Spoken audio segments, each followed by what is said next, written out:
We must go now. Papa! Tiago, go with your mother to the trap. Take this. It will always be your guide. Yes, Papa. We will join you shortly. Xavier, the painting. La maledicción.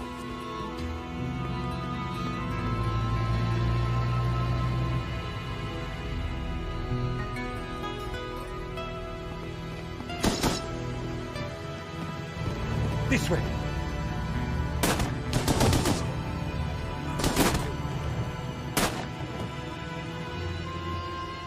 Senora, it is too late. Go!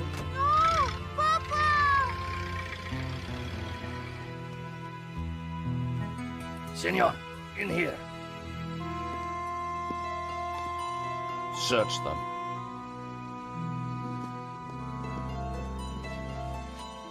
Of course.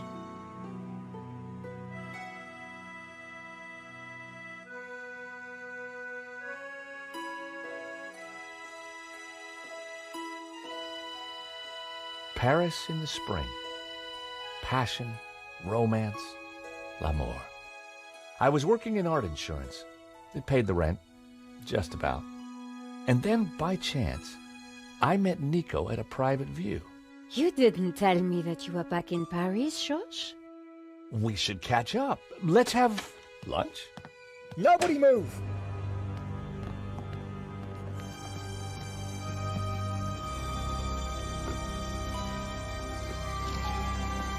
No, monsieur! Not la malédiction! Oh. Stay back.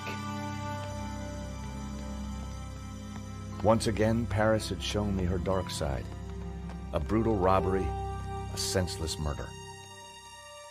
Nico and I were about to be drawn into a new and terrifying adventure together. The gallery owner was dead. I guess sometimes playing the hero doesn't pay. My company had insured the exhibition, so I had a crime to solve. The cops would be here soon. I didn't have much time.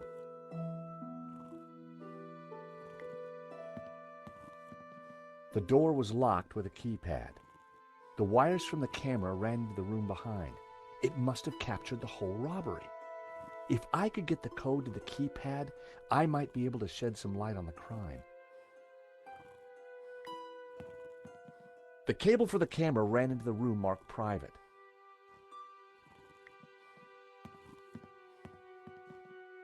This was where the stolen painting had hung. Why that painting? And why kill for it? The stolen painting had an alarm, which should have sounded when the painting was removed. I needed to find out why it hadn't.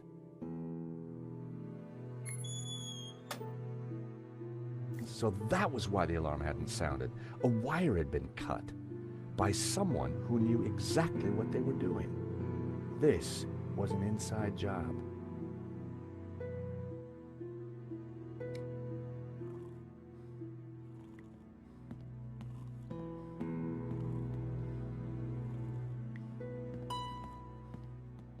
The thief left the pizza box behind. I wondered what was in it. Well, no surprise there. Pizza. The guy must have been hungry. There was only one slice left.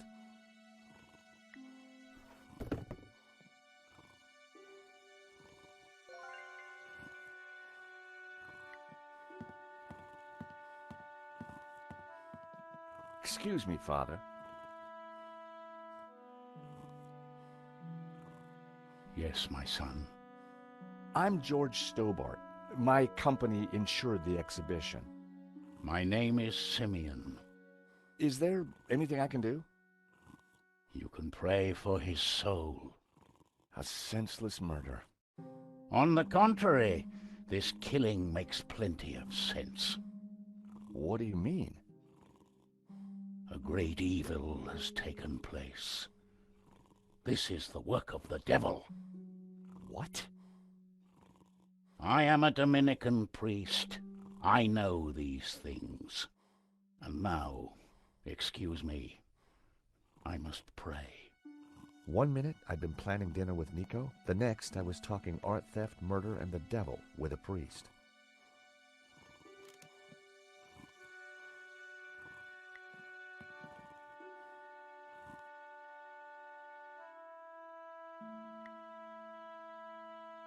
He definitely looked better. Hair today, gone tomorrow. Poor guy.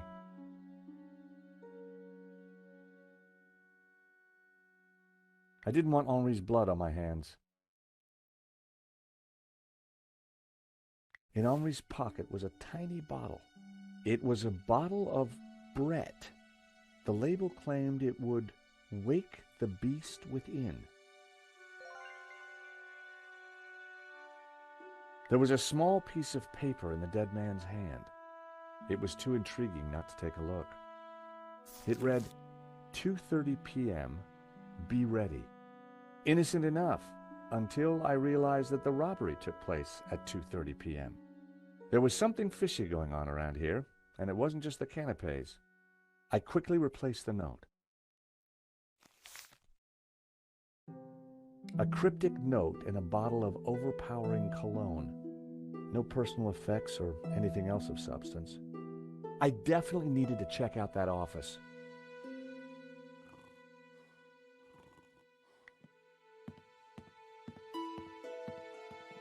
It was Hector Lane, France's greatest art critic. We'd met before. It hadn't ended well. For a moment, I thought he was dead, but from the snoring, I guessed he'd only fainted. Lane was out cold. I was going to need something to bring him around.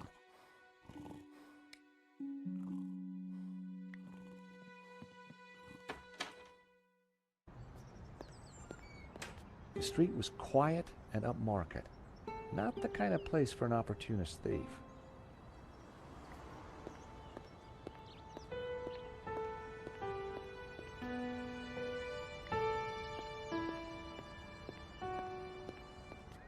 Excuse me. Monsieur?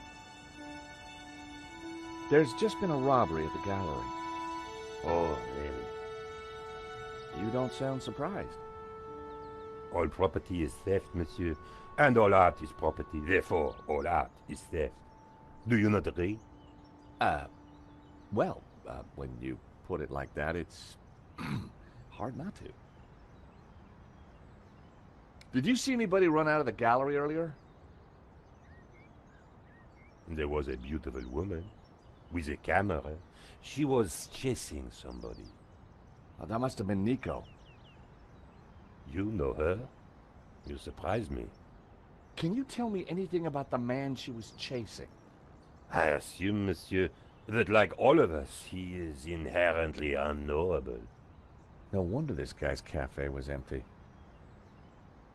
The gallery owner, Henri, was shot dead trying to stop the robbery. Life has no meaning the moment you lose the illusion of being eternal. Right. Did you know him well? Can we ever truly know another human being, monsieur? He spent little time at the cafe, unlike his friend, Monsieur Lane. What do you know about Le Lizard Bleu? It's bourgeois, vacuous, and overpriced. Just like its curator Lane. He's always in here, you know, talking art to his latest flusée. What do you know about Hector Lane? Lane? Oh yes. He drinks here sometimes. He slid away last night without paying. Last night? What sort of time? After midnight for sure. If you see him, give him this bill and tell him to pay up next time.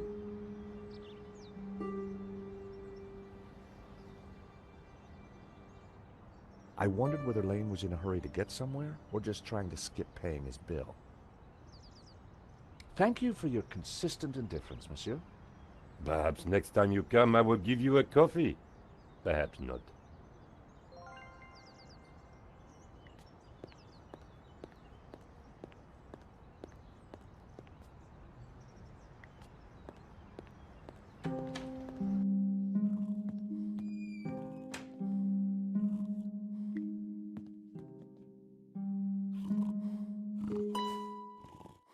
In the pocket was a pair of nail clippers. They were monogrammed with the letters HL.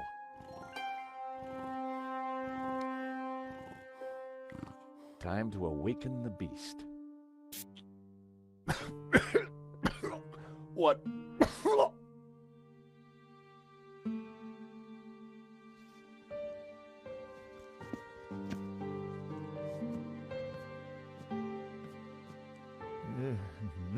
What was that? It smells like the 70s. Where am I?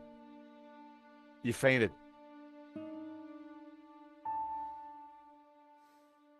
Welcome back to the land of the living. I wouldn't exactly call this living. Don't just stand there. Get me something to eat. I've had a terrible shock, you know.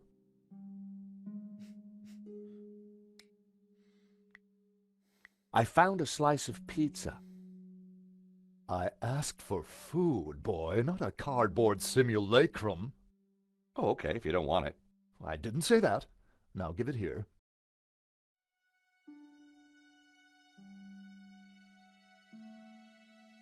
Given the circumstances, that was surprisingly acceptable. Now, what's been going on? Oh, Henri, is he Dead? Afraid so. poor chap? Just like him to steal the limelight, though. Excuse me. Do I know you? Yes, our paths have crossed in the Glees Gallery. Of course, the man with the absinthe. I don't suppose you... Afraid not. Pity. I'm sorry, but I'm having trouble remembering your name. I'm George Stobart. I insured the exhibition. I hope you have deep pockets then, my boy. Could I ask you a few questions, Mr. Lane? Fire away. Did you know the gallery owner? Of course, we worked together on the exhibition. Oh, really? Henri provided the space. I was the creative powerhouse. How long had you known him? As a friend, many years. Our professional relationship had only recently blossomed into this exhibition under my curatorial wing. And now the poor fellow's gone and got himself killed. If Lane was involved with the gallery, then he had to know the code to that door. Do you know anything about the stolen painting? Of course, dear boy. La Maledictio, a little-known work, turned up at the last minute. What about the killer? Were you able to get a look at him? A delinquent in a tin hat. Beyond that, I don't really recall. Oh, yeah, you fainted. Those of us with a higher aesthetic are more sensitive to violence. So, you help run this place? Maybe you can give me the code to that door. The code to the office? I just thought you might have the number. I do, but I couldn't possibly give you access before the police arrive. I figured I wasn't going to get the door code from Lane by playing nice. I needed to turn the heat up. Mr. Lane, you're really going to have to give me the code to that door. And why, pray, should I do that? Because the way the cops will see it, you're the prime suspect. We both know you're innocent, Mr. Lane, but the cops, well, they may not see things so simply. I might be able to get them off your case, but in exchange, I'd like the code for the office door. But that's preposterous. The police would have neither evidence nor motive. Funny you should mention that. Someone sabotaged the alarm on the stolen painting. A wire was cut. What? Who could have got into the alarm system? Exactly. It was an inside job, Mr. Lane. You're not suggesting that I... Well, I'm afraid that's the way the cops are going to see it. That's preposterous. How could I possibly have cut the wire? Are these your nail clippers, Mr. Lane? Yes, they have my initials monogrammed on them. Huh. The perfect implement for cutting the alarm on the stolen painting. What are you saying? Well, the alarm was sabotaged, Mr. Lane. It was an inside job. Are you accusing me? How dare you? I had no reason to kill Henri, no motive whatsoever. Okay, but I don't think the cops will see it like that. And I sure would like that door code. Take a look at this. What of it? It's your bill from the cafe next door. So? You sure drank a lot of champagne last night without paying the bill. But you told me that you were away from Paris last night. I hate to say it, but that sounds like a lie to me. Tell you what, you give me the code to the door and the police need never know. A motive and proof of involvement. Not looking good, Mr. Lane. You are a blackmailer, Stobart. Just doing my job. All right. You have me. The number is 6397. But I admit to none of these spurious accusations. I had the code. The police would be here any moment, so I had to work fast.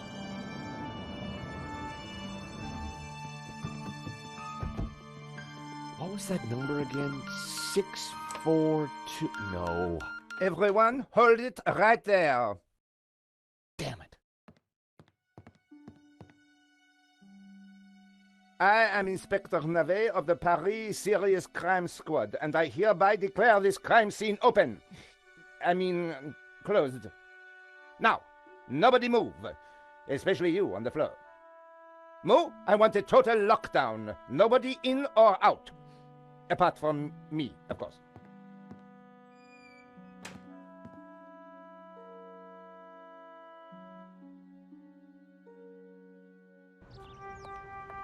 I needed to get back into the gallery, but a familiar figure was guarding the door. It was Sergeant Mou. Our paths had crossed before.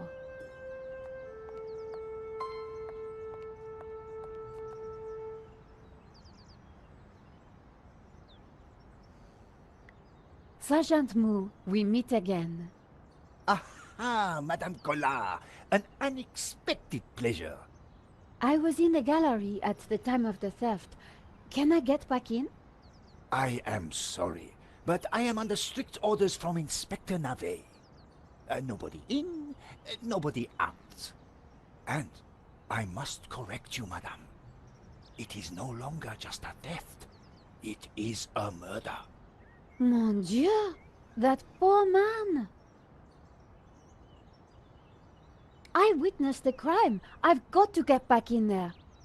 I'm sure you can make an official statement in good time. I saw the thief. I think I can help the investigation. I am implacable, Madame Collard.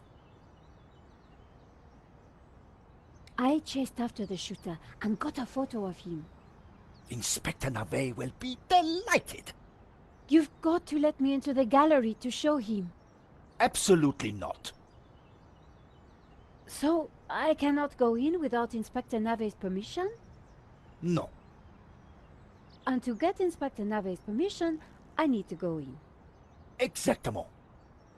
Have you ever heard of Kafka, Sergeant Mou? Madame Collard, I do not see what soccer players have to do with this. No, he's a... Never mind. Who is Inspector Navet? The most promising young investigator on the force. A genius, a man blessed with almost superhuman insight. He sounds highly perspicacious. Madame, it is not for us to talk about the inspector's sweaty proclivities. He is about to solve his third case in as many days. So, what's he got that the other investigators don't have? Blood spatter. He is the world expert. He reads the entrails of the crime scene like a book. I really need to get into the gallery and speak to Inspector Navet. Tut-tut, he is not to be disturbed.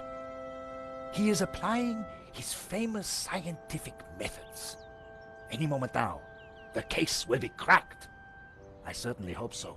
I am dog-tired and want to go home. This was madness. Sergeant Mou wasn't going to let me in. Why are you so tired, Sergeant Mou? I have been working for 3 days with no rest. Navet is a genius in his field, and he assumes that we all have his energy and vigor. Oh, you poor man. If you'd like to go and get some sleep, I will watch the door for you. That's very thoughtful of you. Ha!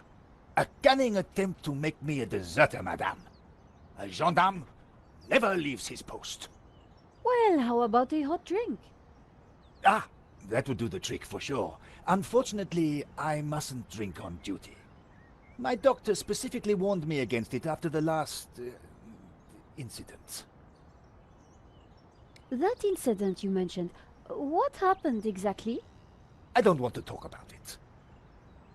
All I can say is it was very unfortunate. I am on duty, and I need to focus.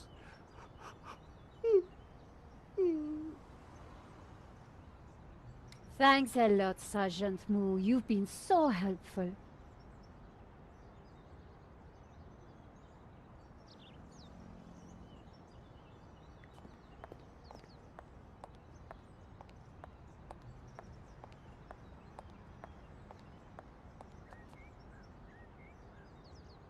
Madame, Bonjour, monsieur. whatever it is you want, we are closed. Then why are you standing here? You would not understand, madame. Try me. Because I look at you, and I know you are like all the others. The others? The pretty women who shop, who gossip, who have their spa days, their almond croissant. That bad, huh? And the men with their grooming products and their shiny shoes and their skinny suits who come to my cafe and ask me for lattes, macchiatos, frappés. I see your point. Is this what we fought on the barricades for, madame? Ripped up the paving slabs, bled on the streets. Isn't it? No, madame, it is not.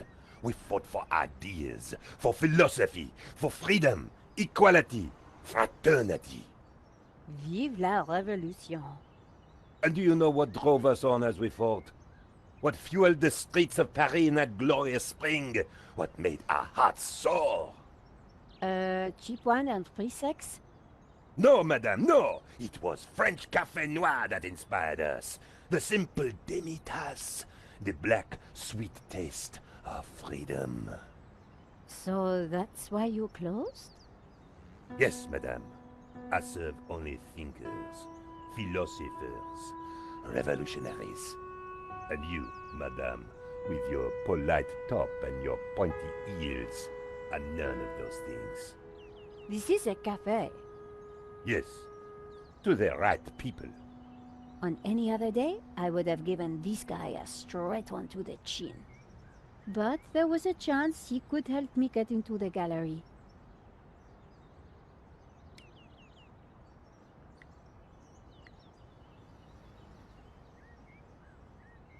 Here's my press card. La liberté. Madame, you are not the person that I took you to be. You must accept my deepest, my most profound apologies. Well, of course I accept. But why? La Liberté, the great journal of freedom. At the height of the battle, as the tear gas blew and the blood flowed, it was La Liberté which carried the voice of our revolution to the world. I know now that you are not the kind of woman who would ask me for almond croissant. You are a true daughter of France, and I am your humble servant. Monsieur,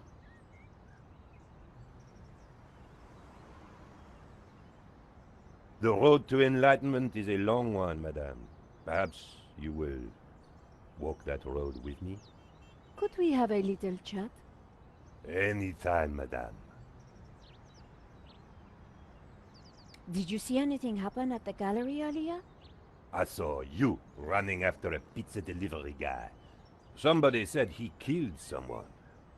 That's true. He stole a painting and shot the gallery owner. How close we are to death, and yet how far from ever comprehending it. Well, right now I need to get back inside and figure out what happened. I applaud you, madame.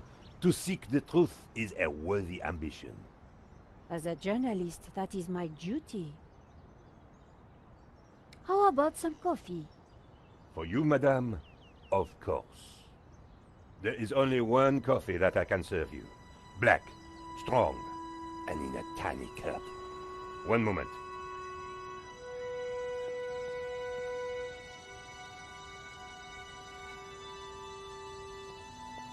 Here is your coffee, madame. Thank you, monsieur.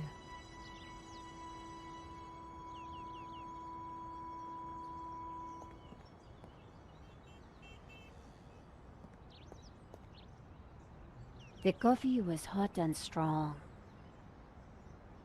Could you make me a coffee to go? For a fellow revolutionary? Of course, madame. One moment.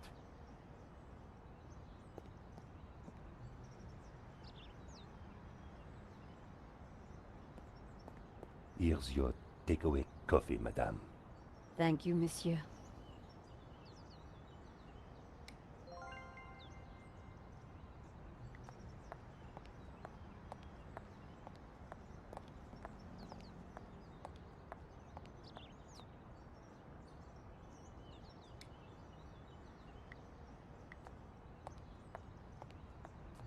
Sergeant Moo, I brought you a coffee. Coffee? Fantastic. Just what I need. But wait. I must not. My little problem. I'm sure one little cup of coffee won't hurt. I'm tempted, madame, but I cannot risk it. I am sorry. So, this incident, it involved you, some coffee, and your little problem? It is a tale of woe, madame. I'm all ears, Sergeant.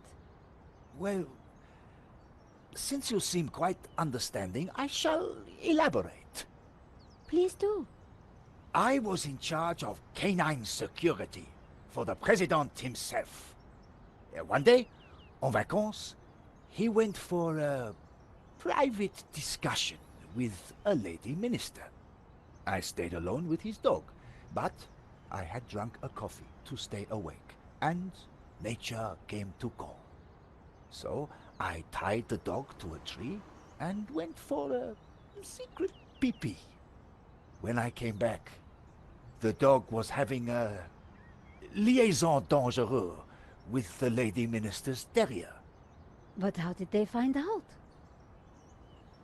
Well, 2 months later, the President's Labrador gave birth to 6 beautiful mongrels. And I was busted to sergeant just after the President's divorce came through. You are a victim of a great injustice, Sergeant. You think so? But of course, you knew you must not fall asleep at your post. You were guarding the President himself. Well, the President's dog. Ah, it was the same thing. Yes, I suppose. And by drinking that coffee, you made the ultimate sacrifice for our glorious republic, your career. Now you put it like that? And now France is calling you again. She is saying, drink, Sergeant Moo, drink! She is? She is. Drink or fall asleep at your post. Which is it to be? I suppose it is drink? Bravo, Sergeant!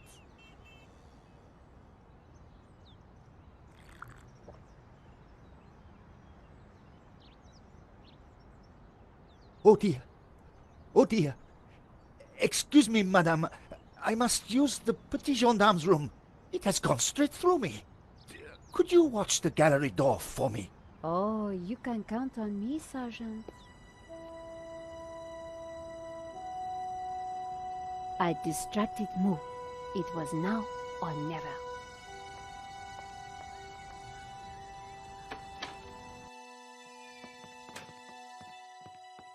How did you get past Sergeant Moo? Well, you won't fool me so easily, madame. I shall question you later. Nico, am I glad to see you. I managed to grab a couple of photos, but the guy got away. Poor Henri is dead. I know. Why kill him? I've been trying to find out. Turns out the alarm was tampered with. It looks to me like an inside job. So, no ordinary robbery? And no ordinary painting. The priest claims that La Maledizio is evil. I need to get into the office and see what the CCTV has to offer. So, what's the problem? The inspector's watching me like a hawk. I'll never get in without some sort of distraction. I'll see what I can do.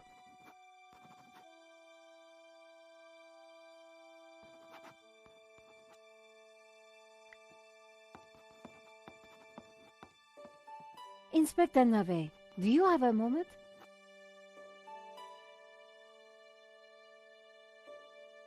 My time is of the essence. Be quick now.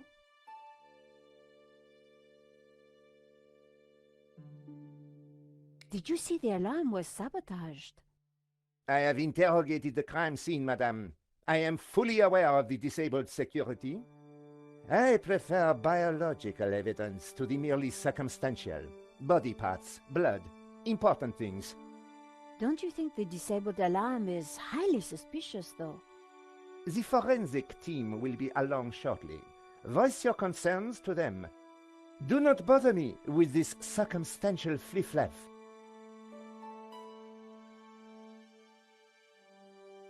Why don't you check out the security camera footage? Madame, that is not my area of expertise.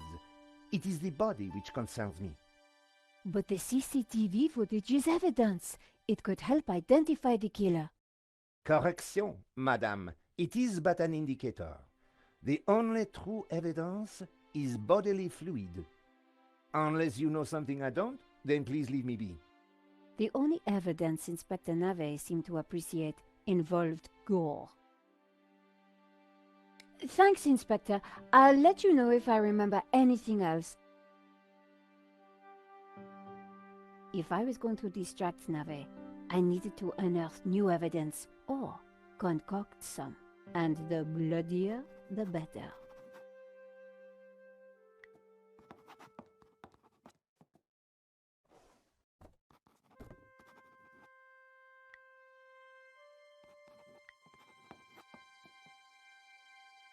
The tomato sauce had splattered on the floor.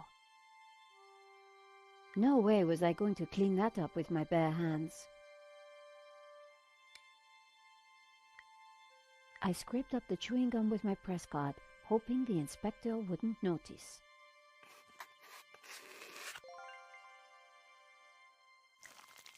How about that for a distraction? I wondered whether it would be enough. The tomato sauce looked as close to blood as it was ever going to.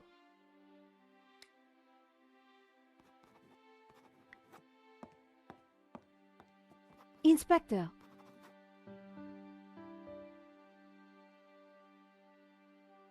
Yes? Have you seen the stain on the floor over there? It looks like blood.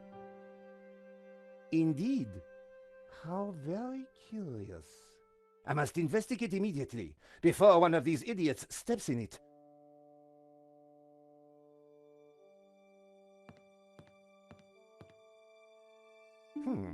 Interesting. Maybe it is time to employ the machine. Okay, Georges, that should distract him for a while. Nice work, Nico.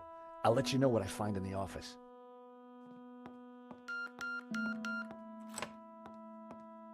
I was sure the inspector hadn't seen me slip away, but I needed to be quick, because it wouldn't take him long.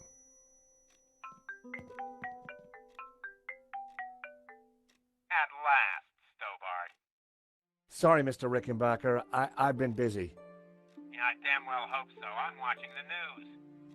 Oh, anything interesting? Yeah, someone stole a painting. Oh, really? and it was one you insured. What's going on? Ah, yes. Well, the guy was armed, sir. So? You think I should have thrown myself in front of the thief, wrestled him to the ground, got myself shot?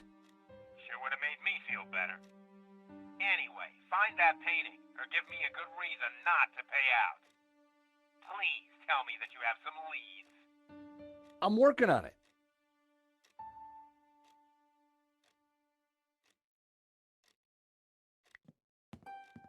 Henri's notice board was covered with all kinds of junk. The statue was jaunty. Up close and personal, I could see that the fig leaf was hinged. Thankfully, there was no one around to see me do this. Very interesting. I wasn't going to open the safe without the key. I was fairly sure that even Henri wouldn't be silly enough to keep it hidden in the office. The sofa had clearly taken some punishment over the years. A pair of evil eyes stared from a partially covered poster. The calendar looked like a child's school project.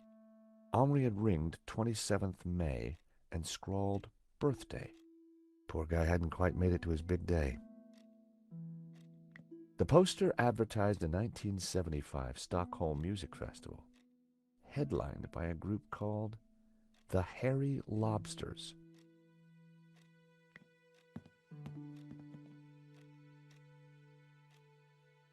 Carrying an ink pot around inside my pocket would have been stupid. The ink would have stained my hands for days. It was the paper that Nico wrote for. Nico lived for the day her story would be on the front cover. I didn't want to carry the tape around. I had a feeling I wasn't going to need it. I didn't feel the need to take Henri's eraser. The lighter was corroded and grimy. It'd probably never work again. I decided to leave it. The pen could have been useful. Then again, it might have leaked all over my pocket. I didn't need a business card. I didn't like the idea of a pocket full of sharp pins.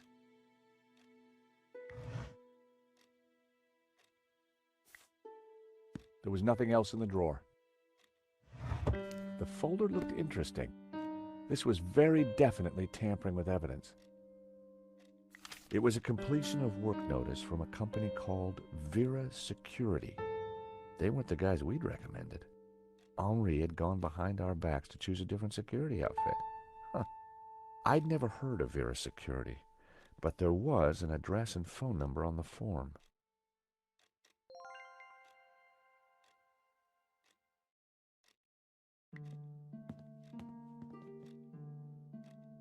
In the trash can, I found a crumpled letter from Henri's credit card company, demanding immediate payment.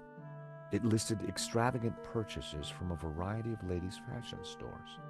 The address indicated that Henri lived in the chic and expensive 16th arrondissement of Paris. I decided to put the letter back. Henri's financial problems weren't my business, but now I knew where he lived. A pair of evil eyes stared.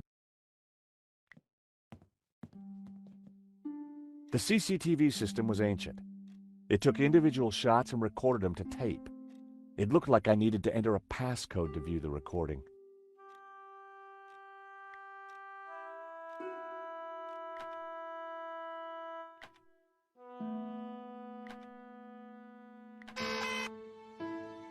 Bingo. I rewound the tape to before the robbery.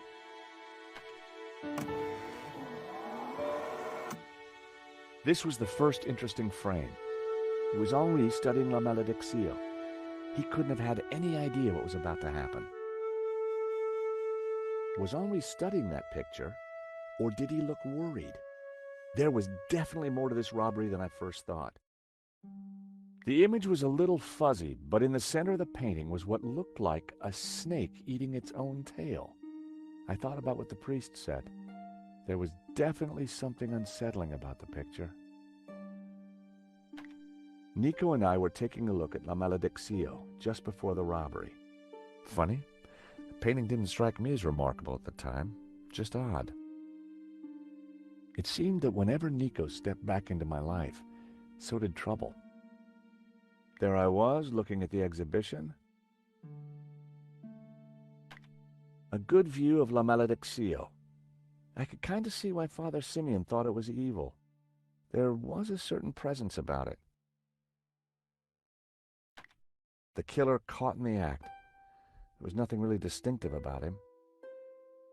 The CCTV had caught the killer in the act of lifting La Malediccio from the wall.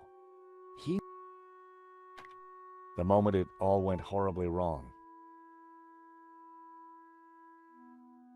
There was some writing on the front of his helmet, but I couldn't quite make it out. Why hadn't Henri backed down when the thief pulled the gun? If that was me, I'd have done whatever the guy wanted. The killer making his getaway. A logo on the front of his helmet read Waterloo Motors. That could be useful. The alarm should have sounded when the killer took the painting, but or perhaps even Vera's security, who'd installed the system. The painting was gone. There I was, taking a look at the alarm box. Hopefully I didn't look too suspicious. That was me fiddling with the alarm. I hadn't thought about that when I was taking a look at the camera. Not my best angle. That was the last shot. I'd probably learned everything I could from the CCTV.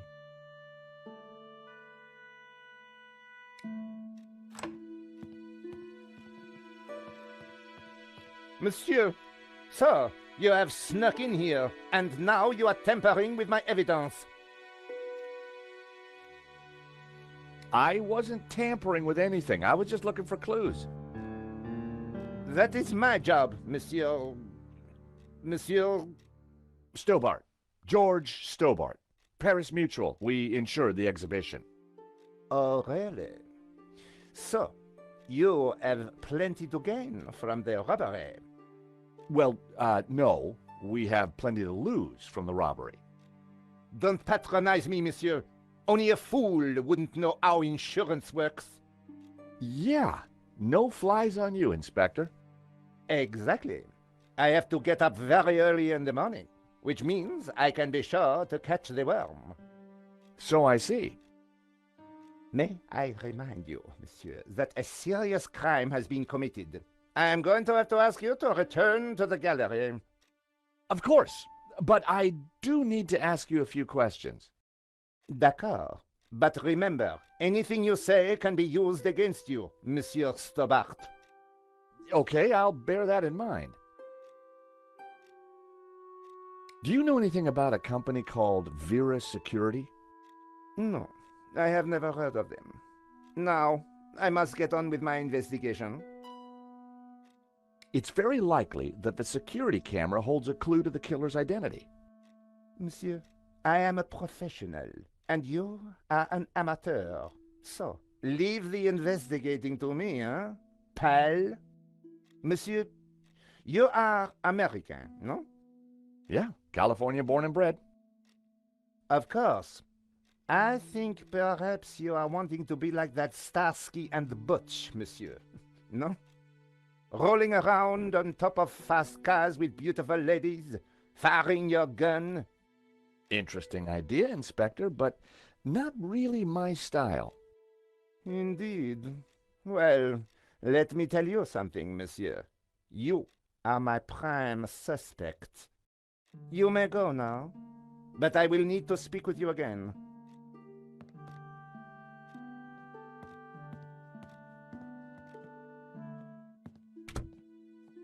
I had some valuable leads, but before following up on them, I had important business to attend to. Hey, Nico, you want to grab a quick cup of coffee? Sure.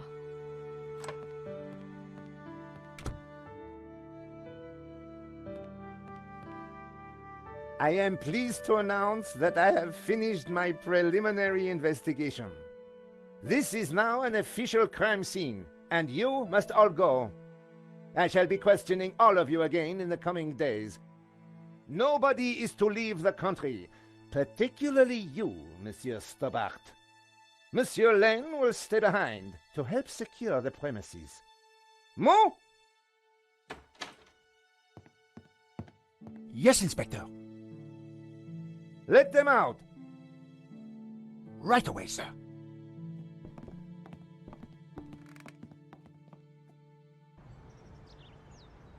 Two coffees, please. Nice work in there, Nico. Whatever you did, it worked. I just made a tiny distraction, and Nave bought it. I think Nave would buy anything if it had blood on it.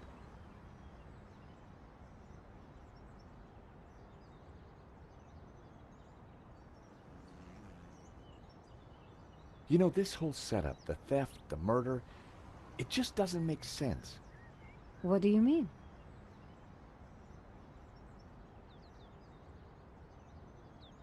Like I said, I think it was an inside job. Go on.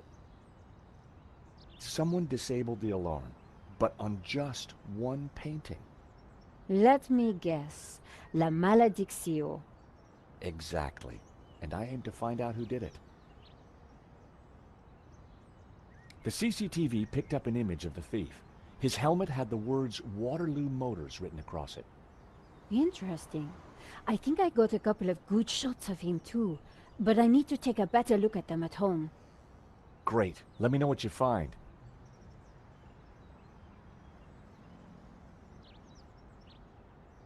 Well, the priest thinks La Maledictio is evil.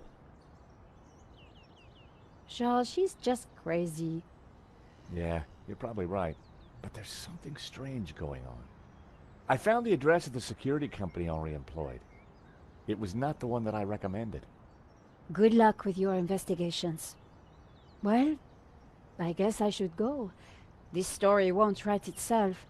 And Georges? Yeah? It's good to see you again. Great to see you too, Nico. I watched her walk away. The sound of traffic, the sun shining, a crime to solve, and Nico back in my life.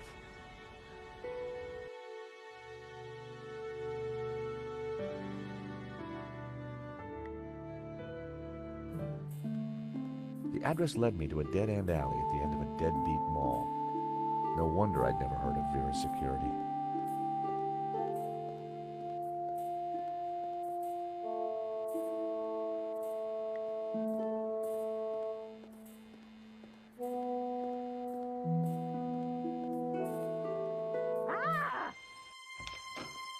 Help!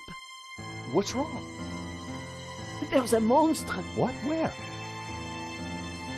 on the floor. Get rid of it. Oh, the cockroach. Yes, the cockroach. Help!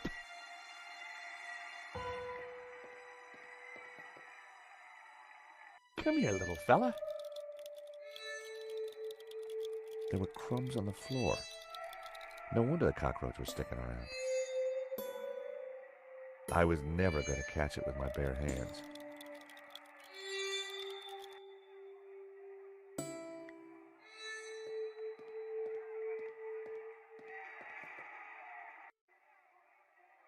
Romanovs, a Russian brand cigarette. The pack was empty. As a child, I'd always been told not to play with matches, but I never could resist. The ashtray was full of cigarette butts. The filters were gold-colored, very exotic.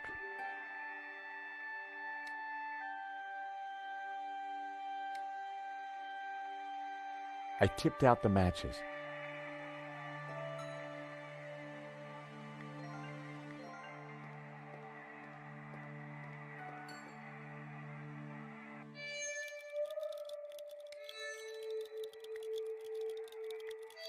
I set down my matchbox.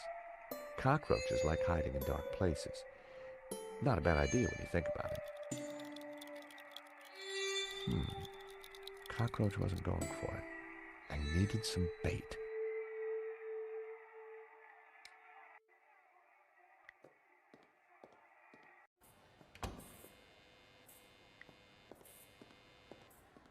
Hello, I'm George Stobart. Call me Bassam. And do please forgive me, but I'm in no mood to talk. I have a resounding headache. Bad migraine, eh? The worst. The buzzing and flashing from the old sign is killing me. I thought the neon sign had potential until it broke. Is it your sign? No, the previous owners used to be a restaurant. But this is horrible. Adversely affecting my footfall and giving me a splitting headache. Could you help me with a vermin problem, please? Please, Mr. Stobart, I really can't deal with other people's problems right now. You want me to try fixing that sign for you? Do you know what you're doing? I'm very good at fixing things. Then please do. I'm no good at electricals. Marketing analysis and predicting trends is more my thing.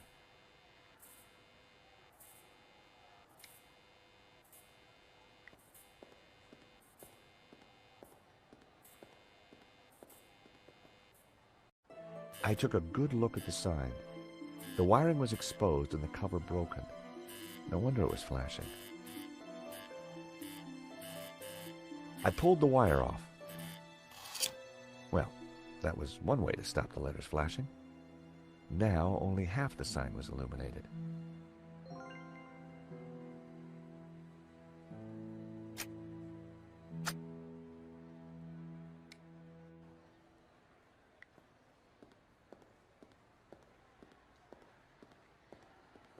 The buzzing and flashing has stopped. And I am very grateful. But the sign still looks pretty terrible, doesn't it? When you're building a brand from the ground up, name is everything. I need a name that makes my customers long for adventure and treasures from faraway places. I could take a look at your sign, come up with something. You're like a genie from a magic lamp. Tell me about your business idea.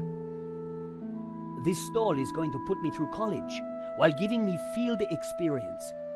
But the nonsense sign is working against me. It should spell a name for my shop. I need something original, yet familiar, bright and in your face, yet subtle and symbolic.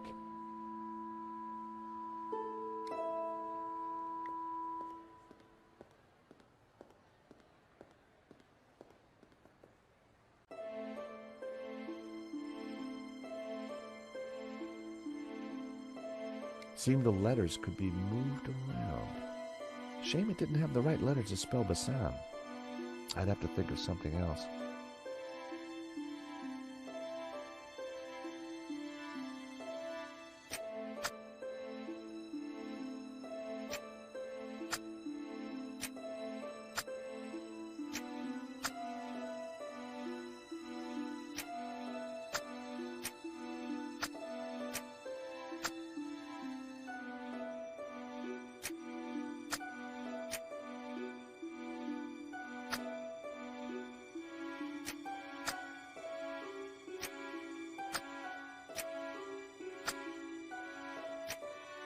Aha! That seemed like a good name. Hey, Bassam, how about this? I know it's not your name, but... Aladdin. Very cool. That's a terrific name for my store. Hits every one of my USPs. Glad you like it. You're a genius, George. Let me know if I can do anything for you. Aha, Mr. Stobart. What can I do for you? Do you happen to know a good way to catch a cockroach? To be honest, George, I'm better at questions on balancing budgets within a liberal economic framework. But as a layman, perhaps I could suggest you trap it? And please, whatever you do, don't squish it. Why's that? The entire family will catch the scent and arrive for the funeral. Ooh, we don't want that. You need to find a container of some sort. Then I think add this. Rich tea. Oh, what's that, a cookie? The perfect cockroach biscuit. Dry, dull, unsatisfying, and yet curiously Moorish. I'll give it a try. Glad to help. Do you know anything about Vera's security over there? Not really. I haven't been here long, but neither have they by the looks of it. Why do you say that? Rush setup, new sign, low investment, and no customers except for you.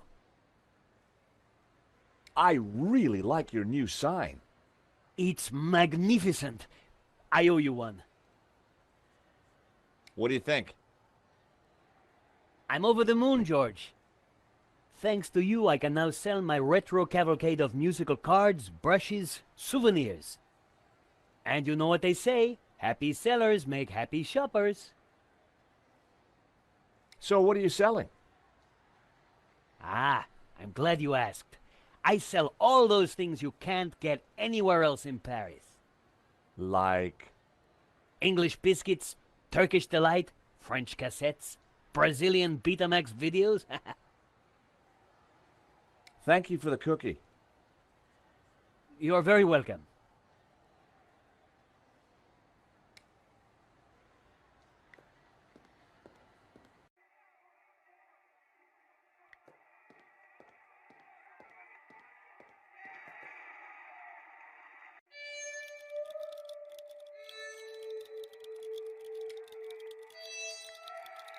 I added some bait to the matchbox.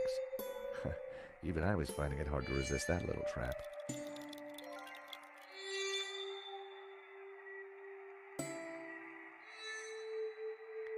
Gotcha!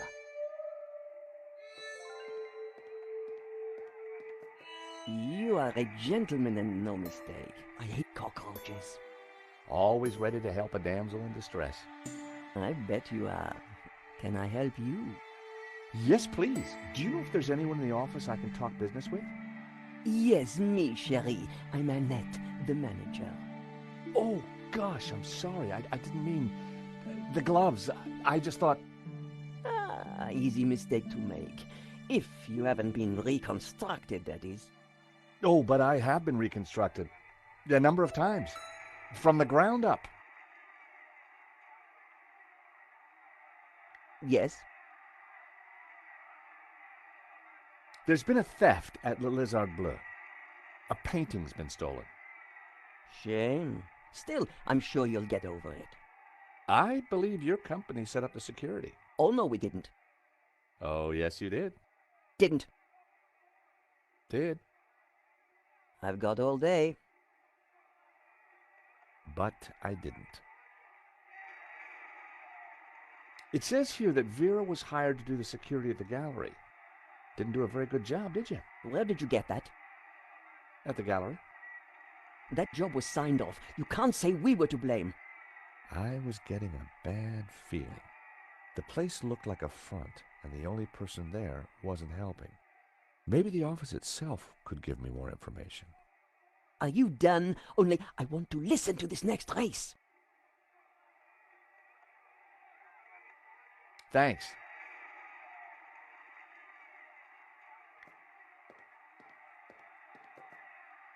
Do you mind? I'm listening to the race. Annette was watching me like a hawk.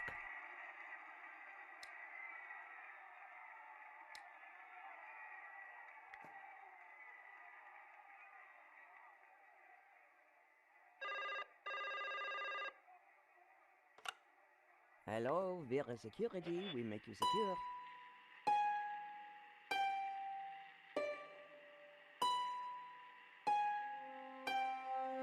Wrong number again. Damn the nuisance calls.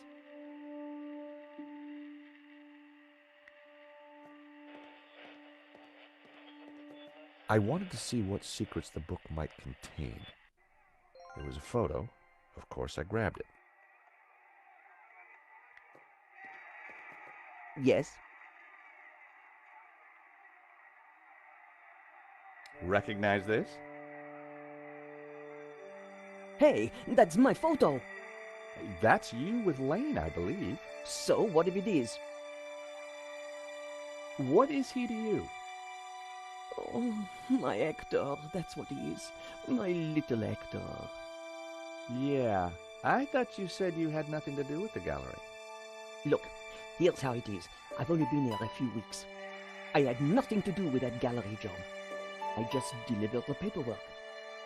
So, who was the manager before you? I don't know. She just, one day, didn't come in for work. I shouldn't be talking to you. The boss told me to keep my mouth shut. The boss. Have you got his number or address? No, I've forgotten it. I mean, I never knew it. Annette, a serious crime has been committed. You're in a lot of trouble. I had nothing to do with it. Look, I need this job. I need the money.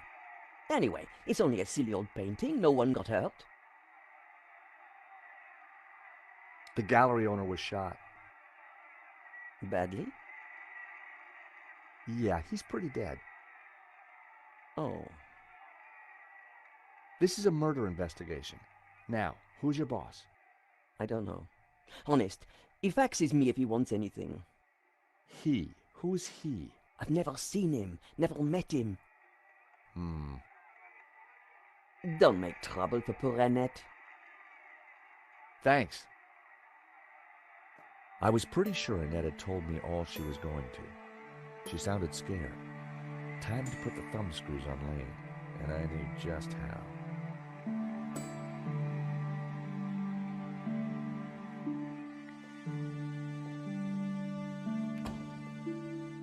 Time to confront Lane.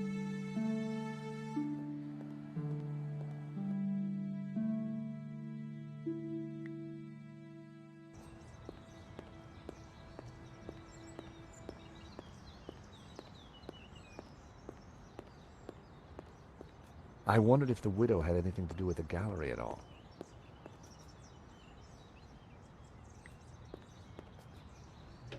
The door was locked.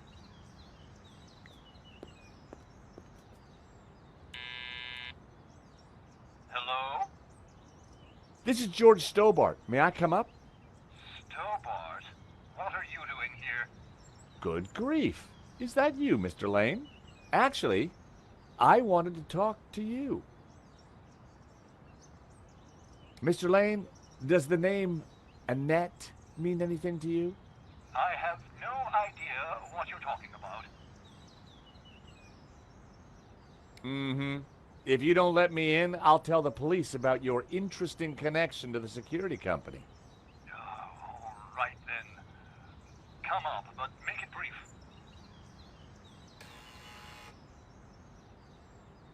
I need to talk to Madame Dubois. I'm sure it can wait.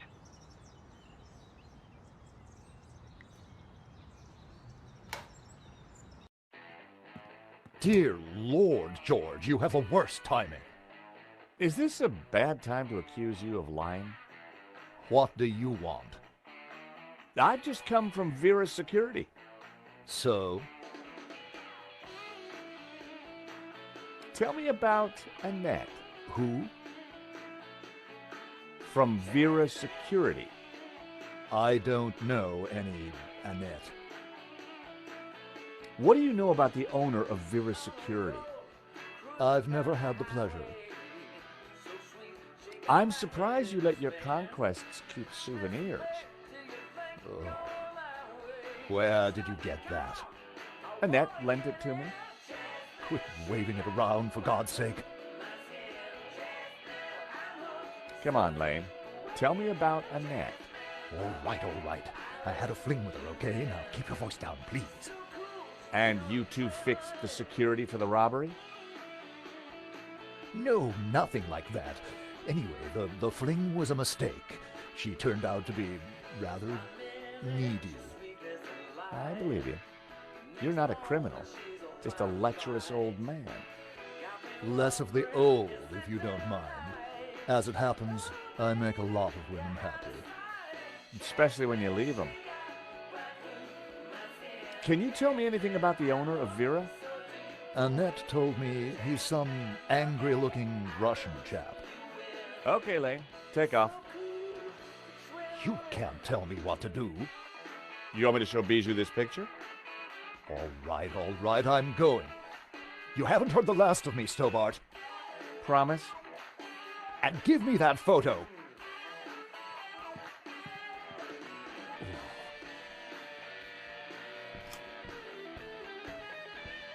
If Lane was telling the truth, that meant that Annette was lying. She said she'd never met the owner and was very keen to get rid of me. I wondered if she was hiding something interesting in that back office. Are you going to introduce yourself properly?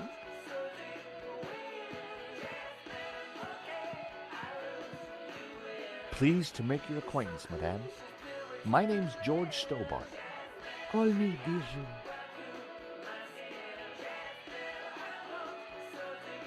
Hello, young man. Such a delight to have a new visitor. What can I do for you? I'm from the insurance company. I'm so sorry for your loss. Henri, my poor sauvage. He died in his prime. Could I just ask you a few questions?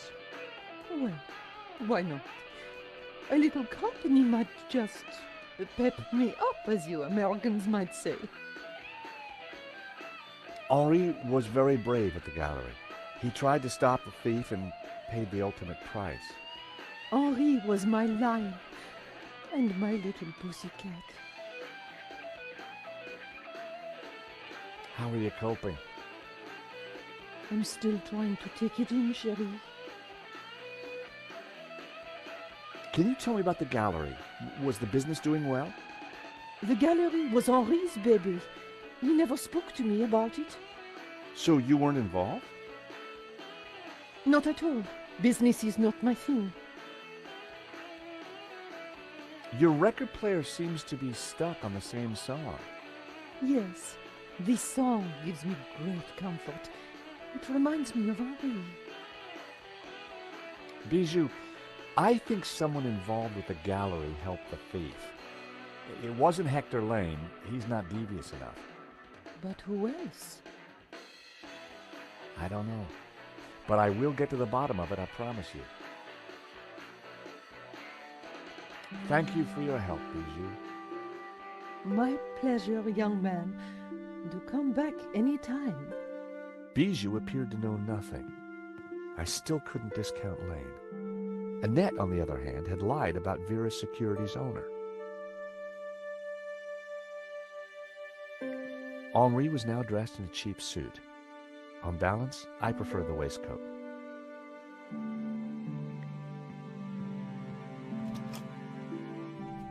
Night was falling. Annette would have left for the evening. It was time to pay a visit to Vera's Security.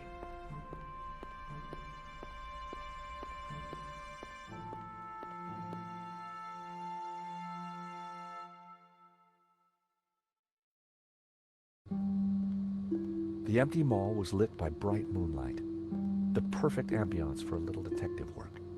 I wanted a good look at that back office. I just had to find a way in.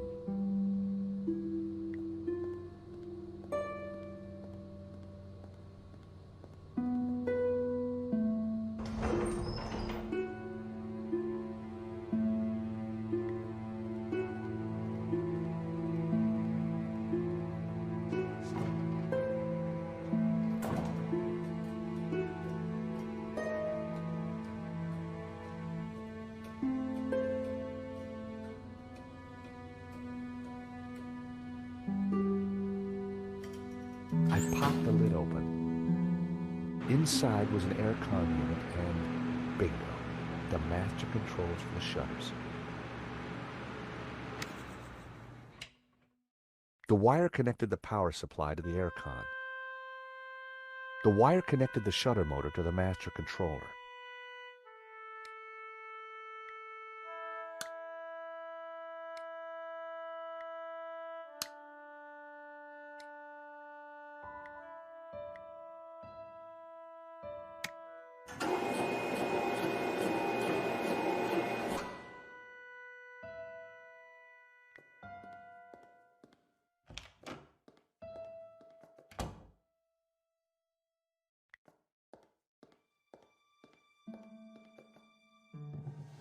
In the drawer was a single Q-tip. It was my lucky day. It hadn't been used.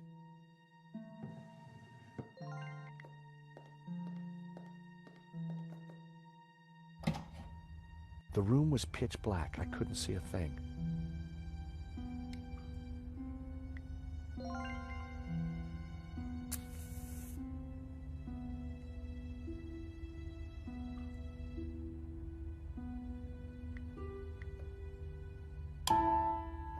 In the corner of the room was a pizza delivery scooter, just like the one the killer had escaped on.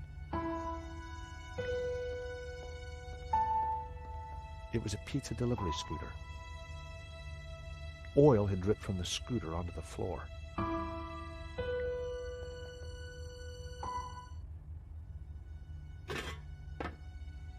There was a letter jammed in the shredder. I tried to free the gears, but they were jammed solid. Its service was long overdue.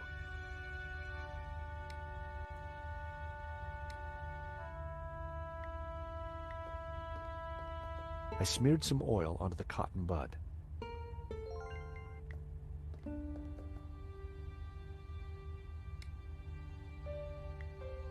I smeared the gears with oil.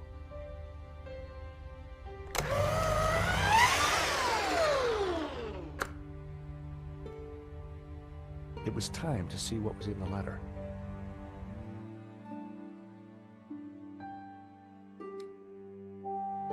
I grabbed the paperclip.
It was the letter from Henri confirming that Vera Security had the contract for the exhibition. And it also revealed who was in charge at Vera. A guy called Medovsky. At first glance, it all seemed pretty run-of-the-mill. But why was Henri thanking Medovsky for being generous? And why was he pleased to represent him? Maybe Medovsky was the owner we'd been looking for. It didn't add up. I had a gut feeling. There was something fishy going on.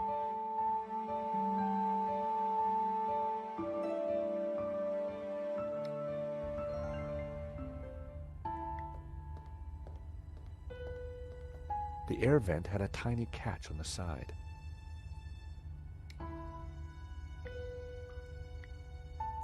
The paperclip was perfect for the job. There was definitely something in there. Now, what are you? Gotcha. Well, would you believe it? It was a gun, and very likely the one that had been used to shoot Henri. Aha! So, what have we here? L'Américain, Monsieur Stobart. You will rue the day you crossed my path, because now you are caught in my net like a little red herring. Inspector, I'm investigating the robbery. No, monsieur. You are breaking and entering an innocent storeroom. I found the murder weapon. Found? No. Planted? Yes.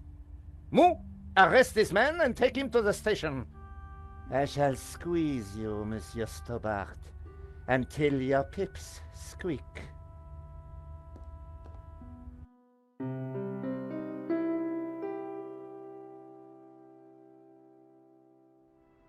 Thanks, Ronnie. I just wish I'd got some better shots of the killer. Are you kidding? That stuff from the hip, very dramatic. You did good, Nico. So, what's next? Get me an interview with the owner, and you've got Sunday's front page. I'm on it already. Keep me up to speed. Let me know before you write anything up, okay? Of course. Oh, gotta go. Someone at the door.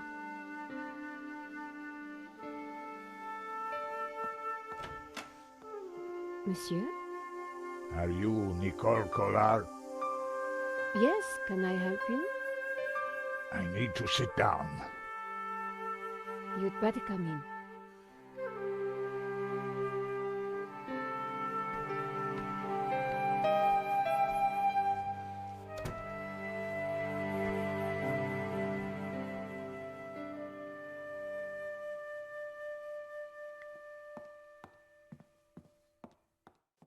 Would you like a glass of wine?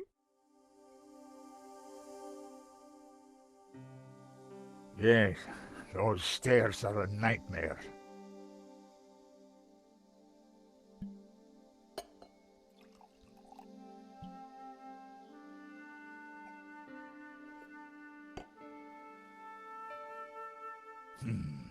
That's better. So, what can I do for you, monsieur? My name is Tiago Marquez. I saw your report on the robbery. I found your address. I came straight away. I needed to see you. And why is that? The stolen painting, La Malédiction. It belongs to me. Ronnie had wanted me to interview the owner, and now here he was. Or rather, he was somebody who claimed to be the owner. So the stolen painting is yours. Tell me more.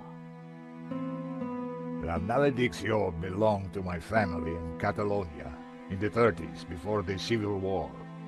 So what was it doing here in Paris?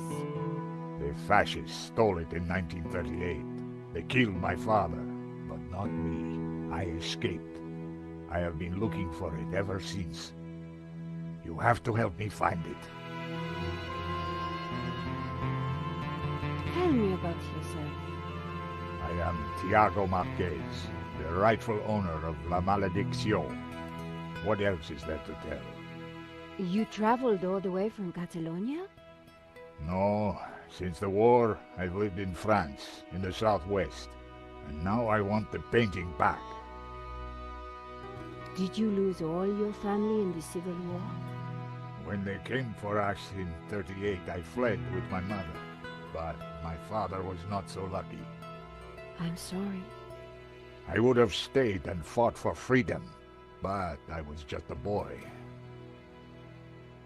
You've got my attention, but if I'm to help you, I need more to go on. I have something. This old photograph. It is of me and my family. See the painting above the fireplace? Yes, it's La Malédiction. The photograph suddenly appeared to link the old man to the painting.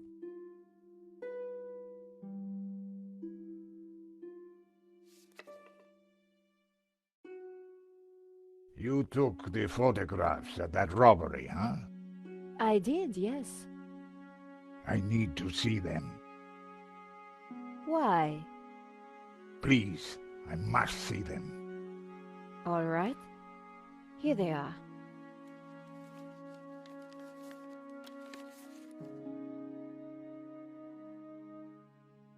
This one was rejected. George got in the way. Typical. Who is this George? Just a friend. He insured the painting. So, he will know who is this liar who claims to own my painting. I don't think he does. He would have told me. This is the best shot I took. They used it in the paper. Yes, it is how I recognize La Malédiction, my painting. It does look like the one in your photograph. So close, but now it is lost again. Here's the thief making off with the painting. What is that tattoo on his arm? Looks like a skull and crossbones. Headhunters, You will find him, and then you will find my painting. I can try, monsieur. You must, mademoiselle. This shot didn't come out too well. It's perfect. Perfect?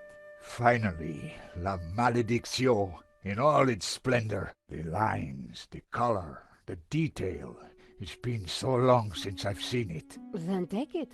That shot is no good to me. Really? Thank you, mademoiselle. Marquez's story was very interesting, but I needed to corroborate it. I wondered if the gallery kept ownership records.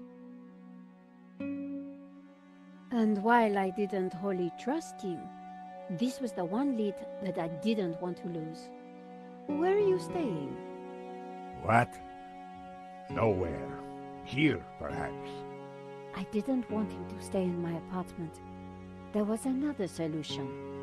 My neighbor is out of town for a few days. You could stay there. Yes, that would be good.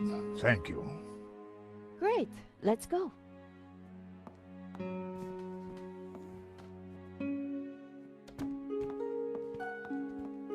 Adam said that he would leave the spare key under the mat.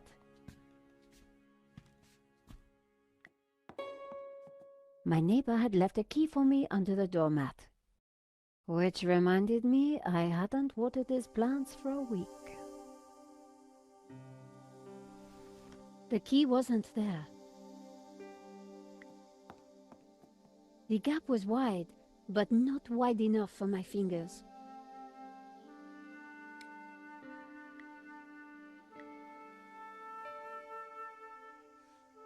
Using the sticky chewing gum, I was able to fish out the key.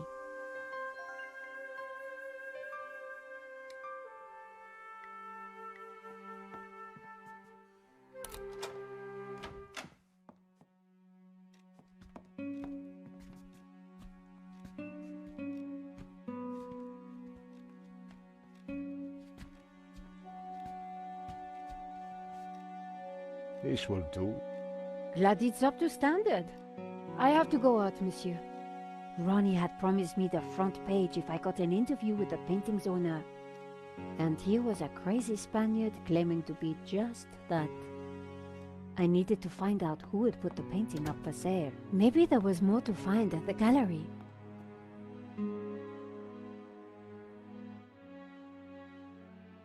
Len was sitting outside the cafe. He looked dazed.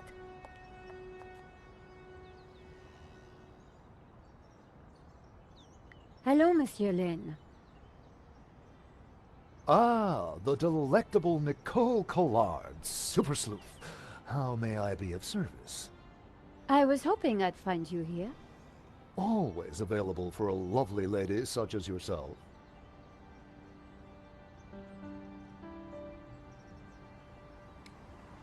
Henri's death, it must be so very hard for you.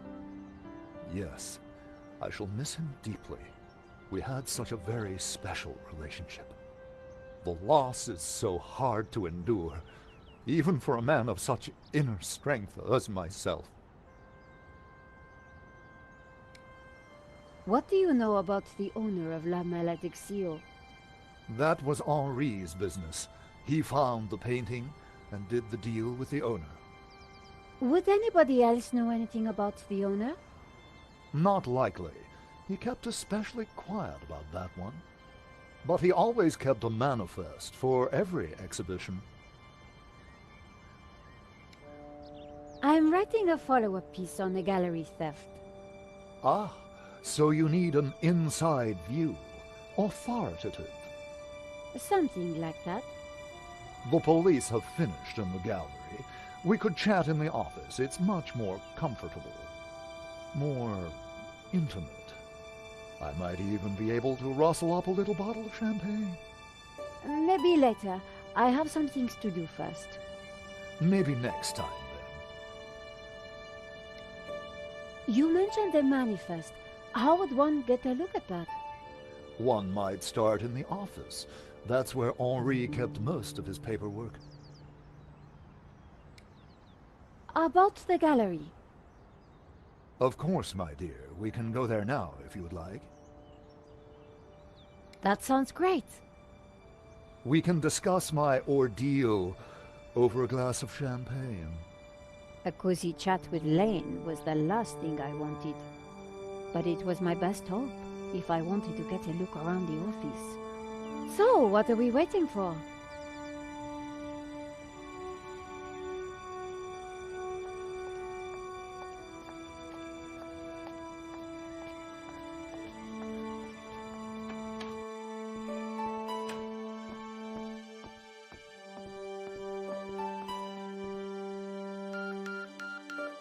After you, my dear.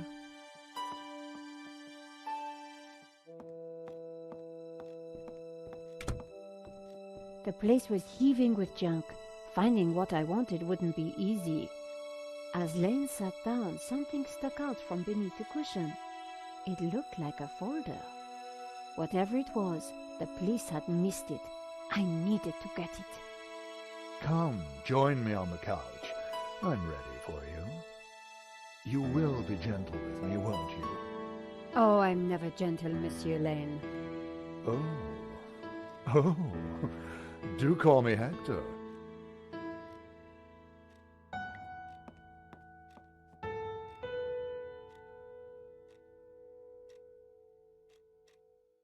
Lane hadn't noticed the folder. With that amount of padding, who would? The only way to get hold of it was to distract him. Monsieur Lane?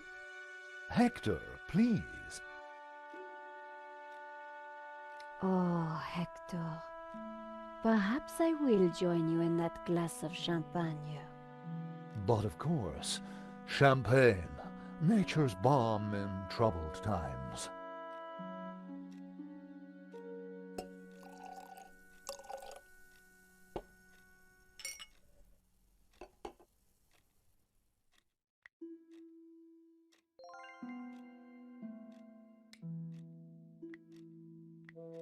To new friends! To love!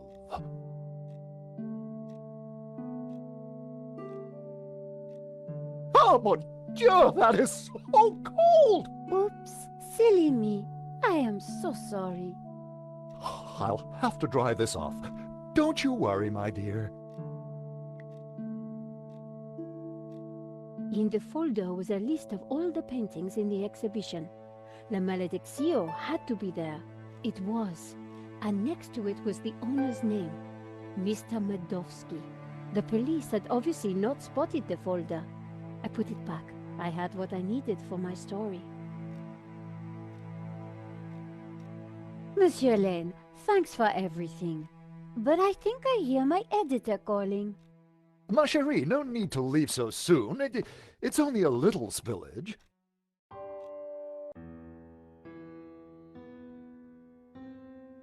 And I found out who claims to own La Malediccio. Some guy named Medovsky. Sounds Russian, right? Medovsky, my God. Who is he?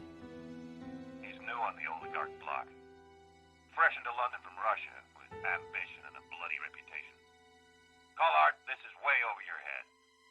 I'm gonna put a more experienced crime journalist on the story. I can't afford for you to get hurt. Relax, Ronnie. This is my story. Leave it with me. Let's discuss it over lunch tomorrow. Okay. But don't do anything more. See you tomorrow.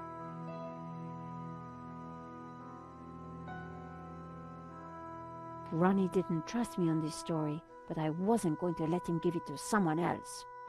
I was going to have to move fast. Come in. Hi, Georges. Great to see you. Hope you don't mind me just dropping in. No, not at all. How are you getting on? Pretty good. I found the gun that was used in the robbery. I'm impressed. Yeah? Well, Nave wasn't. He accused me of trying to plant it, and then of being involved in Henri's death. Then he threw me into a cell. He couldn't make it stick, of course, so he had to let me go this morning. But he's convinced I'm involved. So if I put a foot wrong, he'll nail me next time. But, hey, on the bright side, have I got a story for you.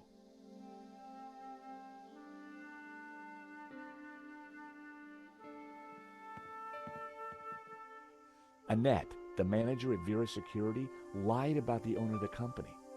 When I pieced together that shredded letter, I got a name, Medovsky. Medovsky! That's the same guy who claims to own La Malediccio. What? He owns the painting and Vera Security? He has to be the one behind this whole scam. You're telling me? We have to be sure.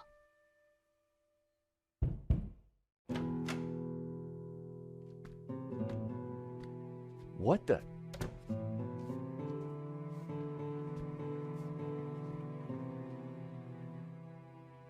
I cannot sleep on that bed. It is too soft. Georges, this is Senor Marquez. Nice to meet you. So you are this George, huh? Senor Marquez is staying in the apartment across the hall. Apparently, he's the real owner of La Malediccio. What? I thought you said Medovsky was the owner. Senor Marquez claims the painting was stolen from his family during the Spanish Civil War. Really? Do you have any proof? Senor Marquez, could you show him the photograph?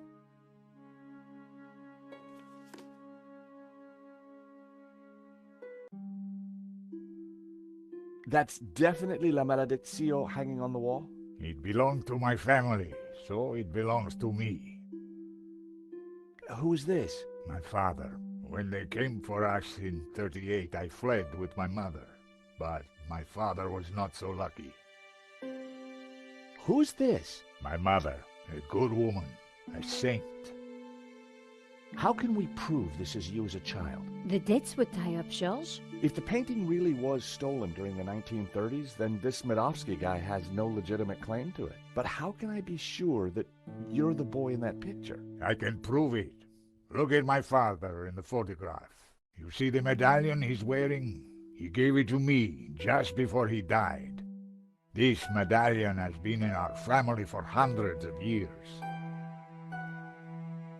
It's definitely the same medallion. A snake eating its own tail. That's also on the painting. It is the Ouroboros. The what? The Ouroboros. It is a sign of my people, my family, my faith. The Gnostics. My father was a Gnostic leader. La Malediccio is sacred to the Gnostics. Hence they both display the Ouroboros. A priest I met said the painting was the devil's work. A thing of evil. Ha! He would say that. Do not believe all you hear from the church. Whatever you think, the painting is mine. If Marquez was the true owner of Malediccio, then Medovsky had no legal claim to it. Might be tough to prove, but if I could, we wouldn't have to pay out on the insurance. So, if the painting belongs to you, how did Medovsky get it? The fascists stole it. It went to Madrid, then Berlin, then, after the war, to Moscow. After that, it was lost, until now. We need to talk to this Medovsky, but how do we find him? Hey, Nico? Yes, George? What do we know about this Medovsky character? Ronnie said he was dangerous and very rich. He claims to be the owner of La Malediccio. And appears to be the boss of Vera's security who were supposed to protect it. Now that kind of figures. The best way to steal something is to get hired to look after it. But why steal a painting you already own? We need to talk to this guy. To do that, we need to find him. So let's go over what we know about the thief. Okay, well, he had a distinctive tattoo on one arm. And his helmet had Waterloo Motors across it. Not a lot to go on. Why would somebody steal their own painting? Insurance scam? But then why kill Henri? I get the impression that Henri was somehow involved. I found the gun that Henri was shot with at Vera's security. If Medovsky owns Vera Security, it means that he must know the killer. Well, it can't be Annette, but she has to be involved in some way. You said the thief had a tattoo. On his arm, it was a skull and crossbones with headhunters written around it. We need to track down Waterloo Motors. Have you tried the internet? I've been kind of busy. Okay, let's have a look. Waterloo Station, Battle of Waterloo, Waterloo Kebabs, Waterloo Sunset. Ah, here we go. Waterloo Motors. It's a garage in London. I'll send the number to your phone.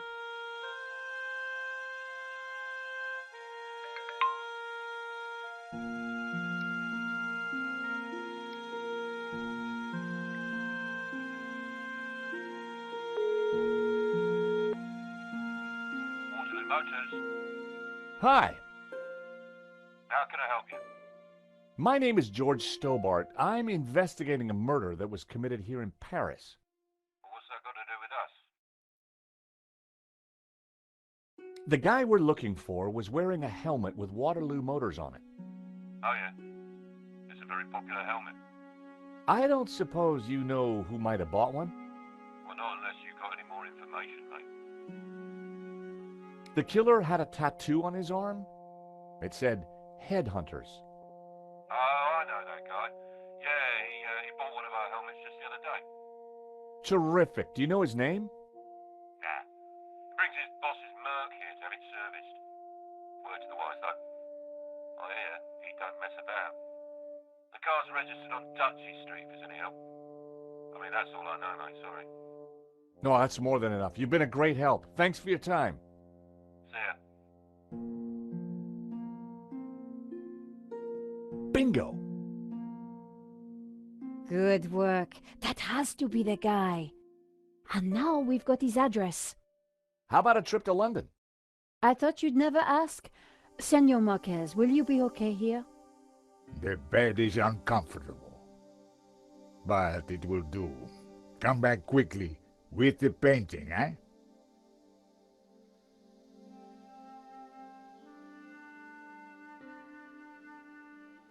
London cabbies. Gotta love them. This is the place. Here on the right. To afford a place like this in London, you've got to be good at something.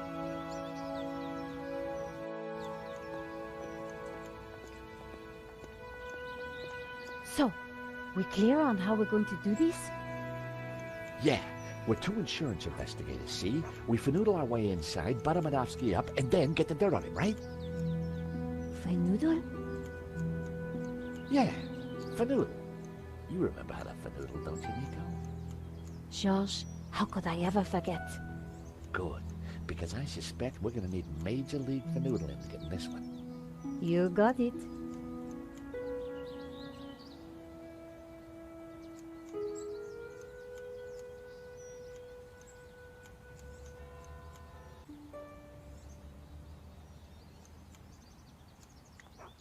The bush was perfectly shaped.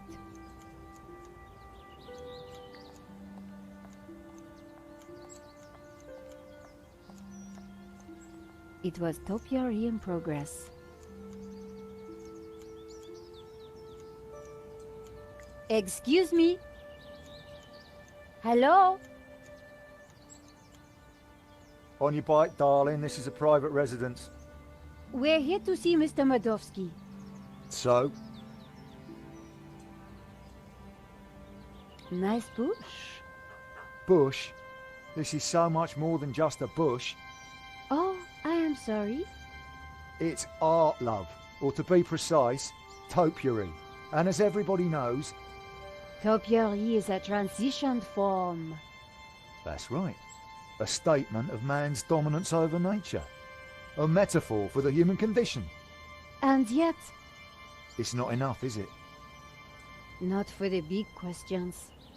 Life, death. Right and wrong. Tell me about it. You struggle, monsieur? Day and night. That is the human condition. Can we ever escape it? It is possible through meditation, contemplation. I see. It is our only salvation. Well, you give me food for thought, you have. Anytime. Much appreciated. At a difficult time. You are welcome, monsieur. So, anyway, this is my latest piece. What do you think? It's a very nice...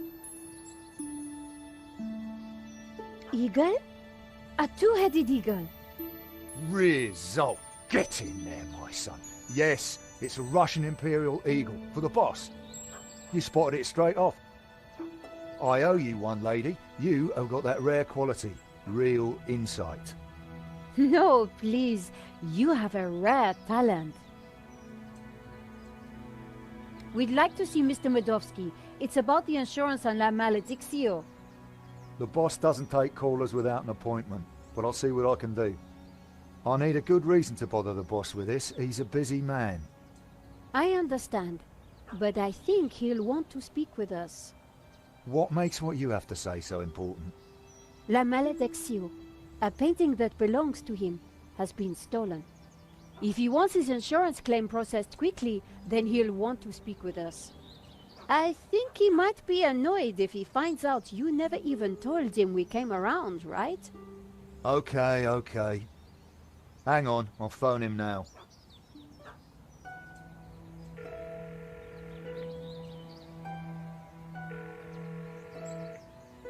Yeah, Mr. Madovsky? Yeah,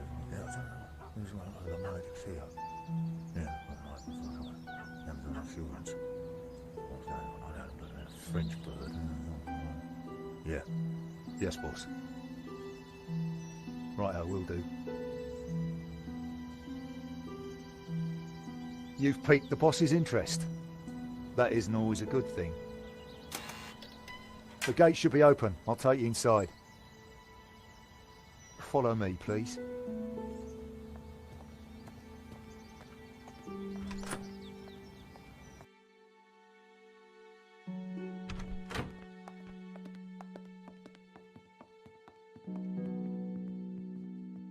Mr. Madovsky will be right with you, madame. Well, we're in. Now what? We'll make him think we're all set to pay out on the policy. See if we can get him to talk.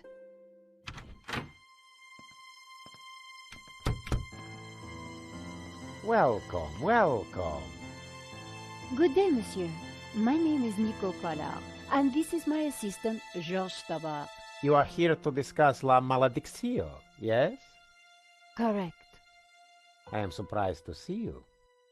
My agreement with the gallery specified that my ownership should be kept in the strictest confidence. It would appear that agreement has been broken. A man has been killed, monsieur. An agreement is an agreement. My apologies for disturbing you, monsieur, but I'm afraid we must ask you some questions. So be it. The loss of a painting is nothing compared to the loss of a life. Ask away. How did you come into possession of La Malédiction? I purchased it at auction. We have reason to believe that the theft was an inside job. Oh, that is terrible. The staff at the gallery were so pleasant to deal with, but such is human nature. I trust this won't delay the insurance claim. I'm sure matters will be sorted out soon. Did you know Henri, the gallery owner? Oh, purely on a professional basis. My restorer recommended his gallery to me. Did you ever meet him personally? No, only via email. I rarely fly. I'm carbon neutral, you know. Very conscientious, monsieur. Well, the planet won't save itself. Do you have receipts for the painting? Of course. I have already sent them to your office. These things take time to process. What is there to process? I own the painting, someone stole it, and your company provided me with insurance. I am the victim here. A state you share with the deceased, monsieur. What connection do you have to Vera Security? I've never heard of it. There is strong evidence that ties you to Vera Security. Oh, you are beginning to sound like a policeman, madame. We are merely doing our jobs, monsieur. We must leave no stone unturned. I would leave this particular stone unturned, if I were you. I'd rattled him, but I didn't want to push too hard. Of course. We will check our information again. I would do that. Your restorer, how does he fit into all this? Hobbs? Well, he did a little cleaning work on La Malédiction, that's all. I think that's enough for now. When do you expect the claim to be paid out? It will not be long, monsieur. When exactly? Surely you can give me a date. Monsieur Medovsky, I'm sure you... Please excuse the interruption, sir. What is it, Shears? Hobbs is here. Tell him I'm busy. He mentioned the portfolio, sir. For pity's sake, can he not just follow simple instructions? Please excuse me for a moment.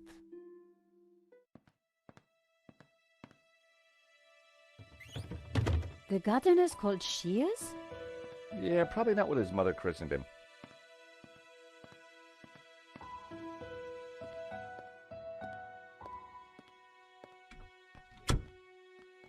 What a creep. Very clever creep at that. We got nothing on him, and he knows it. He just brushed off the Vera connection. We need something else to get under his skin. I could use Marquez as leverage. Yeah, it's just one man's word against another. So what else can we do? Let's take a look around. Maybe there's something here we can use against him. Good idea, George. You search, I'll keep watch at the window.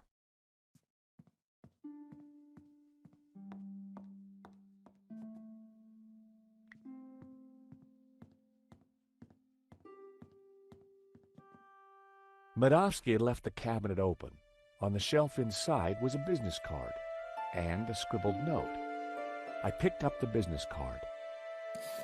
It read, Wilfred Hobbs, Fine Art Restoration. I made a note of the address.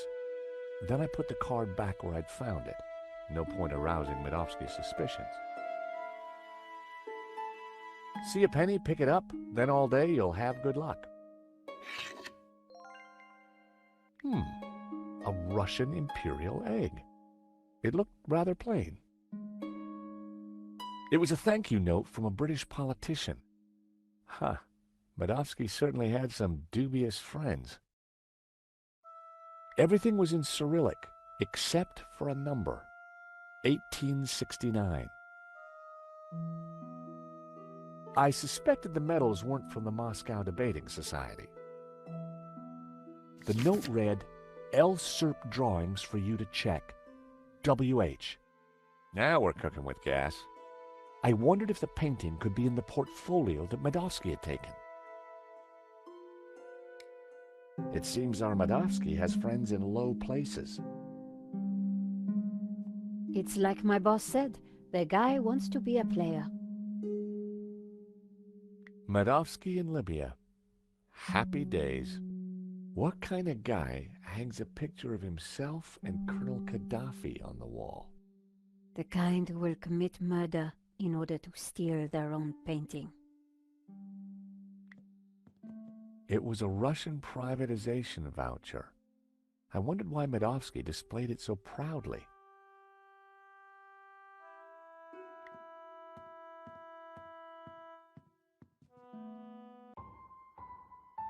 It was a beautifully inlaid cigarette box.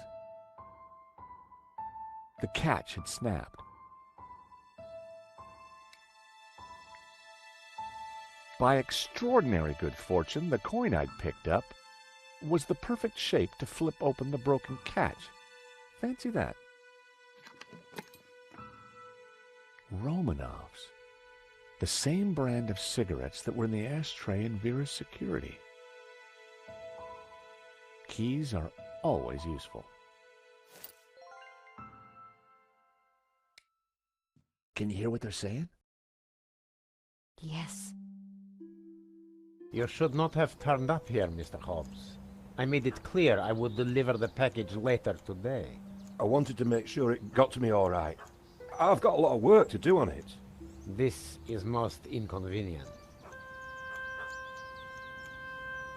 Medovsky's arguing with his visitor, Hobbs, about the portfolio.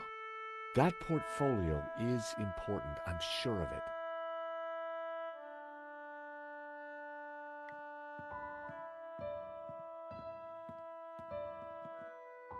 I should have guessed. Keyboard was Cyrillic. I tried to remember how that row of keys read on a U.S. keyboard.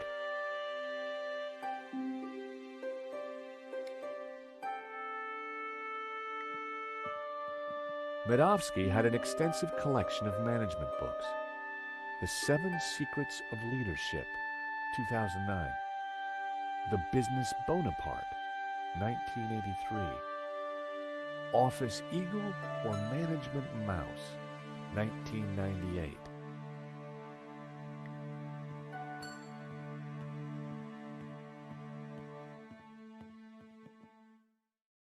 It was locked.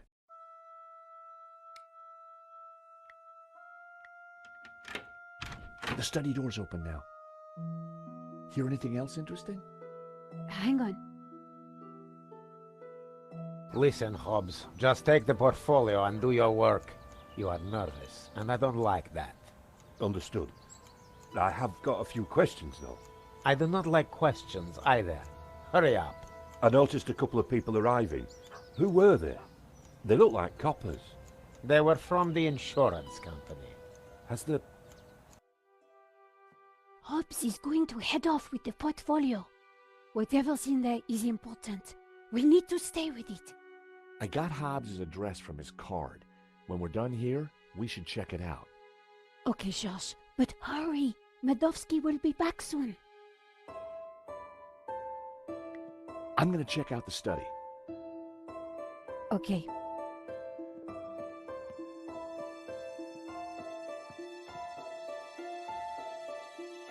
Wow, there must be millions of dollars worth of art on these walls. The drawer was open. My heart skipped a beat. But inside, I saw only a candy bar wrapper.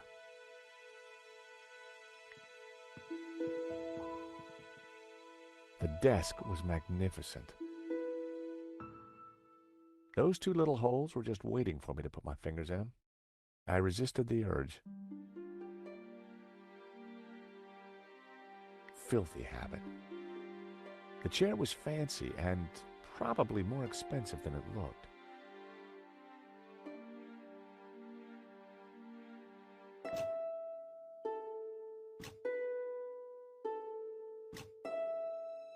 A secret drawer popped open.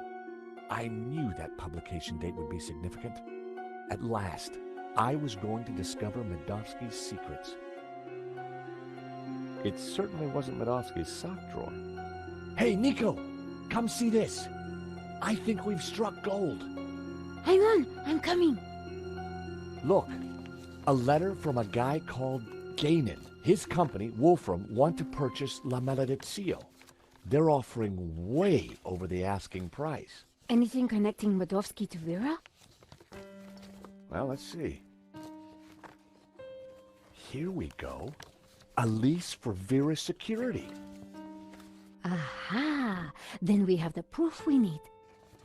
Hang on, what's this? Expenses for a Mr. Shears. Waterloo Motors, one helmet. These are from Paris. Madame Lautrec's. Hotel Britannique. Pizza. Nico. Pizza. I think your friend Shears might just be Henri's killer. Georges, what have we got ourselves into? I just heard the front door close. Medovsky's coming. Put everything back in order, quick! Right.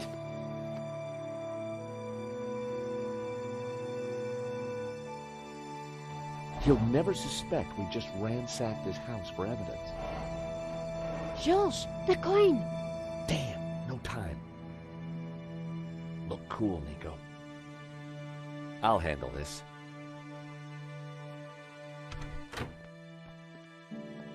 I apologize for the lengthy wait. As you can imagine, my time is at a premium. That's fine, Mr. Medovsky. I think we're almost finished anyway. And payment?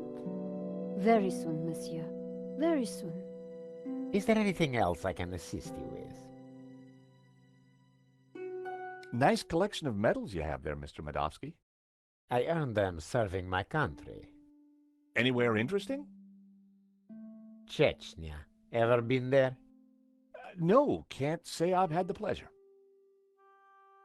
Is that a first edition of War and Peace?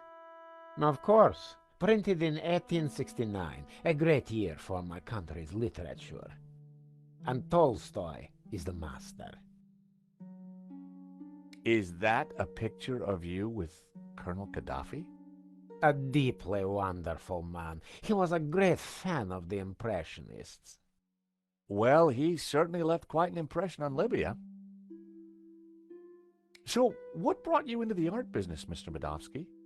Oh, an eye for great artists, an appreciation of fine culture, and a love of what you Americans call the greenback. You must be upset at the theft of La Malediccio. Yes, and disappointed that someone would kill for such a minor piece.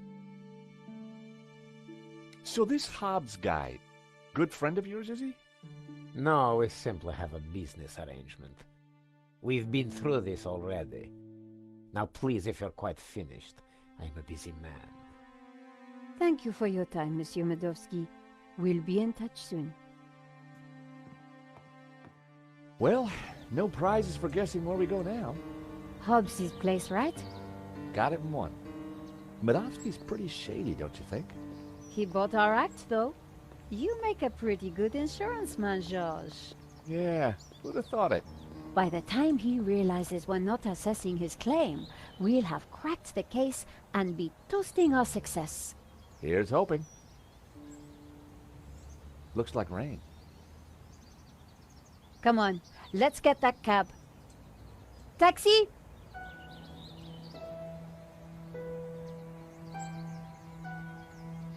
I think we just stepped off the London tourist trail. I guess this Hobbs character doesn't like visitors.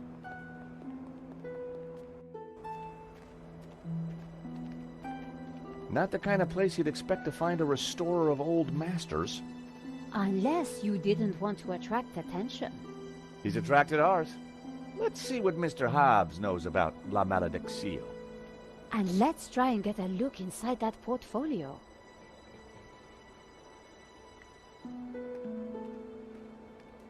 I wouldn't have been able to break the chain, or the padlock.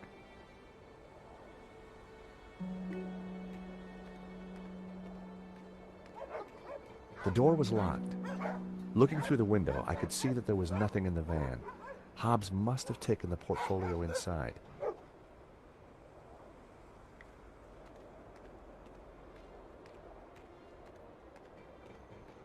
Piles of junk, mostly boxes of old paints and scraps of picture frames. Mixed in were wires, cardboard, and some dubious-looking old clothes.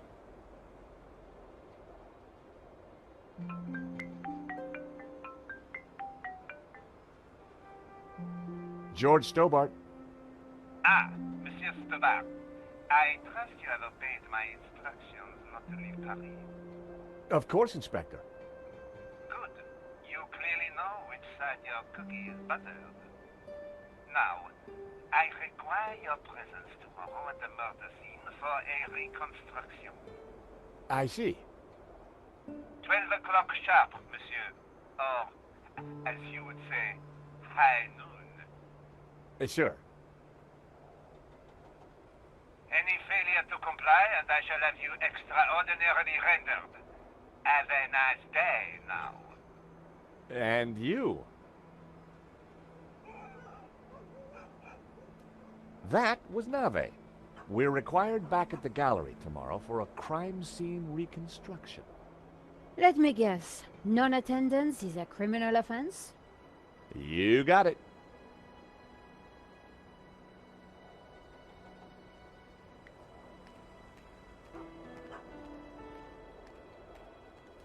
The large dumpster was full of garbage.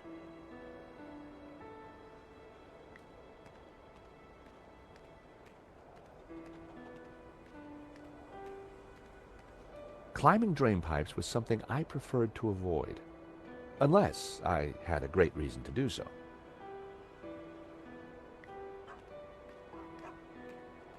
It was Hobbs's mailbox. There was a note hanging out. For a second, I debated the morality of mail snooping. It was a short debate, and I won.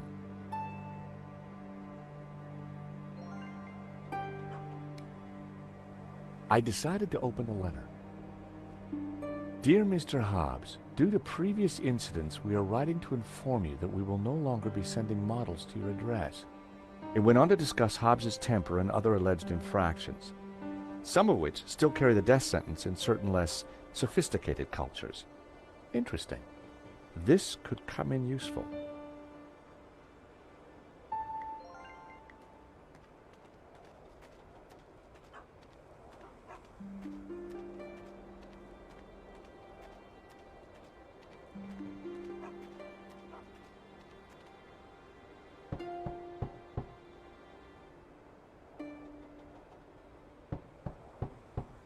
I don't think there's anyone home.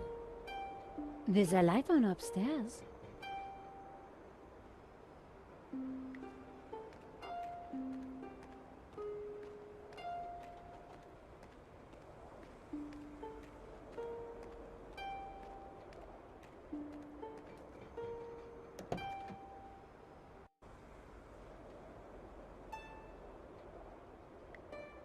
Slasha.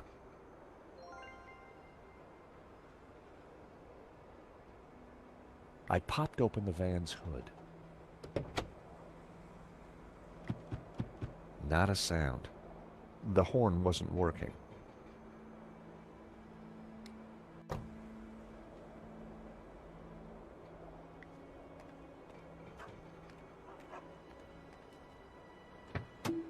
The engine was held together by rust and dirt. Everything was covered in a sticky film of dirty black oil. Half the wiring wasn't connected to anything. It was clear why the horn hadn't made a noise. Neither hornpipe was connected to either the battery or the cab. It was one of two horns in the van.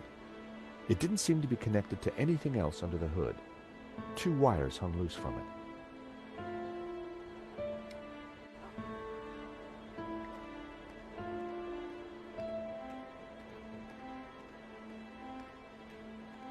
I had found just what I needed. 2 lengths of wire.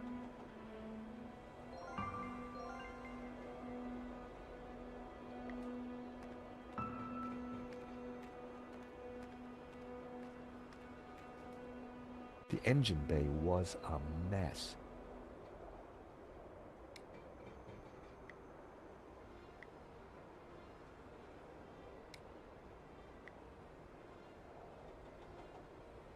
There was already a wire connected to that terminal.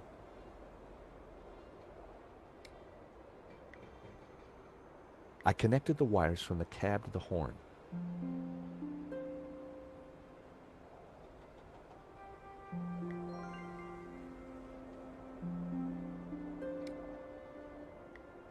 I snipped the wire in half. I connected the wires from the cab to the horn.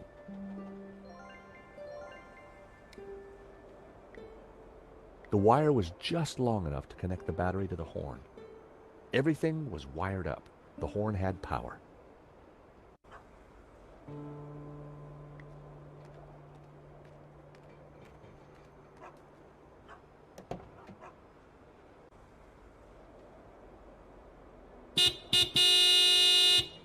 I figured that should get Hobbs' attention. All right, hold your blooming horses. What are you up to with my van? Hello there. We fixed your horn. So I hear. Now what are you doing in my yard? Afternoon, Mr. Hobbs. We're from the model agency. About blooming time. I'm on a deadline. You better come up.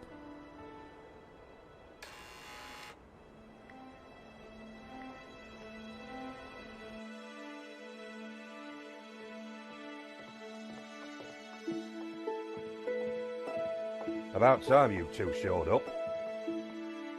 Hello, Mr. Hobbs. I was just wondering if... Can it, Goldilocks? I don't have time for chit-chat. Just get undressed behind that screen. Undressed? That was the deal. An extra 20 quid because I need you with your kit off. The studio was freezing. And as for you, darling, no need to get undressed. I've got a vivid imagination, so I'll just use that. Either way, just go sit over there on that rug and give me your best Belle Epoque floozy.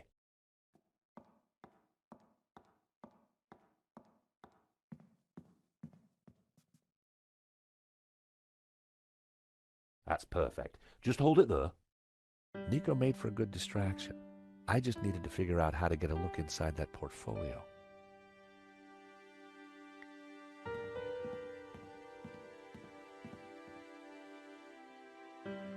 Hi, what do you think you're doing? Oh, sorry. I was just going to take a look at some of your pictures. You're very good.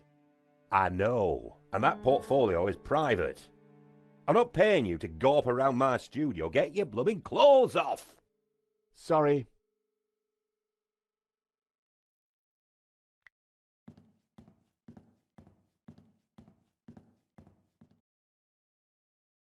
I wasn't going to mess around with that wiring.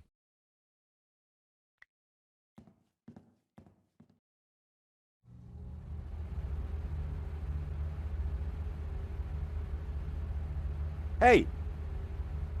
Leave that dial alone. The heating gobbles up all the power and the circuits can't take it. Sorry. I turned the thermostat down again.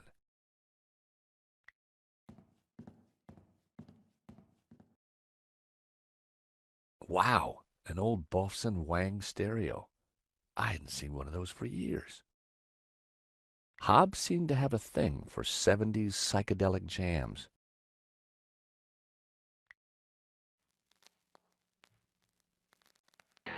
I turned the volume up a few notches.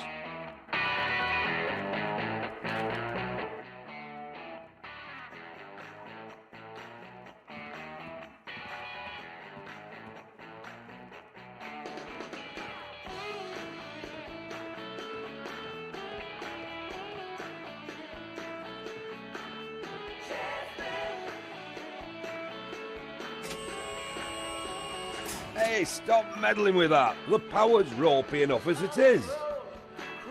Blowing the power would certainly have distracted Hobbs, but the elevator alone wasn't going to trip the whole system.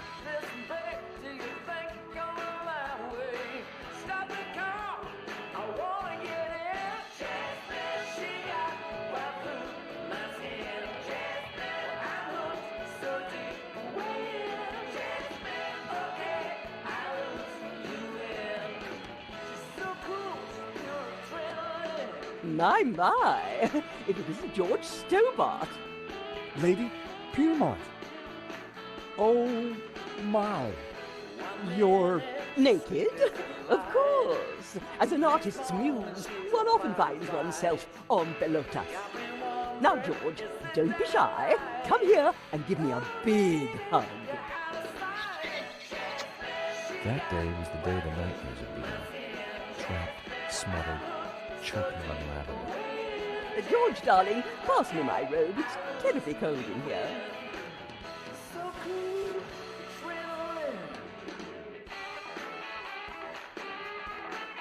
Oi, what you do with a blooming robe on? God help me, but you're supposed to be naked. I've got a deadline to meet. Well, you won't be meeting any deadlines with manners like that. And besides, it's freezing in here.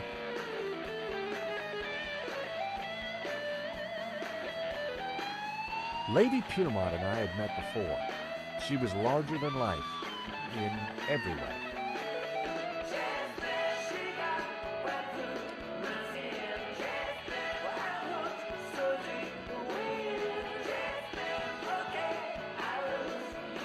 How about a top-up, Mr. Hobbs?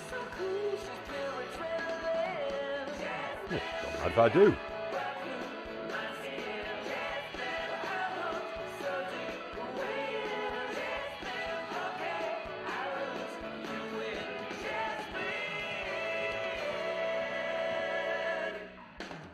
Lady Piermont. Oh, George, be a darling and sort the heating out in here. I'll see what I can do.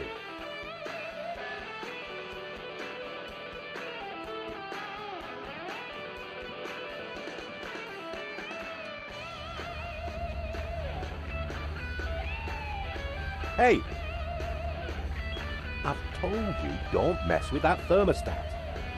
Sorry, but Lady Piermont is cold. I thought... Look, pal, I know it's brass monkeys in here, but the wiring in this building is ancient, and the fuse box won't take it. Her Majesty will just have to get used to chapel hat pegs. Lady Piermont, Mr. Hobbs won't let me turn up the heating. Well, we'll soon see about that. Oh, crumbs. If you do not adjust the heating, I shall refuse to cooperate. Lady Piermont, it's the circuits. They won't take the strain. You know what old buildings are like. In which case, I see no reason for this session to continue. Whoa, Lady Piermont, let's not be too hasty. I'm sure I can accommodate your needs. Good. Perhaps you can start by letting George here turn up the heating. Oh, go ahead then, but be careful. The power in here is temperamental.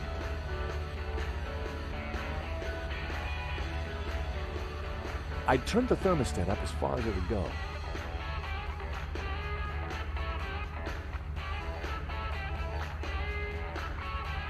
I wondered if the suspicious wiring could be used to my advantage.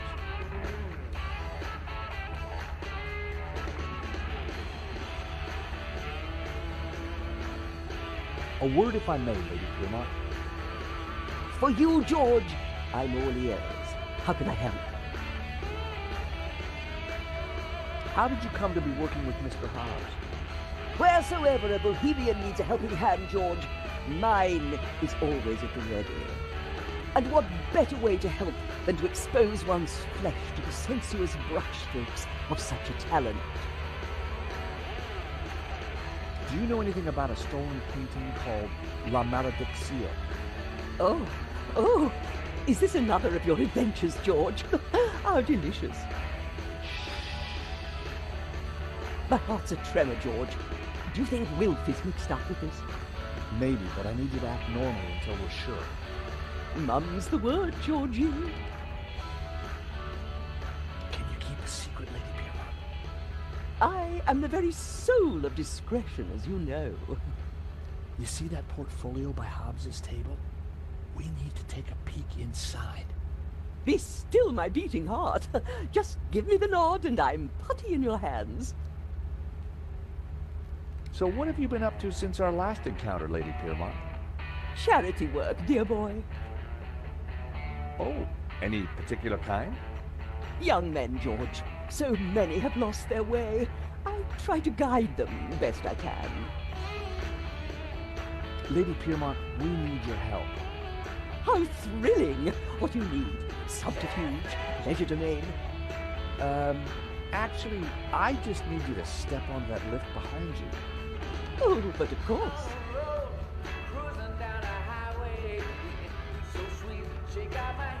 Is this good, George, darling? Perfect. Now, just stay right there.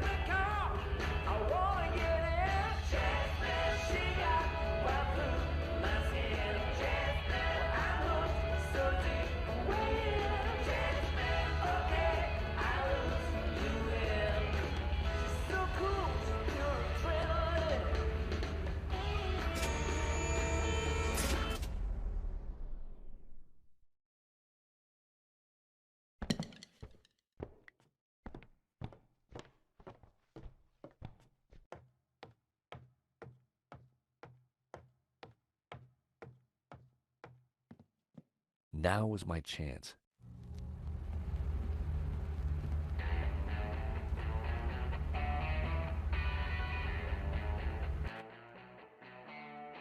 It was one of Hobbs' sketches. More of Hobbs' sketches. The model looked familiar. Impressionist sketches. Well, it wasn't La Maledictio, but it did appear to be a study for an element of the painting, the Ouroboros. There was something different about the image in the center. I figured the sketch might come in handy, so I took it. What the heck are you doing with those? They're private papers. Huh? Well, that was fun. Just like when you were a private dick, George. So, you're not models? No, Mr. Hobbs. Well, you can't be a copper. You're not stupid enough. So what the blazes are you doing in my studio? We're investigating the theft of a painting, La Maledictio, by the Spanish artist El Serp. One of these sketches is a study of that painting. Well, sure, but what's that got to do with that? I'm a restorer, and I restored it. I've got naught to do with what happened after that painting left this studio. How was I to know it was going to get Henri killed? Hang on a second. How do you know Henri's dead? Look, he and I went back a long way. Le Lézard Bleu was on the ropes, so I got the painting into his exhibition. Nothing like this was supposed to happen. We're not accusing you of anything, Mr. Hobbs. We just want to get to the bottom of this. I get that, and I'll help you however I can, but this mess is way above my pay grade. How come you needed to make so many sketches of the painting to restore it? Restoration's not about throwing a load of paint around. It takes research. The Serp is a complicated painting. A lot of subtext, a lot of symbols. Why would anyone want to steal La Maledictio? It's not exactly a famous painting. True, but there is something special about it that's hard to describe. There's conviction in every brushstroke. Whoever El Serp was, he had a tale to tell. The symbolism is deeply religious. Tell me about the symbols in La Maledictio. Very Christian, deeply religious, but not exactly orthodox. The sort of thing that would upset a priest? There was one at the gallery telling everyone how evil it was. As I said, it's not exactly orthodox, and the church can be very touchy about orthodoxy. Especially now they can't just burn anyone they disagree with. We have reason to believe that Medovsky is mixed up in the theft of La Maledictio. Eh? What would he gain from stealing his own painting? We have strong evidence that Medovsky is not the real owner. You'll have a hard time proving that.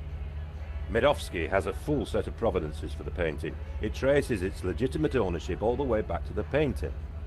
Well, why didn't Medovsky mention it? Because they're not with him. Henri's got them. Or had them. And Henri is dead. So ask his partner.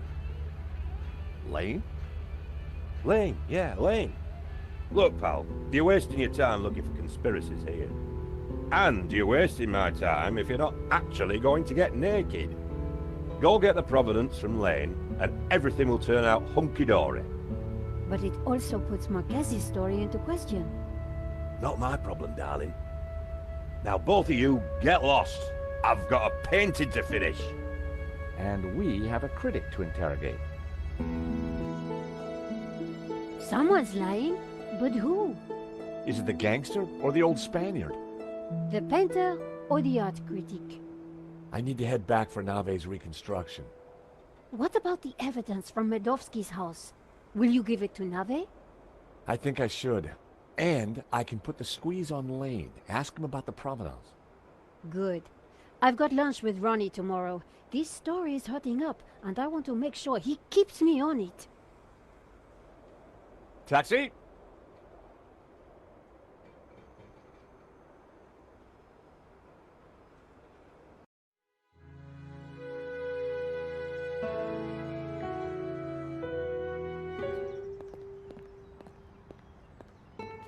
Here I was again at the crime scene. Inside the gallery, I could see lots of activity. Nave preparing for the reconstruction, no doubt.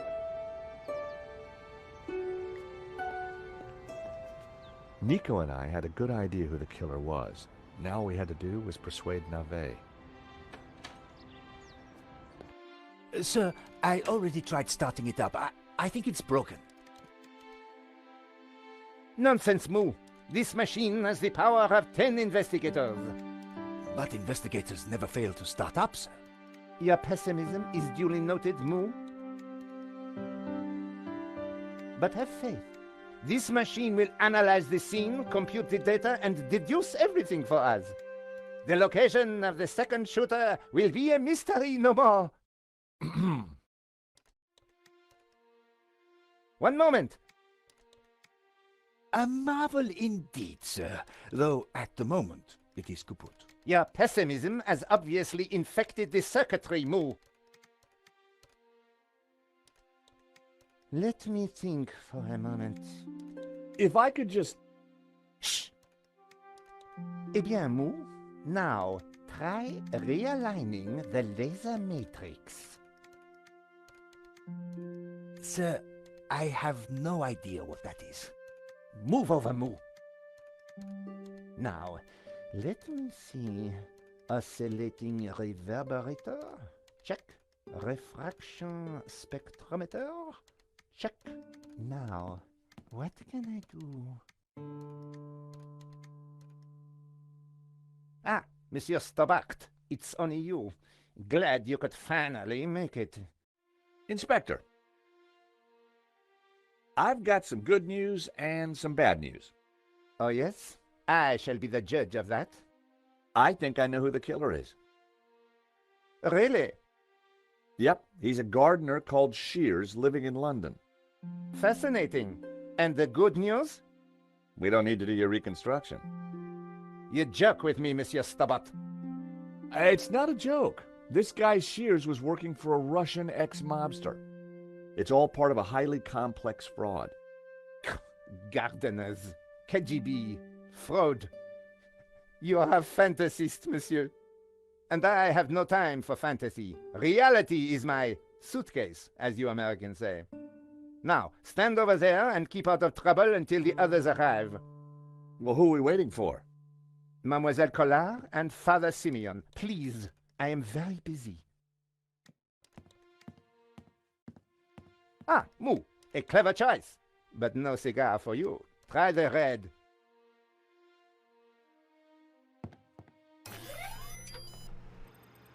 Mon Dieu!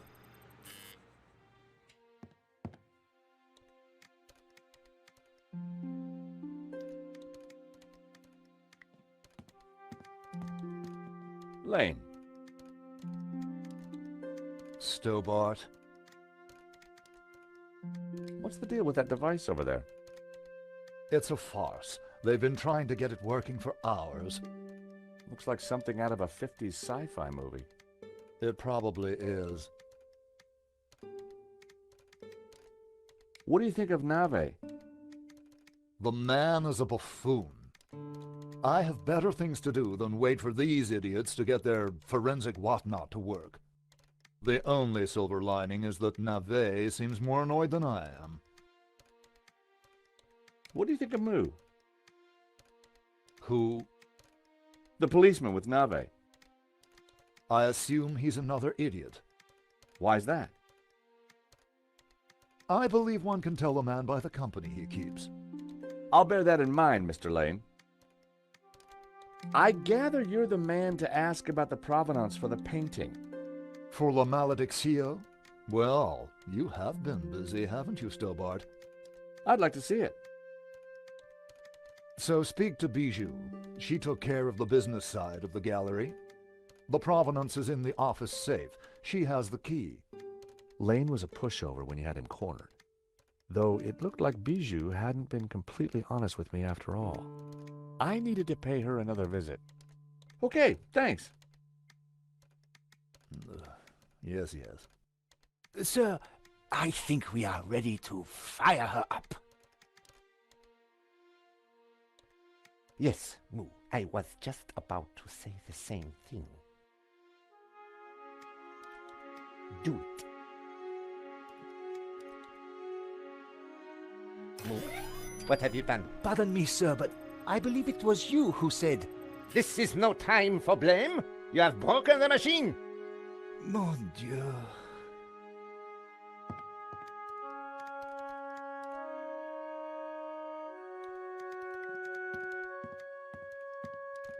Stubborn. Monsieur Stobart, you will not leave until this is over. Understood? But I just need to... This is a reconstruction.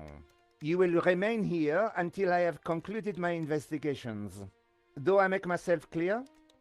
Okay, clear.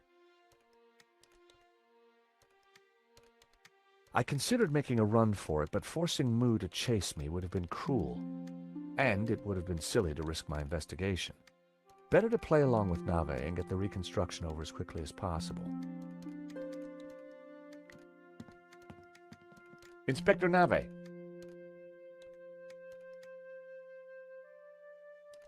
What seems to be the problem?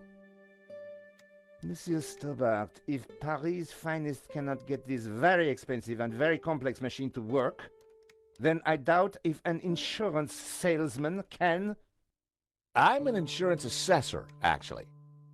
Oh, I see. Well, la-di-da to you, monsieur. Oh, yeah? Well, la-di-da to you back. Whatever. You are neither qualified nor clever enough to operate such an instrument. Like us. What was that, Moo? I said, unlike us, sir. Have you been a detective long? Long enough, monsieur? You've solved a lot of crimes, I guess. More than you have had hot dinners? Well, I've had a lot of hot dinners, Inspector. Oh, yes? How many? What?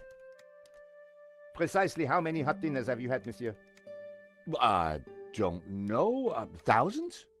You prove my point for me, monsieur. Precision and accuracy are everything.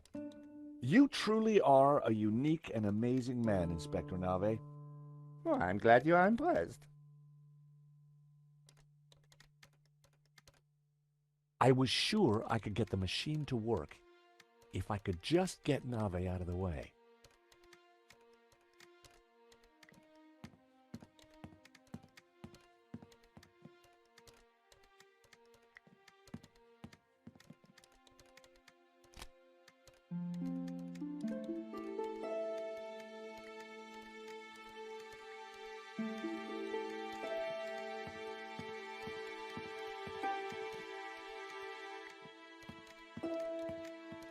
Inspector Nave.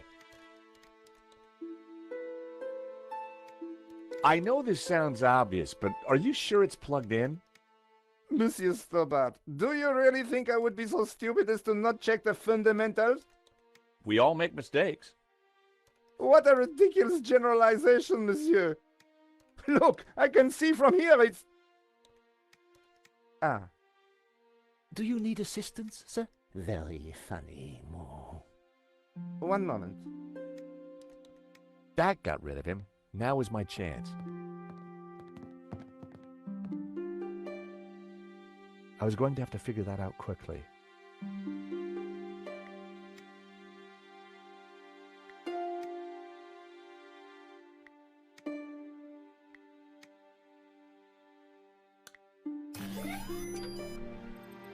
Time to get the show on the road.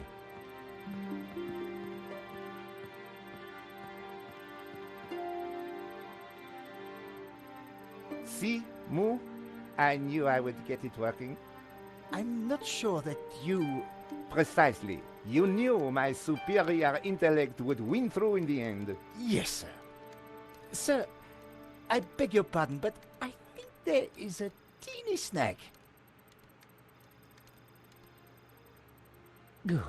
Go on. We have no victim. Good God, Moo. Are you suggesting I kill someone for the sake of this reenactment? No, sir.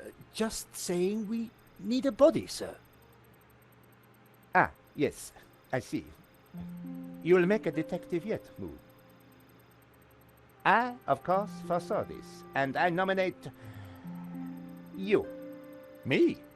Well, I'm not dead. Have you ever acted, Monsieur Stobart?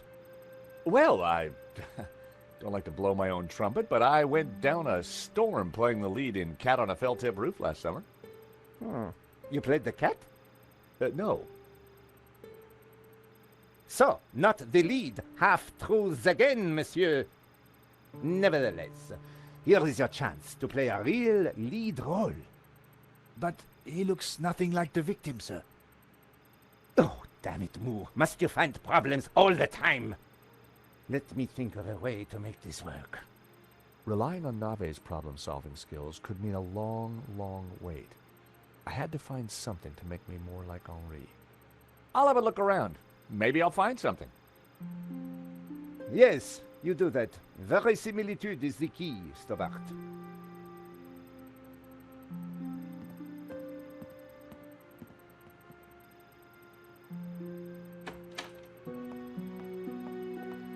Ah, you have arrived at last.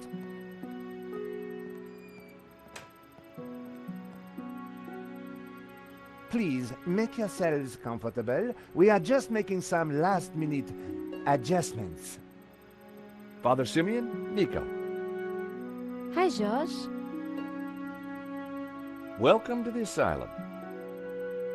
Let me guess. Nave is overjoyed we've solved the case and he's putting us up for an award. Not quite. I told him about Shears and Medovsky. He says it's fantasy. But that's crazy.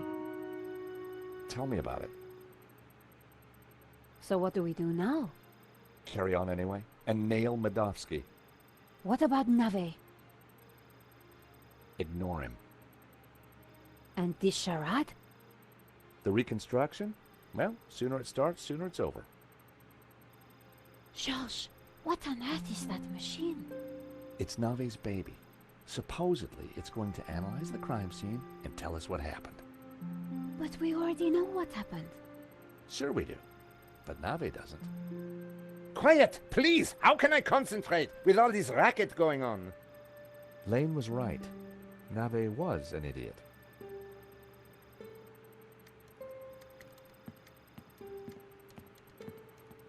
The best place to find Henri's things was in his office.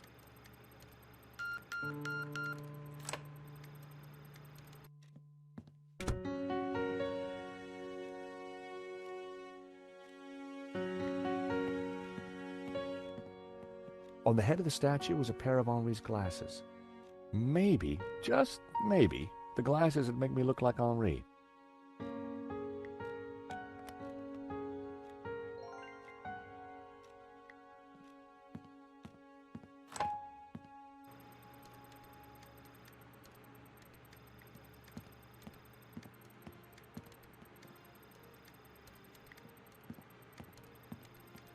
I've found Henri's glasses. Stole or found? Never mind. That might just do it.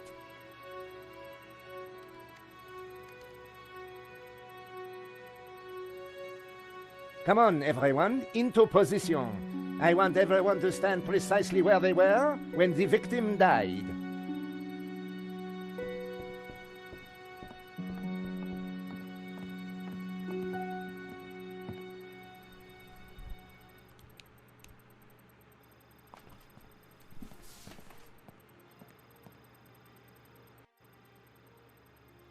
This process is ridiculous. God moves in mysterious ways, Father. Indeed. And the devil makes work for idle hands, Mr. Stobart. Shh! Stobart, you are supposed to be dead. Please be dead more quietly. I tried to tell Navet the truth about his bloodstain. Didn't he believe you? You're a man of God. His faith is in science, Mr. Stobart, not God. Father? Yes, my son.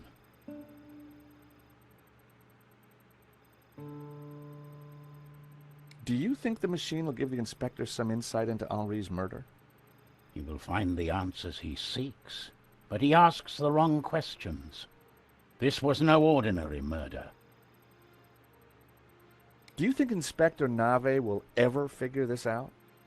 I'm not sure, although I'm no expert. Yeah, neither is he by the looks of it. You keep talking about the Gnostics. Who are they? They are a cult, a warped branch of Christianity that reveres Lucifer as equal to, or perhaps greater than, God. I can see how that might trouble the Vatican. The Vatican is the least of your worries. Please be quiet! Last time we met, you said the stolen painting was evil. Let me explain. I'm a Dominican, Mr. Stobart. The Dominican order was founded to seek out and destroy heresy. Why? Because heresy is evil. Okay. For 1,000 years we have fought against heresy. Indeed, our enemies gave us a nickname, the Hounds of God. Dominicanis, Dominican, you see? Very clever. Now this painting, the Benedictio, is without doubt heretical. Whoa, hold on. How can a painting be heretical? Because it is filled with Gnostic imagery. And Gnostics are heretics. What kind of imagery? Evil imagery. The Ouroboros, the snake eating its tail. Images of false saints, heretical saints. So you think the painting itself is evil? It trails murder in its wake, Mr. Stobart. And murder is police work, monsieur. Silence, please, both of you. The Ouroboros, what exactly is it? It is a Gnostic symbol. It marks something that is hidden. There are trees illustrated within the Ouroboros. They symbolize knowledge. So the Ouroboros alludes to hidden knowledge. The painting must be destroyed to stop this knowledge being revealed. Thank you, ladies and gentlemen. That is the first set of results completed. Only 36 more to do. Please remain in position while we reset the machine. You may relax and talk amongst yourselves.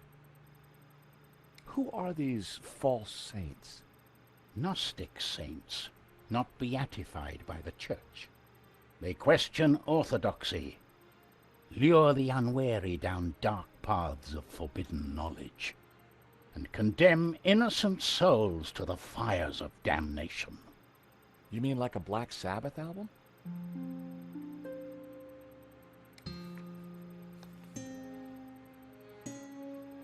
Vade retro satana. What's the matter? It is worse than I thought. What is it? It's just a sketch. Not just a sketch. The painting. I wondered if it was something I'd said. I have to get out of here. Now. Father Simeon, I forbid you to leave. This is an official investigation. Don't you understand? A great evil is upon us. The painting is evil. The heretical Gnostics in league with the devil himself. The devil? Don't you understand? The Tabula Veritatis, the tablet of truth. It is real.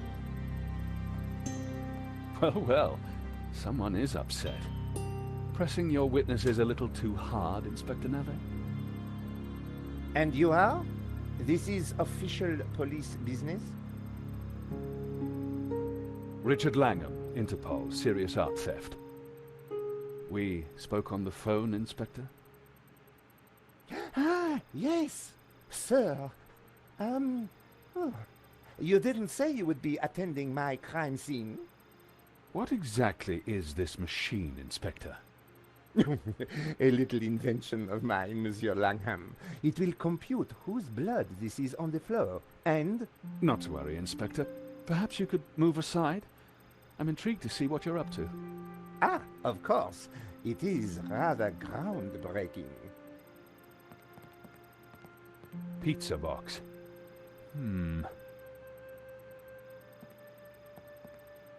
It looks like your suspect was a Hawaiian, Inspector. A Hawaiian? Mon Dieu! Mo! Get on to the Hawaiian embassy straight away. There is a surf killer on the loose. Alert the airports and the surf shops. Sorry, Inspector. I mean, Hawaiian pizza. Your blood stain is a pizza sauce. Pizza? Mo! You fool! Forget the surf shops. Get on to the Italian embassy. This has mafia written all over it. Nah, Inspector, if you don't mind, I'd like to speak to your witnesses. And in the meantime, perhaps you should try and get your priest back. Madame Collard, Mr. Stobart, I assume. Can I buy you chaps a coffee? Langham sounded a little more on the ball. Maybe he'd bring a dose of common sense to the case. So, Inspector Nave brought me up to speed and told me about you guys. I can guess what he said. But what's your interest in the robbery? I've been tracking a gang of art thieves for some time, and this looked like a good lead.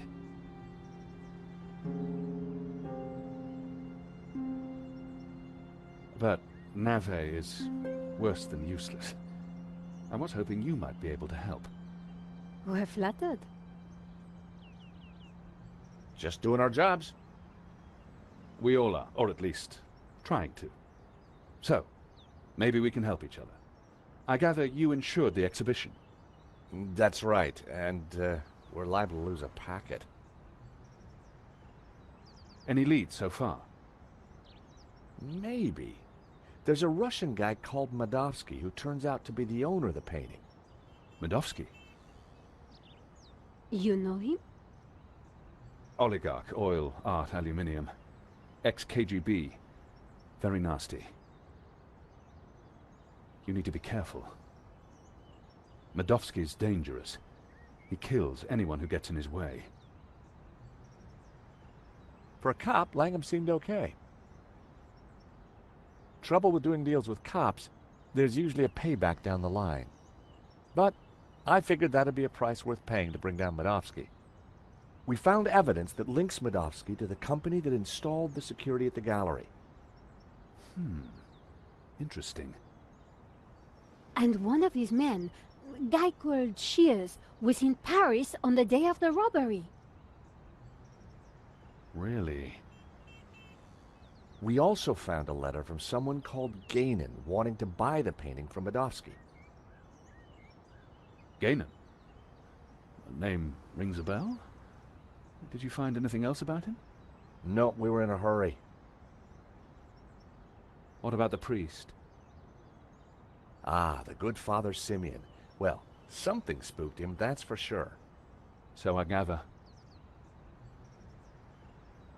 He kept saying La Maledizio was evil. Perhaps he's right. It certainly caused evil, hasn't it? I'll take leads from anyone, Mr. Stobart, even a crazy priest. Let's keep in touch. Thank you for your help. Coffee's on me, or rather, on Interpol. Miss Collard, Mr. Stobart. So, George, what do you think? Interesting. He seems to be on top of things. I agree. You know, Nico, this could start getting dangerous. You think Langham's right about Medovsky? Well, he appears to be on the ball. I thought he was cute. He was English, Nico. They're all cute to you. Hidden depths, too. Oh, yeah? What about my hidden depths?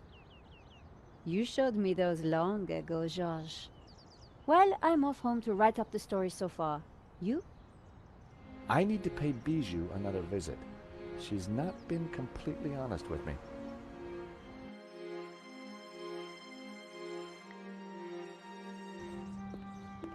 Bijou had told me she didn't have anything to do with the business. But Lane said the opposite. One of them was lying.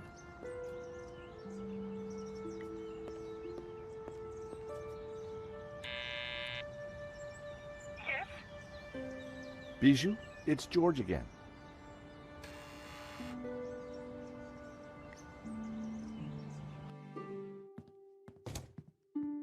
The air was heavy with incense and alcohol. Reminded me of the old alma mater. What happened? George, please help me. I am lost. Oh, help me. You must help me. What's wrong, Bijou? I can't play our song. I've lost Henri and now our song. You mean the record? How did it happen? I stumbled and trod on it by mistake. What song was it, Bijou? I'm lost without it. Lost, lost. The name of the song, Bijou. Jasmine. It was our song. I'll see what I can do. Lane tells me you've got the provenance, that you did all the paperwork for the gallery. Oh dear, my head is going round and round and round. Bijou, I need to know. All the papers are in the safe, in the gallery office. Stop asking all these questions. Bijou, where's the key to the safe? Henri? You're not Henri. I'm keeping the key just like Henri asked. Could I borrow that key, please? Oh, I need my tune. Nothing else matters. I couldn't get any sense out of her in that state. I had to find a way to get the safe key. Please help me. Bijou's favorite record was smashed beyond repair. There was no way it could be fixed.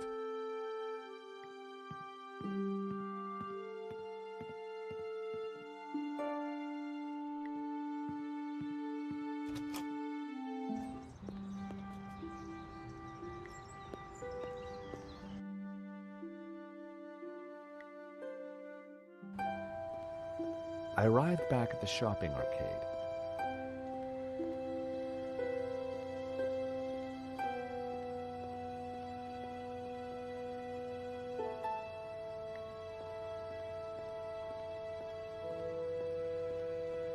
I had a closer look at Bassam's stock. Check it out, George.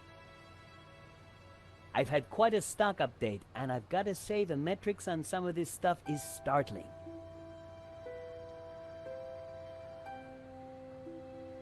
They looked interesting. A stack of those cards that play music when you open them. Hey, Bassam, how's business? Good to see you, George. Gotta say, the new branding's hitting the demographic right between the eyes. Sold anything? This is a soft market, George. Look to the margins. Look to the margins. Does one of your cards play the song Jasmine? Sounds familiar. Let me check the database. I think that's by the hairy lobsters. Bassam certainly knew his stock. Aha! Here it is. How much? It's yours, if you mention my shop to 3 other people. Done. Thanks. Thank you.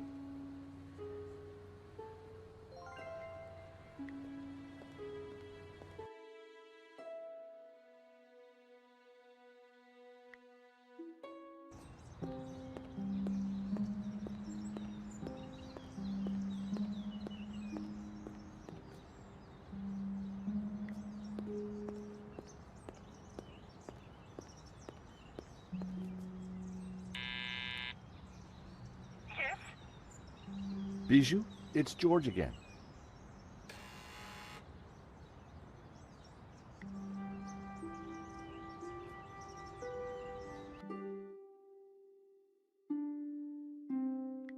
The small stuffed dog had pride of place on the table. Its little face reminded me of Henri. Its coat even matched his hair. Some dogs really do look like their owners.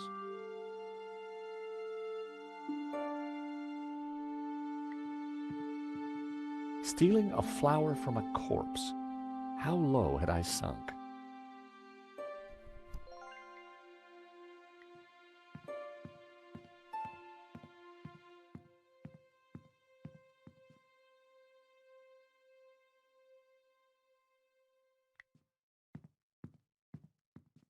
Bijou?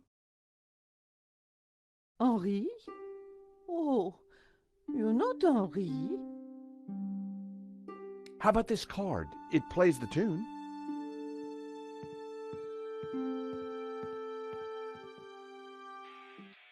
How song! Oh, how wonderful! Dance with me, Henri. Bijou? Henri? Oh, you're not Henri. Oh, Henri, just dance with me.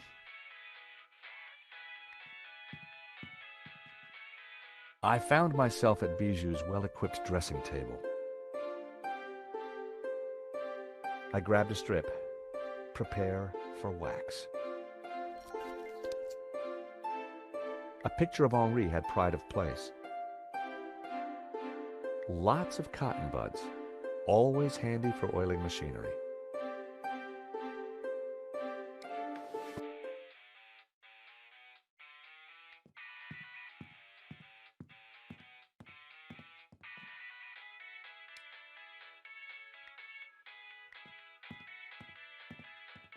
Sorry, little fella.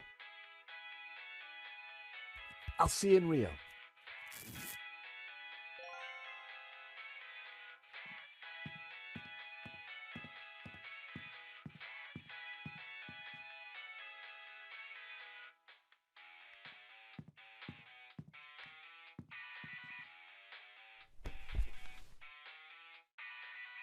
I didn't want it on my eyes, but perhaps a slight dusting.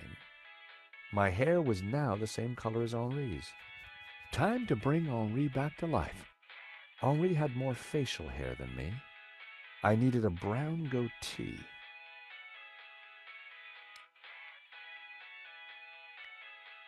With my mouth firmly closed, I added the wax strip to my upper lip. Instant goatee. Getting there, but I needed a little more. It was hard to see the color of Henri's eyes behind the glasses.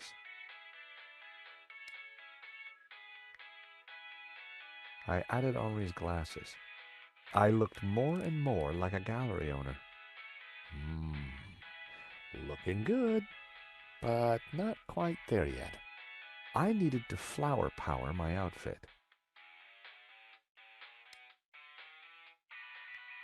I added Henri's flower to my buttonhole. The jasmine definitely gave me that perfect hippie vibe. Getting there, but I needed a little more. I had the outfit exactly, but I needed something extra to ensnare the senses.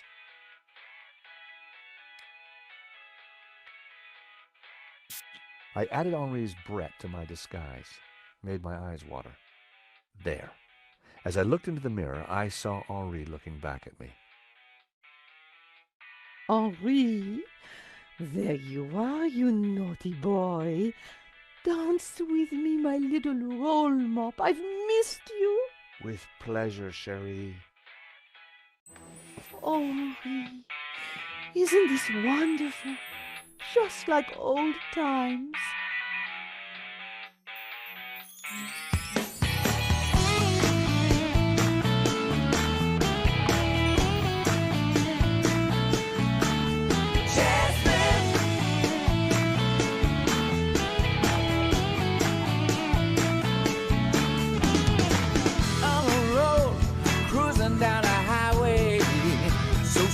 She got my head in a spin.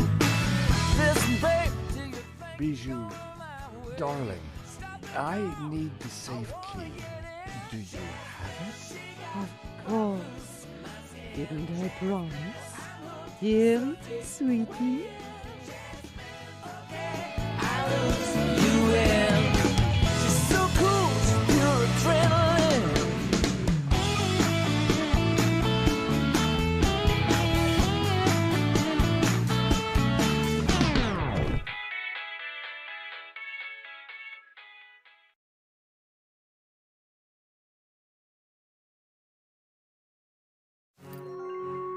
Better let her sleep. I had the key. And besides, I wanted to get my hands on that letter of provenance.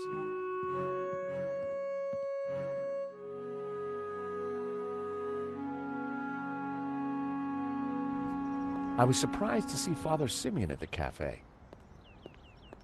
George, a moment, if you please. Is everything all right, Father? No, my son, not at all. Great evil is upon us. That sketch you showed me in the gallery, the study from La Maledictio. It showed an image hidden inside the Ouroboros, a dangerous image. Dangerous? The symbol represents a heresy, an object that the Gnostics call the Tabula Veritatis. The Tablet of Truth? It is a tablet of lies, a tool of Lucifer. Tell me more about this Tabula Veritatis. It is an artifact capable of undoing the whole of creation. It was smuggled out of the Holy Land millennia ago and brought to Europe by the Cathars, an evil Gnostic cult. In 1209, the Church launched a glorious crusade in the Cathar heartlands of southern France. We wiped out almost all the Cathars, and with them, the evil that is Gnosticism. My order, the Dominicans, were formed at that time to seek out and eradicate any remaining Gnostics. But we failed in our primary objective. We did not find the Tabula Veritatis. We presumed it lost, but the painting suggests it is still in Gnostic hands. How is La Maledictio connected to all this? I believe it contains clues that point to the location of the tablet. Clues constructed for a Gnostic to solve. If someone were to decrypt the painting and find the Tabula Veritatis, who knows what evil would be unleashed upon the world? So, you're suggesting that this image of the Tabula Veritatis is hidden in the Ouroboros on the painting? It is obvious now. The Ouroboros is a symbol of the Gnostics, and the tree it contained symbolized knowledge, hidden Gnostic knowledge. Were the Cathars all killed? All that came forward to fight, but like a weed, their roots were deep. We did not fully destroy their evil. I still don't get why the Gnostics are so evil. They see God as simply the creator of the physical world, and revere Lucifer as the lord of the spiritual realm. Wow. What's so terrible about this tablet? What does it do? Like Lucifer himself, the Gnostics could be anywhere. We must talk somewhere more private. Thank you, Father. That was some story. Be careful. Guard this knowledge. There are those who would do anything to find the tabula. Please excuse me. I have to get back to the gallery. I will remain here and follow you when no one is looking. I have more I must tell you. I had to get into the gallery and find the provenance, but I was really looking forward to hearing what else Father Simeon had to tell me.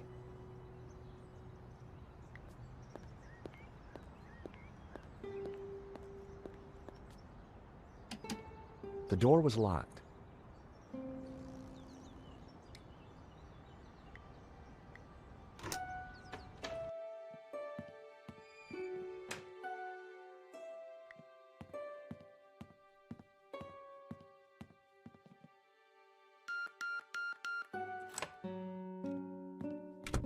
Time to look in the safe.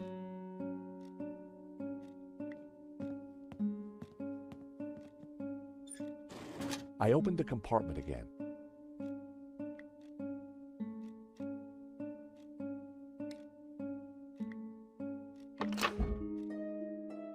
A note was attached to the front of a document wallet.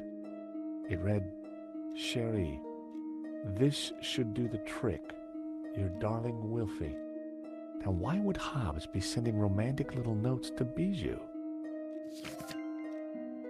The ring had an inscription, "Henri and Bijou forever." Huh. Henri had bought Bijou a big diamond ring. I had a feeling the ring would be useful. That had to be the elusive provenance. It clearly stated that Medovsky was the owner, but I'd learned never to take things at face value. I had to take a closer look at this. At first glance, the provenance looked authentic, but something wasn't right.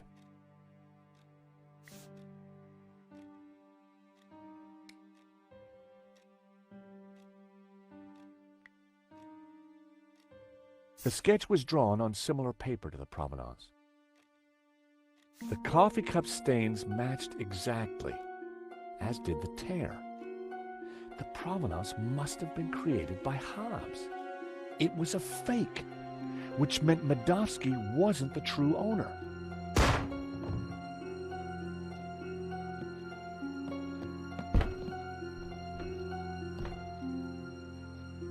I had to get out there and find out what happened.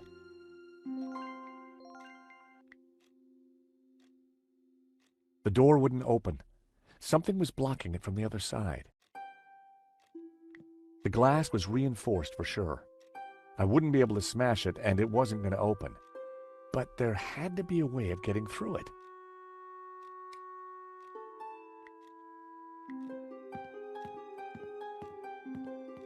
The diamond ring was just what I needed to cut through the glass.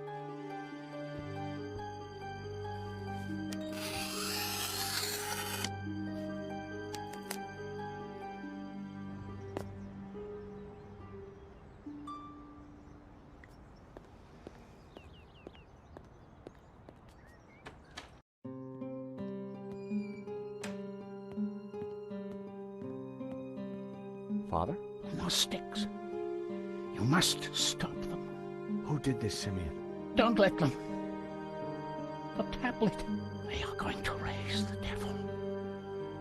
Lucifer himself. Those were his last words. First Henri, now Simeon. Who was behind this? And what was Simeon trying to tell me?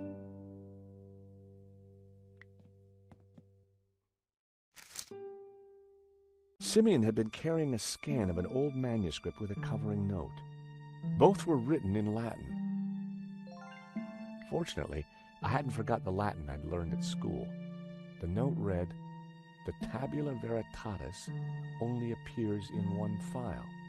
The Inquisition into Heretical Depravity by Nicholas Emmerich, A.D. 1376. Scan attached." The note was signed by the Vice Prefect of the Vatican Archives. Simeon must have done some digging after he recognized the symbol on Hobbes's sketch. It was a photocopy of an old Latin text. Although a bit rusty, my Latin was still up to the job. It read, "And thus spoke the accused. In this ritual we find succor. Clad in blue, the perfecti take the form of the spiritual and look towards the rising sun, toward the tree of knowledge. Clad in green, the credentes look the other way, towards the setting sun, where stands the tree of life. And all shall know that the light of knowledge is blue, and that the light of life is green. For thus was the light of Eden, both blue and green, intertwined with the light of man to become pure. Pure light, white light, pure light will win." So it was written in the old texts, affirmed by the Tabula Veritatis. And these were the accused's last words. It was powerful stuff. I wondered how it connected to La Maledictio. The third passage read, "Pure light, white light, pure," so affirmed, and these were the... Interesting. There was more about light, and somehow the Tabula Veritatis had a connection. Simeon would have known what it all meant, but unfortunately, Simeon was dead. The illustration showed a group of colored figures engaged in some sort of ritual. The blue and green figures appeared to be in control. The crowd in the foreground were colored red. I guessed it was a representation of the ritual in the text.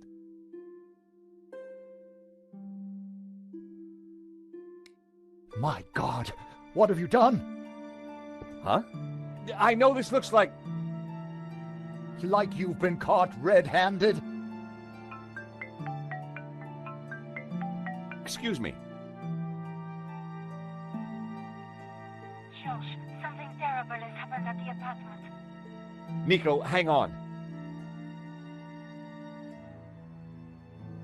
Lane, it's not what it looks like. Murdering a priest, Stobart? Is there no end to your depravity? It's a simple misunderstanding. Look, I need to go. I'll be at Nico's apartment.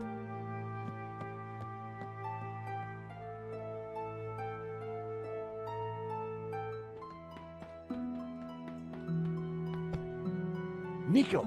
In here.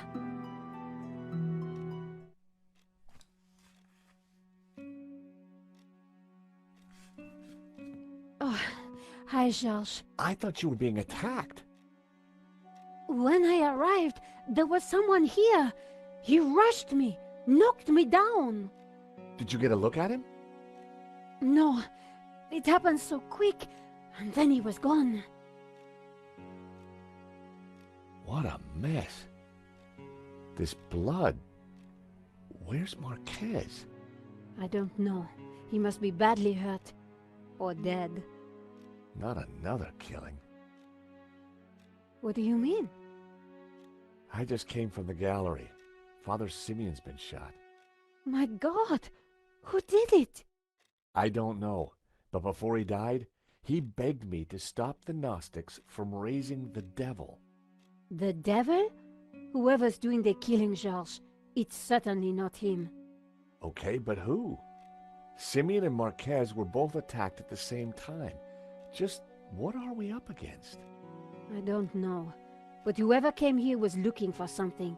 The place has been ransacked. I'm going to clean up. I'll be back in a minute. Okay, I'll take a look around.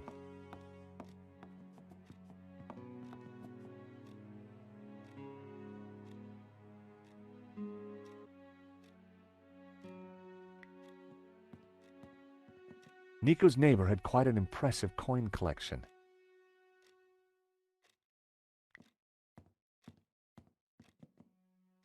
There was still quite a bloodstain. I really hoped that Marquez was all right.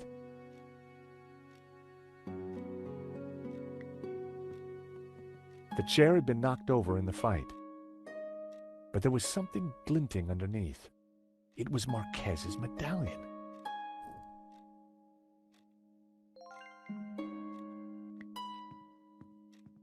There'd clearly been a struggle. Marquez must have put up quite a fight.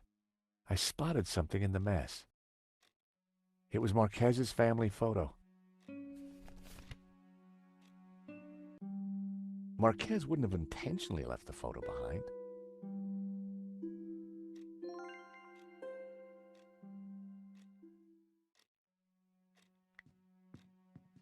The sofa was a real mess, but there was something between the cushions.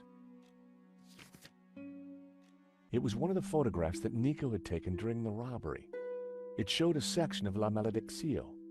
Marquez had written on it. Marquez had circled one of the figures and written Judas. I wondered if he was identifying him as Judas Iscariot. Back in Bible class, Judas was definitely one of the bad guys.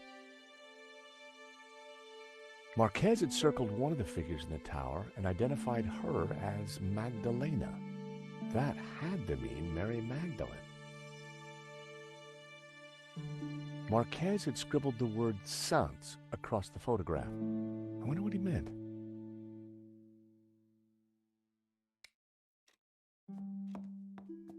Hey, George, you find anything? Marquez's medallion. And one of your photos of the robbery. Marquez scribbled all over it.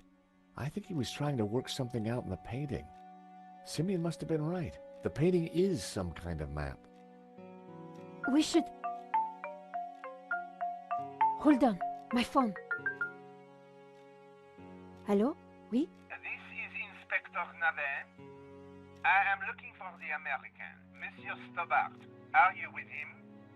Yes, he's right here. Mon Dieu! Stay calm, madame. Where exactly are you? In my neighbor's apartment. But why do you... Do not worry. I am just moments away. Be very careful. He is armed and highly dangerous. But he seems so charming. Trust me, madame. The leopard never changes his straps. That was Nave. You're in big trouble. Lane saw me with Simeon's body. He set me up for sure. Well, Nave's on his way, and he'll be here any moment. We have to go, Nico, now. Down the back stairs. We'll go through Fleur's shop.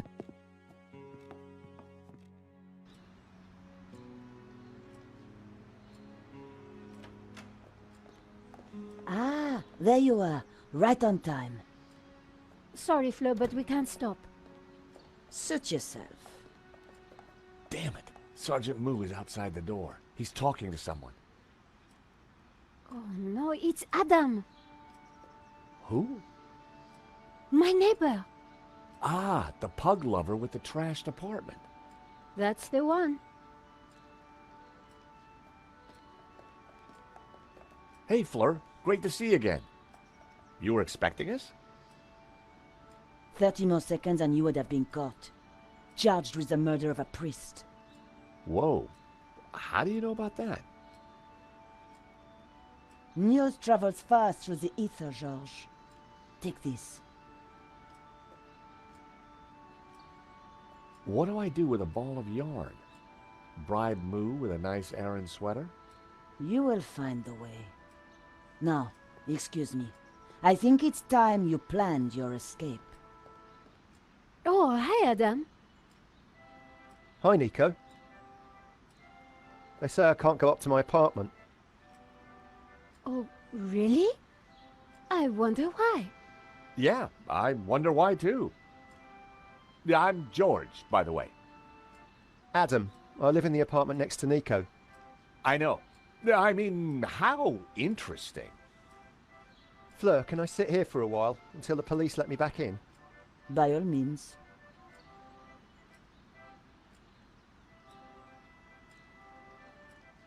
So what now? You take a look around. I'll see if there's a way to get past Moo.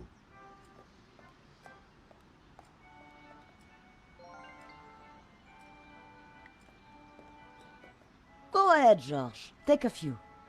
Thanks.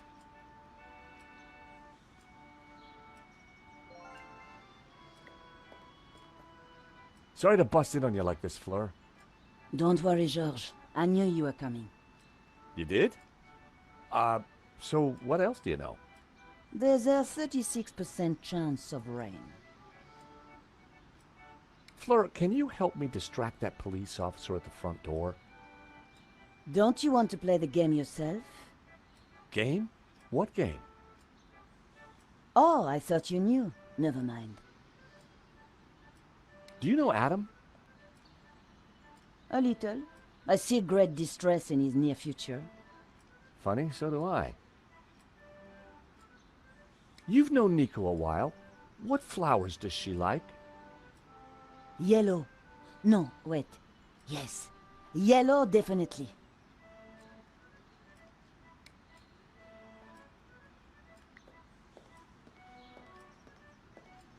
There were boxes stacked along the wall. They were all labeled.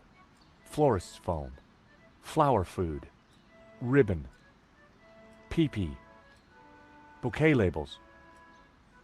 Pee-pee? My curiosity was aroused. It was a plastic statue.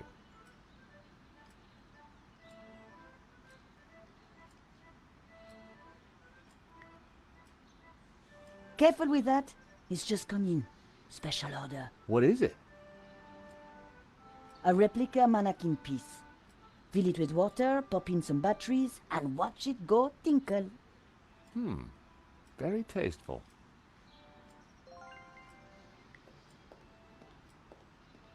Fleur's classics were blaring out into the street.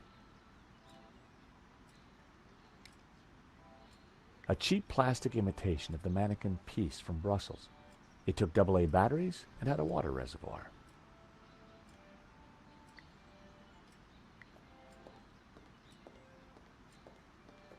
Hey there, Adam.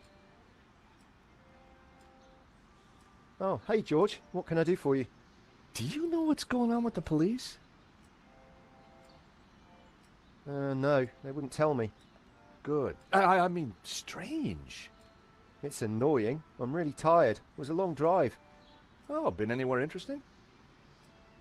I've just come back from a coin fair. It was mega. Well, that's fascinating. So, tell me more about this coin fair. It's Europe's biggest. So much to see.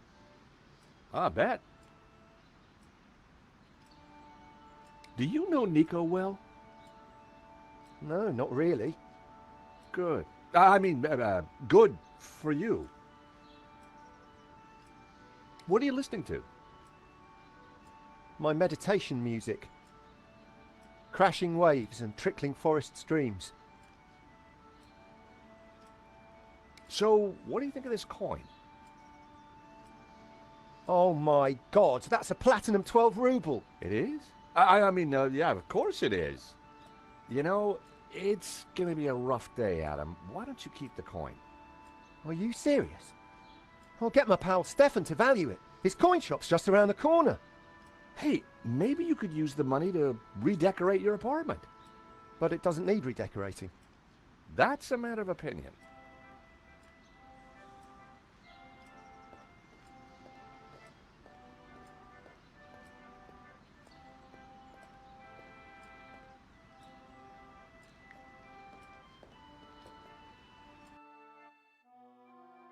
The lid wouldn't open while the disc was playing. I stopped the disc. Ocean Dreamscapes. Just what I needed with the day I was having. Those might come in handy.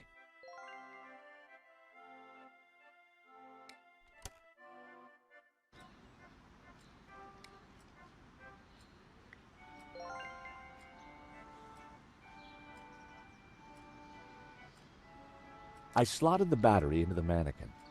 A jaunty series of LEDs lit up around the figure.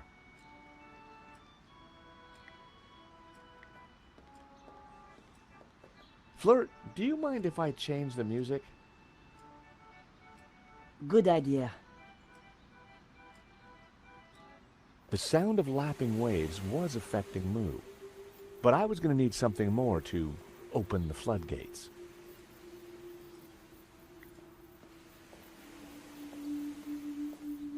I gave the trolley a push. Fleur certainly kept her bearings well greased.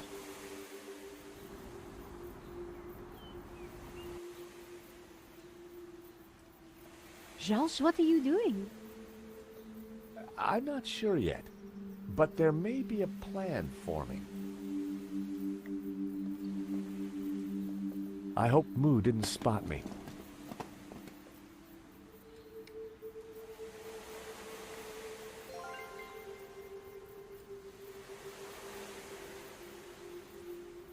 I poured the whiskey into the mannequin. Sláinte, wee man, sláinte.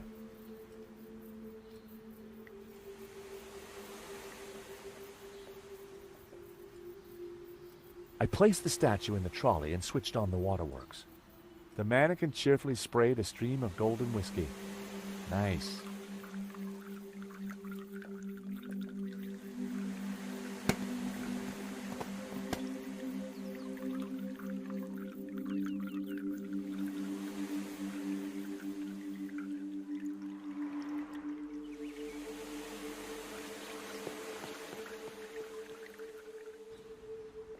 Okay, that's Moo out of the way. Let's go, Nico. Where? To see Bijou.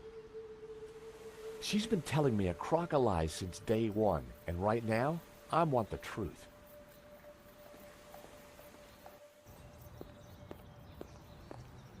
So you're telling me that Bijou and Hobbs were having an affair? Yeah, so, she's got some explaining to do.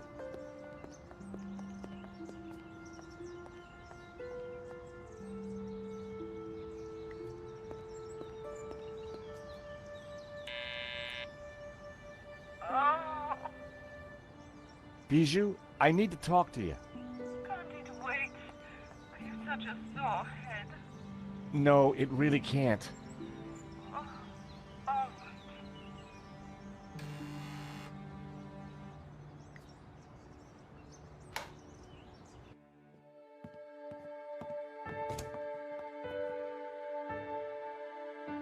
In the daylight, and without the fog of incense, the apartment looked even weirder.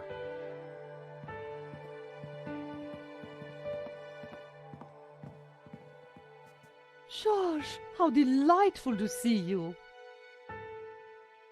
May I present my friend Nico? George and I go way back. Oh, really? Well, don't worry, my dear. I won't steal him, though he is rather a cutie. Bijou, we're here to clear up a few points, if you don't mind. How are you, Bijou? I have the teeniest of headaches, chérie. It always happens when I sleep in the afternoon. I figured it was the champagne before the nap that had done the damage. I need you to be honest with me, Bijou. Do you know a painter called Hobbs? No, I don't think so. He certainly knows you. So many artists, darling. One can't remember them all. Hobbs appears to know you very well. I saw a sketch of you in his portfolio. Must have been a study for a painting. Are you sure there's nothing else? Quite sure. Did you know that the provenance was fake? For La Malédiction? I had no idea. Lane said you had him approve it. Silly fool is getting confused again.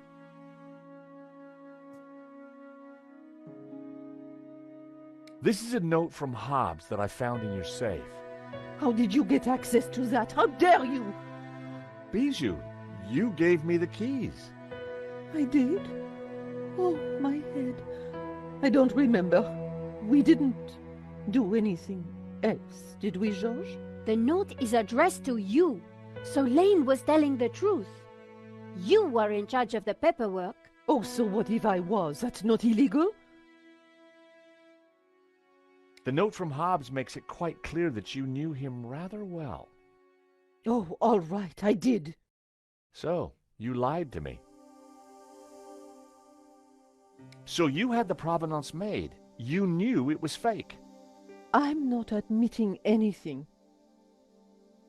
I believe this is for you. A diamond ring? What has that to do with me? A gift for you, from Henri. Henri bought me so many expensive things. He never needed to. I think Henri asked Medovsky for more money so that he could buy you that ring. And maybe that's the reason he was shot. Nico. No, honey. She's right. Henri always felt he had to fight to keep me. Truth is, I love them both. Wilf and Henri. And now Henri is dead because of me.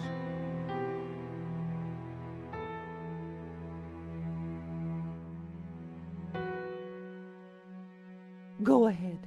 Ask your questions. I promise I will tell the truth this time. So, you and Hobbs are lovers? We have been ever since 75.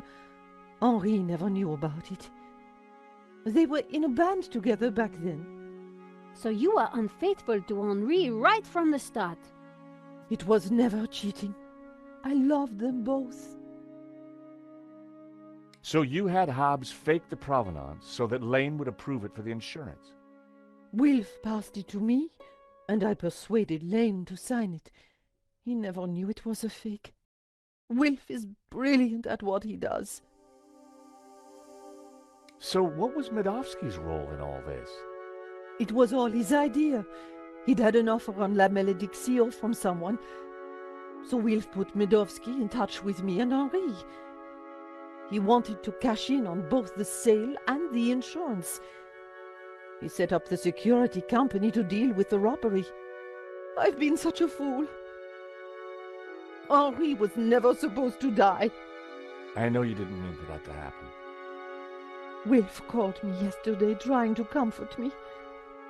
He said he would take care of me, that he had plans. Does that mean he has the painting? Yes. He joked about a secret place. Something about the original being behind my behind. I didn't understand. Thanks, Bijou. You've been very helpful. You know, I had the strangest dream earlier. Henri was here, and we danced together again. Such bliss. That must have been wonderful. Anyway, thanks again for your time, and... Nico, I think it's time we went to London.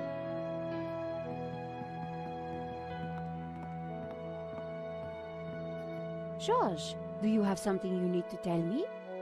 No. Can't think of anything right now. Well, let's go, shall we?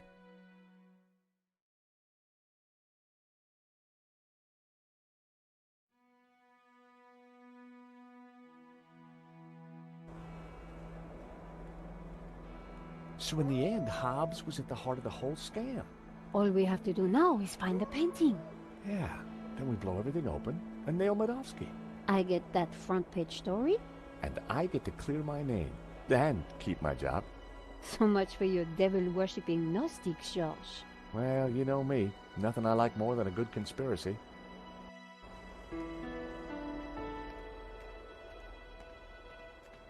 Hold on a second. What's the matter? This chain. It's from the gate. So? It's been forced. A break-in? Or maybe a breakout? Hobbs escaping from Lady Piermont? Maybe. But this doesn't feel right.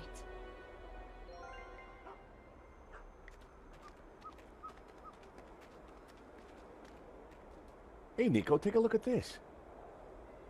Do you think someone used it to force the gate? Possibly. But their loss is our gain. You never know when you're going to need a crowbar.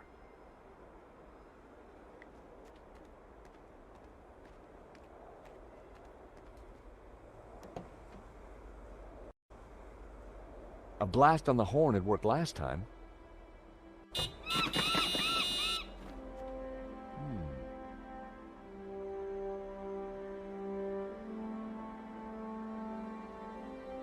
Ominous.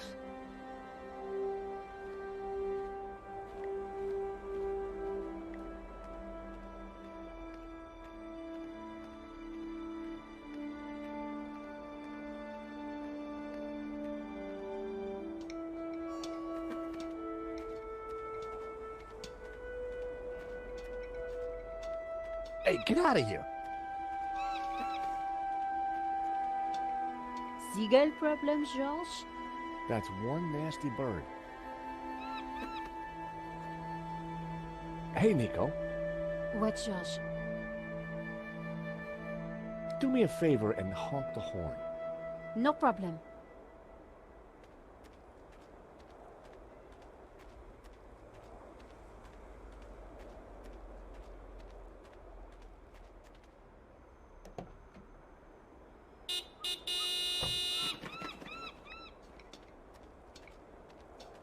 The crane was rusted solid. I'd need more force to free it.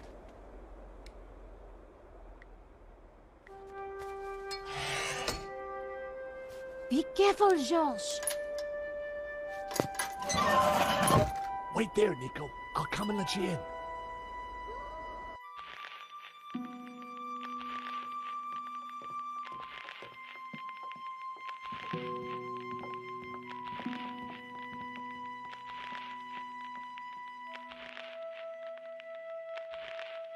Something isn't right.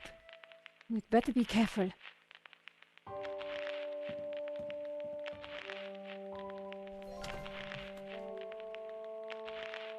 Whoa. You better come and take a look at this. Mon Dieu. It's a Manet. Oh, no, it's not. It's a Hobbes. In the style of Manet. Or, as the experts prefer to call it, a forged Manet. Hobbes isn't just a restorer, he's a full-blown forger. Oh, that must be... You. Hobbes is good. You look very pretty. And that's you. Oh my, you look very... Violated. Yes. Is that Lady Piermont? Yes. Is she Yep. in your... Yeah. Oh, so all along we were just modeling for a forgery. Forgery. Terrific, huh? I can add it to my murder rap. Let's just pretend this never happened, okay?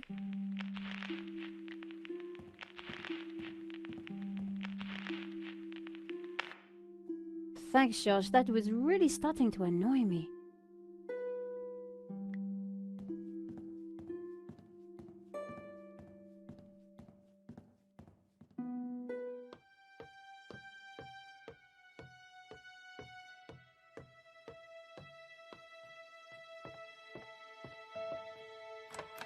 Locked. If Hobbes is home, he's behind this door.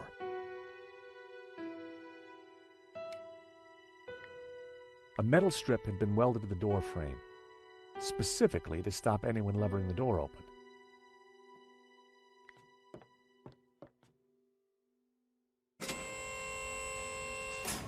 What are you doing? I'm not exactly sure yet.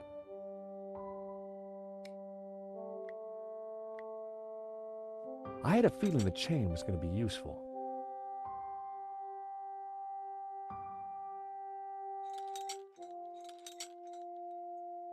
That should do the trick.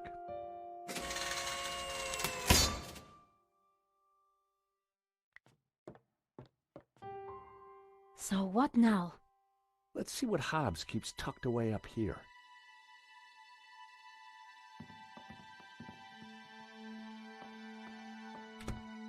So this is Hobbes's lair. Not exactly the penthouse suite, is it?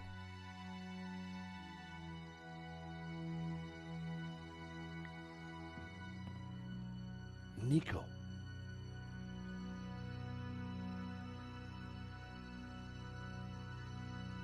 What is it? Hobbes's answer phone, and he's got messages. Let's hear them. You have 2 messages. Message 1. Hobbs, Medovsky here. I'm at the airport. I have to be quick. My flight leaves shortly, and Final call for passengers for flight BA470 to Barcelona.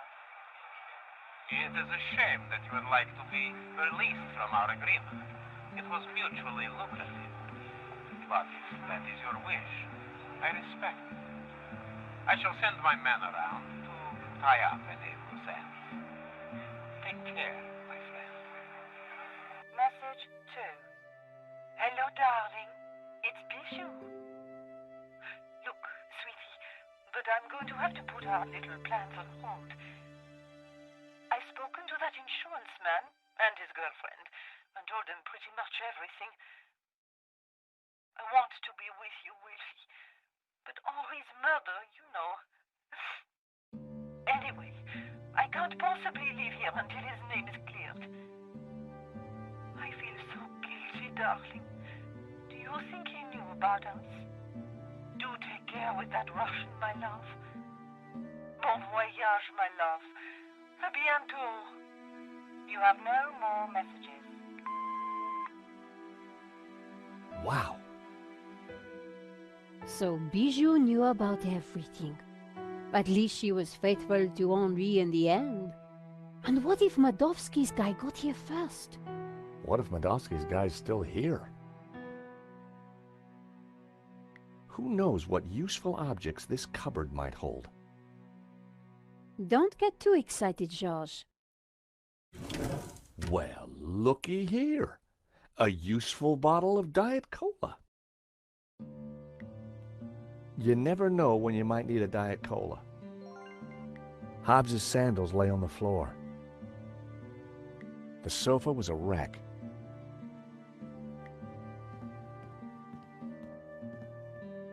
Strange. Hey, Nico, come and take a look at this. This painting. There's something familiar about it. It's a woman's buttocks, Georges. I know that, but I recognize him. You know what? I think it's Bijou. I don't want to know how you know that, Georges. But didn't she say the painting was hidden behind her behind? Exactly. So maybe. Damn it, it's screwed into the wall.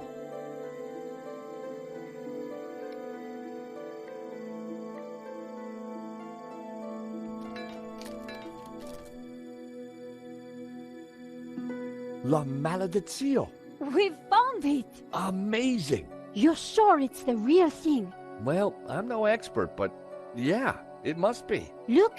In the middle! It's the same face that Hobbs drew on his sketch, and the same symbol cut into his forehead. He must have uncovered it when he was cleaning the painting. But I wonder why a tree was originally painted over it. Like Simeon said, hidden Gnostic secrets. We've got the painting, Nico, but there's gotta be more to find in here. You're right. Once the police are involved, we won't get another chance.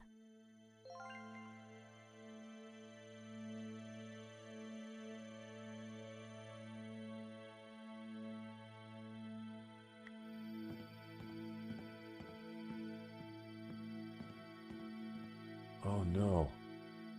What's up? Nico? Oh no! Hobbs! Is he? Dead? Sure looks that way. Poor guy. He's been strangled. You know, maybe Simeon was right. It seems like anyone who gets close to this painting dies. The painting didn't kill him, Georges. This is all about money.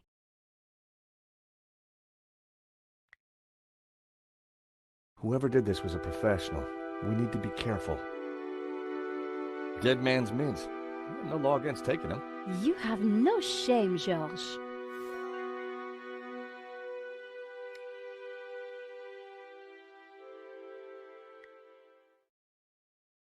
The mechanism was for opening and closing the skylight. It looked corroded.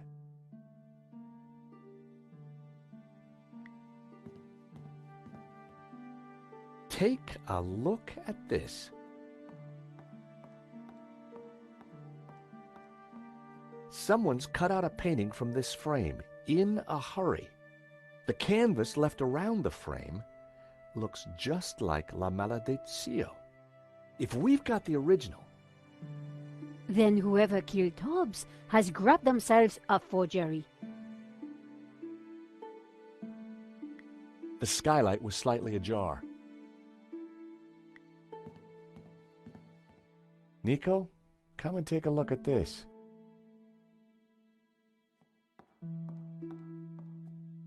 Looks like Hobbs has been busy. A map of Catalonia, sketches and notes on the painting. Do you think Hobbes was looking for this tabula veritatis? I think Hobbs was a lot cleverer than he seemed. This is the human pyramid from the painting. Castel. The Catalan word for castle. Do you think the two are linked? Something was familiar about this part of the painting. Marquez was interested in these sketches as well. It's scribbled all over it. It must be important. Another Ouroboros. Looks like Hobbs picked the painting apart for clues. There must be something here that shows us where the tablet is. A photograph of some kind of human pyramid. It's from an article about Castel Català? It's Catalan, I think. Catalan castle. Hobbs linked it to his sketch of the human pyramid from the painting. It looks like a sketch of a figure from La Maledicció. I guess Hobbes was mining it for clues. It's the tree from the painting, the one with all the people in it. Very creepy. I wondered what Hobbes was looking for on a map of Catalonia. Castel dels Sants. I think Sants means saints. That's what Marquez wrote on the photo. So that would make a Castel dels Sants a tower of saints. Like in the painting. This must be the clue. I guess this pretty much ties up the investigation, Georges. Yep. Should be enough to get Nave off my back. In the end, it was all about money. And greed. Medovsky wanted to sell the painting and claim the insurance. And he didn't care how many people he killed along the way. So what now? Hand over everything to the police? I guess so. With what we found out, Langham should have no trouble picking up Medovsky in Spain. I do wonder what that secret map points to. You still think the evil Gnostics are behind it all? I don't know. But I do have questions that haven't been answered. Such as? Well, what do those symbols on the painting mean? What was Marquez really up to? Why was the sign of the Tabula Veritatis hidden under layers of paint? And why is the building on fire? And what did you say fire?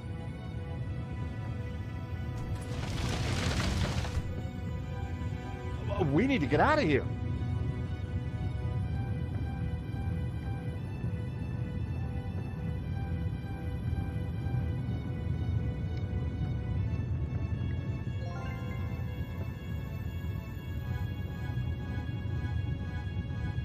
I dropped the mints into the cola and quickly tightened the cap again.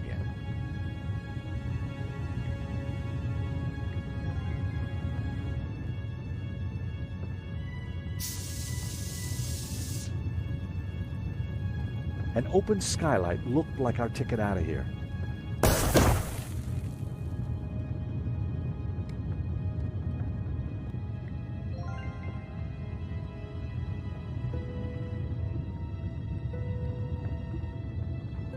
Tying the sheet to the crowbar made a halfway decent grappling hook.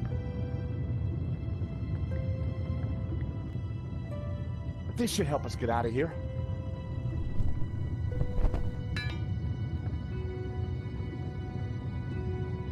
After you, Nico.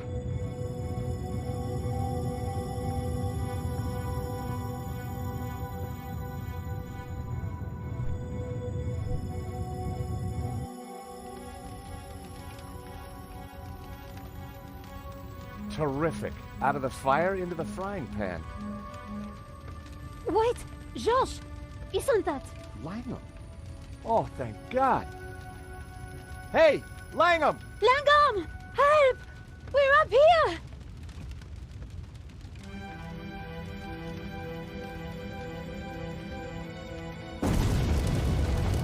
Quick! Round here. Why didn't he help us? I don't know. Maybe because he started the fire. Because he wanted to kill us. Why? I have no idea. You think he killed Hobbes? could be. Maybe Simeon too. So who is he? And who does he really work for? I don't know, but I do know one thing. This is not over. George, do you hear that? London's finest. Now you be nice to the firemen. So what now? Now, we go to Spain, in search of the Castel del Sans and the Tabula Veritatis.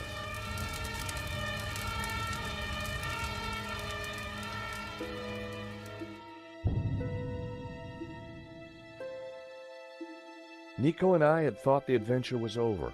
Actually, we'd only just started. Nothing was what it seemed. On a trail of corruption and greed, we'd stumbled upon a murderous conspiracy. A conspiracy whose roots lay in mysteries older than the written word. We didn't really have any choice.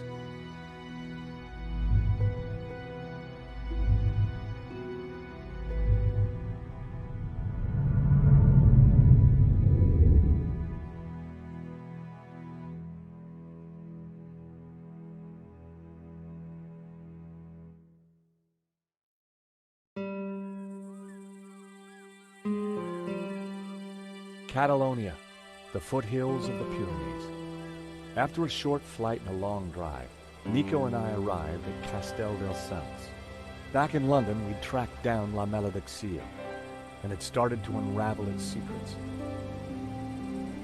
The painting was a coded map to the location of the Tabula Veritatis, an ancient artifact which Father Simeon had claimed could raise the devil, for which he and others had already been murdered. We had to find the tabula before the killers. We knew they would stop at nothing.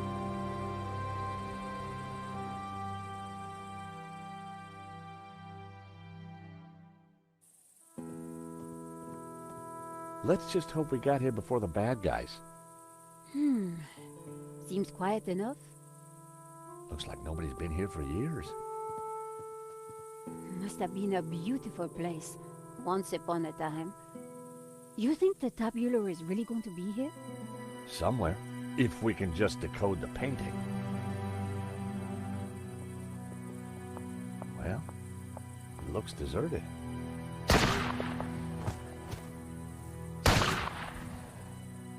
Deserted? I don't think so. Did you see who it was? No, the sun was in my eyes. Looks like somebody's beating us to it. But who? Medovsky? Langham? Whoever it is, we need to get in there. All right. You make a diversion. I'll try and reach some cover.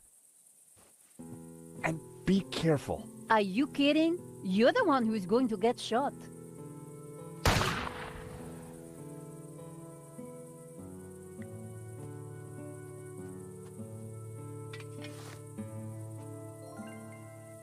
Climbing over the wall would not have been a great idea.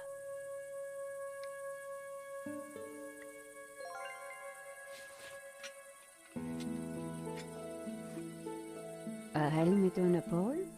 Always useful. I just hope this works. Are you ready? Can't wait. Go!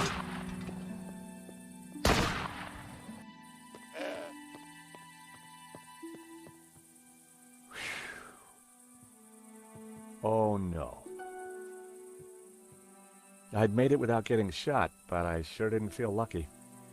Somehow I had to distract the shooter again, and this time I was on my own. With a ghost from the past giving me an evil stare.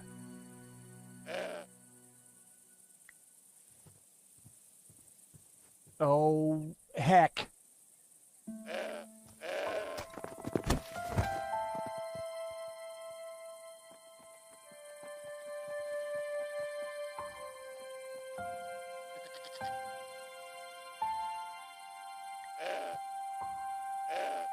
The apples were bruised.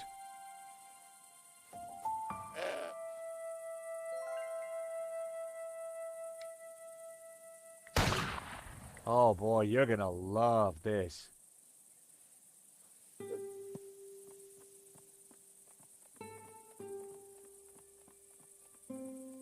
I distracted the goat, but it wouldn't take him long to eat that apple.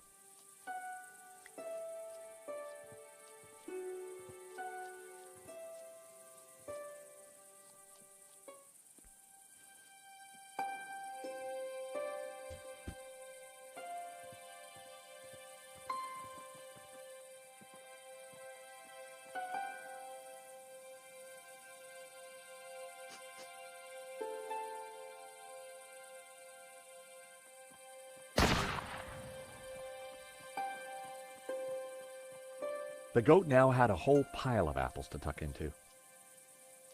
I tossed him my last apple.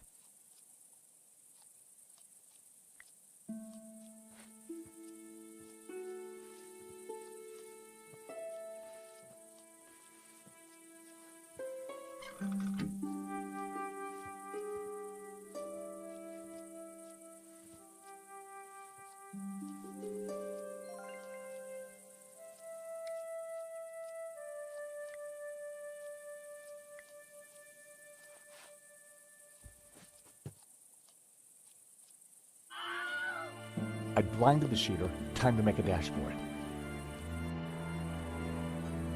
Don't think I can't see you, senor. If you so much as move an inch, I shall shoot you.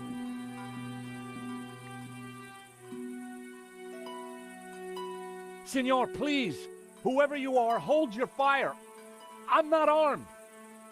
Good. That makes it easier for me to shoot you. My name is George Stobart. I'm a friend! I have no friends. Well, that doesn't surprise me. All we want is a quick look inside the castell. I don't believe you. You are here to kill Senor Marquez. Senor Marquez? He's alive? What, he'll vouch for us. You don't fool me like that.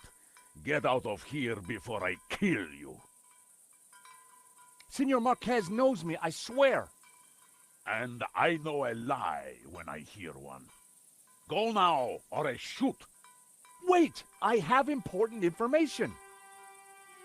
Vostè, venghi a me. Do you understand what I am saying? Try saying it and let's see. Well, I'm George Stobart, and I come in peace. Do you mind putting that down? I've had a really bad day. Guns don't agree with you? No, and neither do goats.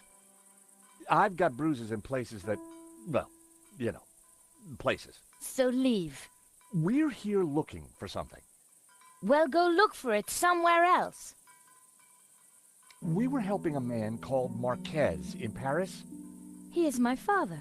I could see where she inherited her temperament. Your father? Well, he's our friend. Why should I believe you? Show me proof. We tracked down his painting, La Maledictio. Look. Where did you get this? In London. All right. You better come with me, but no funny business, okay? You know, you sound just like my friend Nico. Nico!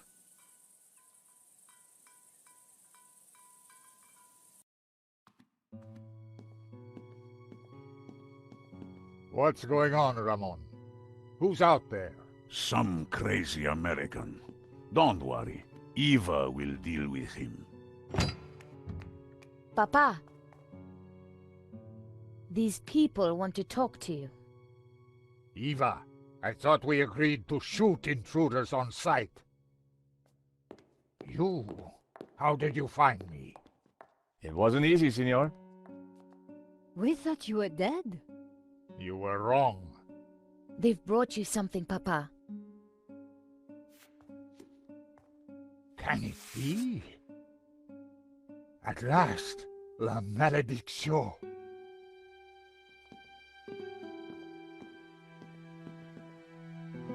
Well, Senor Marquez, looks like La Maledictio hangs in its right place again.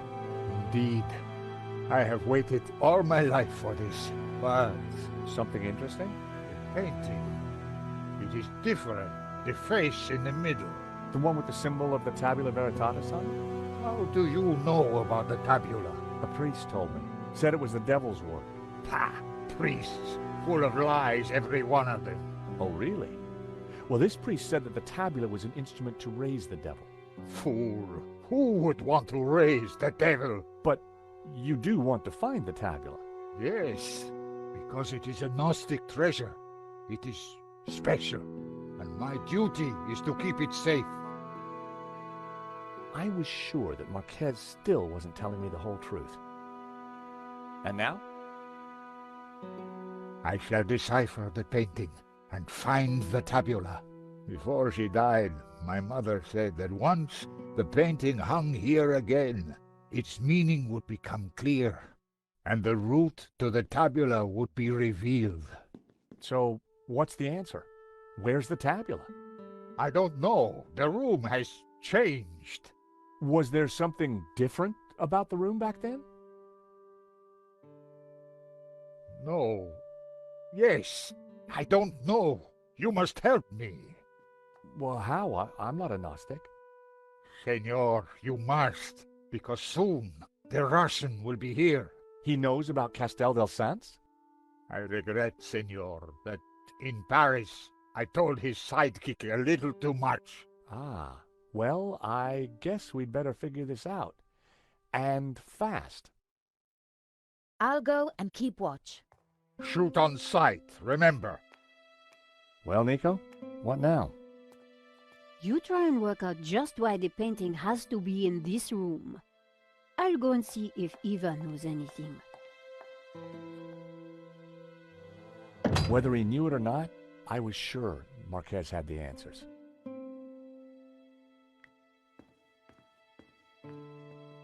The carved figure was like the bearded man in the painting. It also reminded me of the figures from the illustration in Simeon's notes. The stone fireplace was old and dusty. It looked like it had lain undisturbed for decades. La Maledizio, back in its rightful place. But what were the clues? The plinths looked like they could be rotated.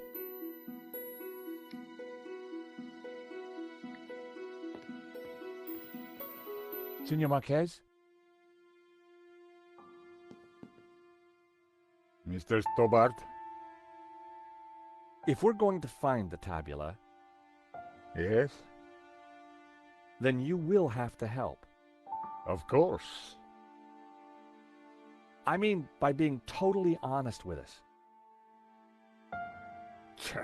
When have I not been honest? Tell me about the painting. When I was a child, I would stand here for hours just staring at it. Who was the mysterious painter, El Serp, the serpent? And what did it mean, La Maledictio, the curse? I asked my father, but he just told me to be patient. He said that one day I would know everything. Senor, can you decipher any of the painting? The Tower of Saints, of course. I knew it was a castell. And the saints themselves are Gnostic. You see the woman in red? The one you marked in the photo? She is Mary Magdalene. We revere her as Christ's greatest disciple. The rest, I don't know. The symbol on the face, it is obviously the tabula. But the elements around it, I don't know. When were you last here, Senor? Not since that day when my father was killed. So why did the painting bring us here? As I said, because only here in this room will its clues become clear. Why is the Tabula Veritatis so important to the Gnostics? It is an object of immense power. My ancestors kept it safe for hundreds of years. They brought it to Catalonia as exiles long ago. In In any generation, only one Gnostic knows its exact location. My father, Xavier, was the last of these. He knew dark forces were gathering, but I was too young to learn the secret. So he commissioned La Malédiction, embedding clues to the location of the tabula within the painting. But what is the tabula? What does it do? I do not know.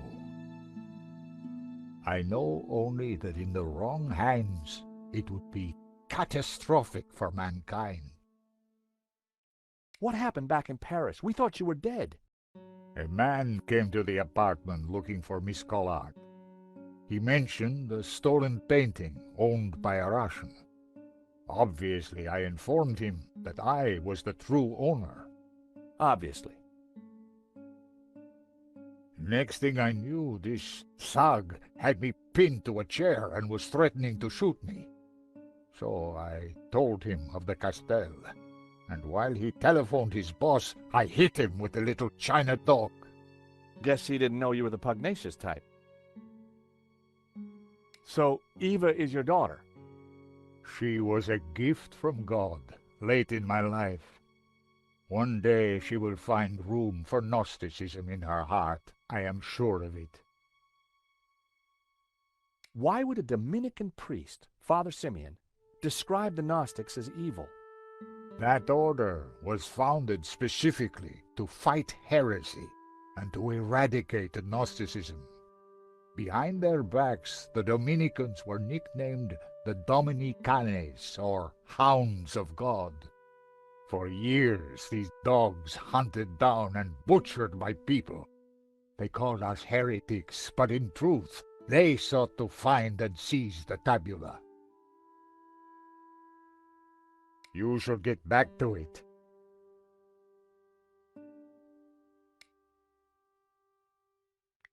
The photo was of the Marquez family. On the fireplace behind them were two identical statues.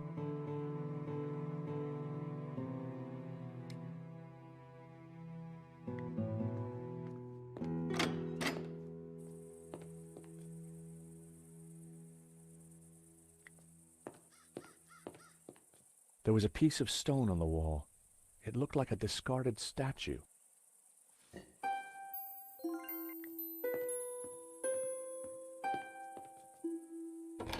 The door was locked.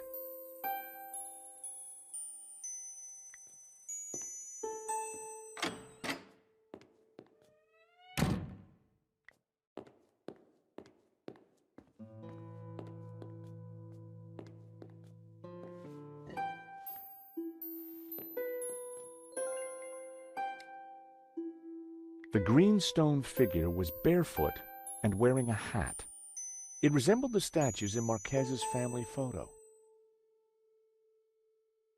It was the lower half of a green, barefooted statue. Like the other one, this looked a lot like the statues in Marquez's family photograph.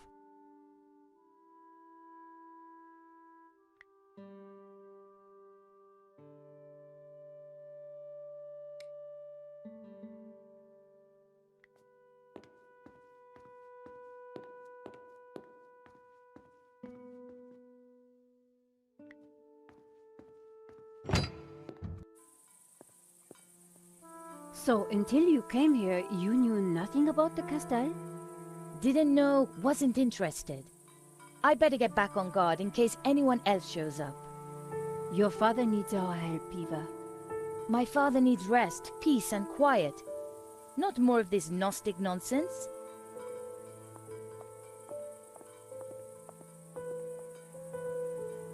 So, what did you find out? Not a lot. Eva thinks her father's losing it. She doesn't have much time for Gnosticism. She's never been here before. In fact, Marquez never even talked about the place. As far as I can tell, she and her father never got on. She left home the moment she could. I don't blame her. So why is she here now? Marquez begged her, said he was in danger.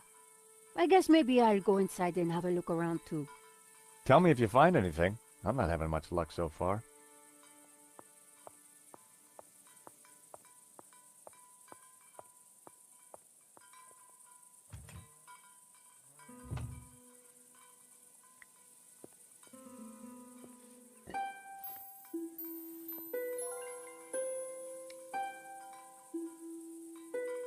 The blue-colored statue was robed with a bald head and bare feet. A third one resembling the ornaments in the family photograph.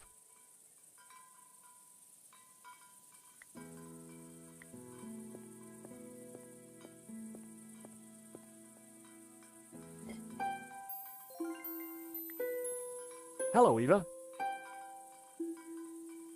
Signor Stobart. Please, call me George. I'd rather not. When are you and your girlfriend leaving? Actually, she's not my girlfriend. I don't know what your scam is, Signor. You may have fooled my father, but you don't fool me. Well, I can sure see where you get your manners from. Tell me about your father. When my mother died, he brought me up. As a Gnostic? He tried to teach me that stuff, said I had a religious vocation. Turns out I didn't. On my 18th birthday, I left home and never went back. Tell me about Ramon. Apparently he worked here when he was a boy. A loyal servant, even though the family left and never came back. More fool him. Tell me about yourself. I left home as soon as I could, lived a bit, and now I own a bar in Marseille. That explains why you know how to use a gun. No, Signor. I learned how to use a gun so I could get rid of vermin. Eva was a real charmer. What do you know about La Malediccio? My father has been obsessed by it all his life. He thinks it's full of secret messages. I think it's a crock of Sure you do. Nico tells me you don't really know about Gnosticism. Don't know, don't care. And I don't need saints and gods telling me how to live my life. I can see why you and your father don't get along. So, you don't know anything about Gnostics? They're a religious sect. They belong in the past. My father's obsessed with them, and that's all I know.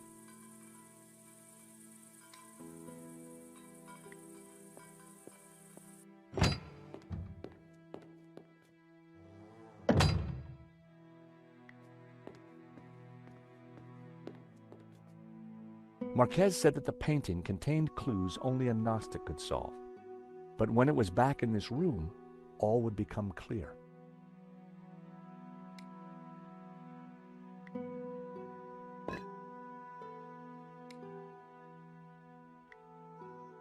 The statues were facing outward, just like in the Marquez photo. I waited with bated breath for something to happen.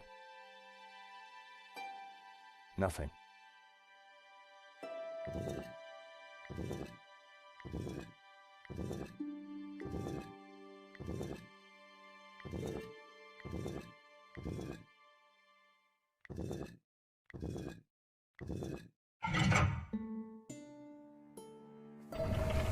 Ah, what is this?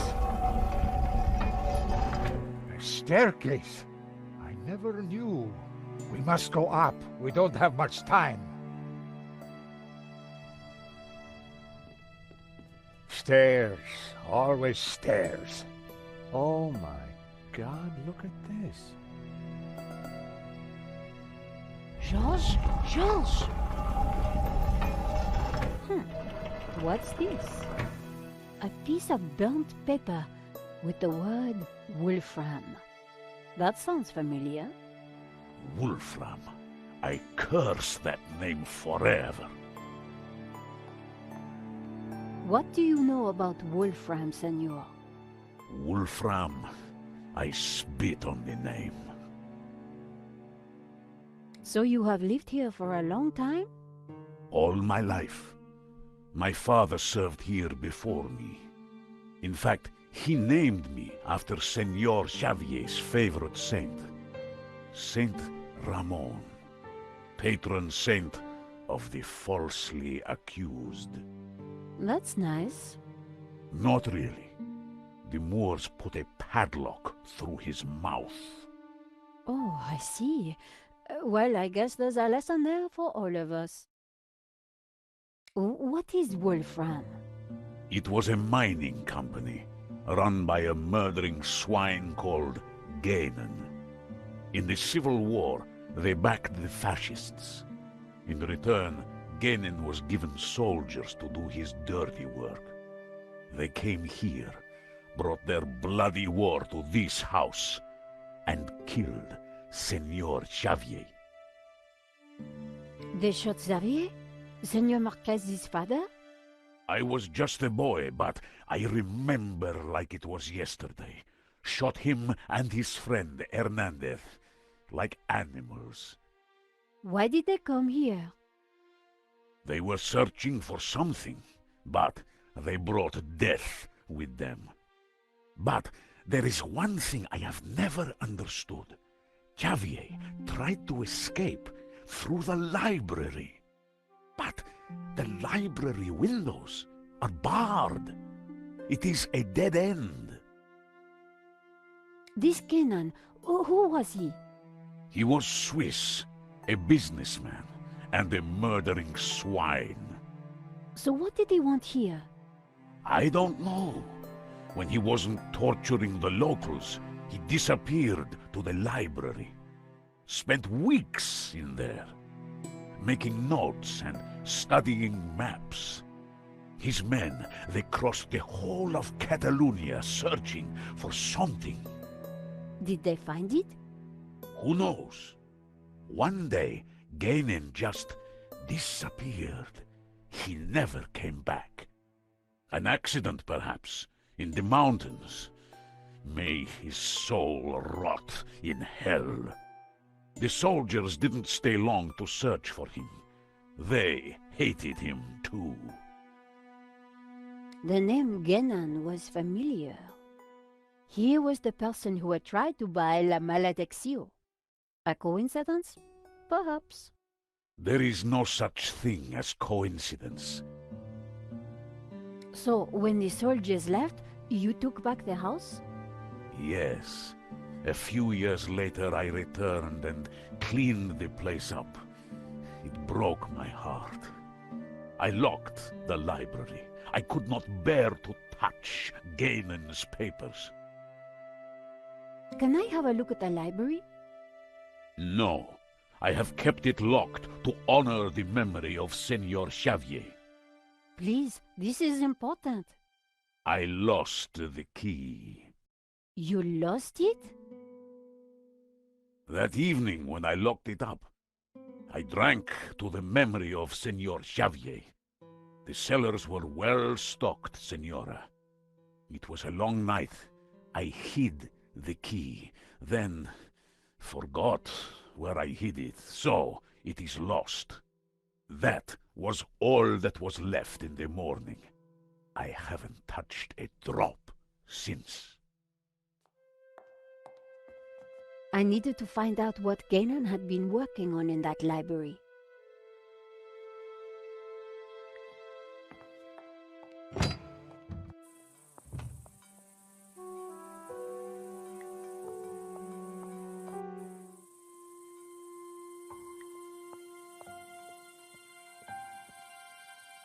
Hello, little one.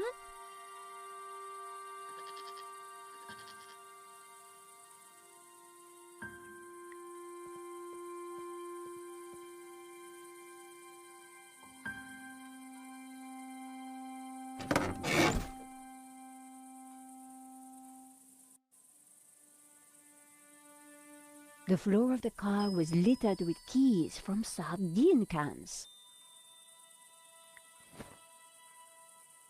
I picked up what looked like an old diary. It was Ramon's. The library will forever be a shrine. No one will enter. I shall hide the key in a safe place, once I've eaten. I have just what I need and know what to do.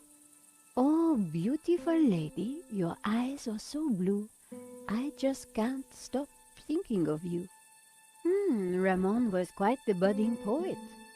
Our lives are entwined like ivy on a tree. That is what you mean to me. Nice. Hey, I was reading that.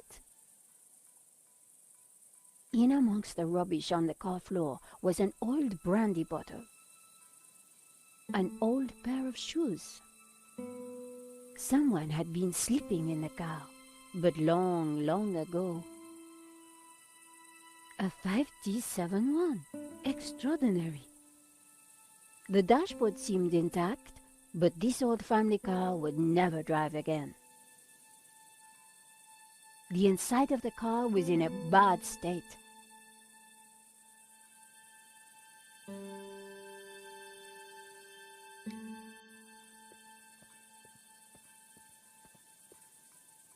Have you no respect for great art? Pretty indigestible, huh?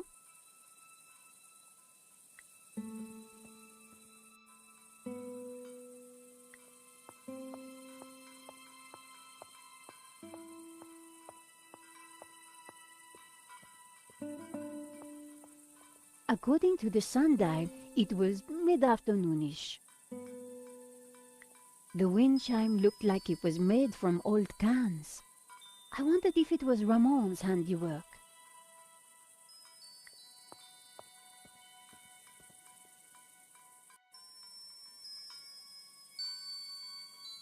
One old sardine can was bulging slightly. I fished around. There was something in it. And there it was, the key to the library.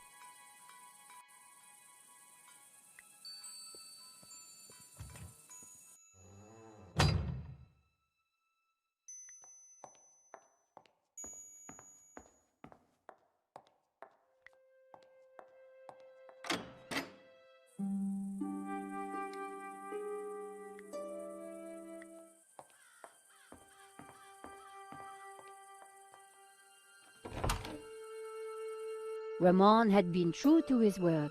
This place was like a shrine.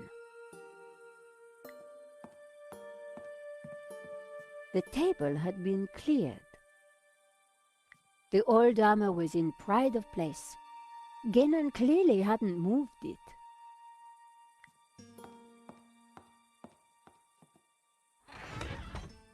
The trunk contained someone's personal possessions. At a guess, Genon's. I wondered what secrets they might hold.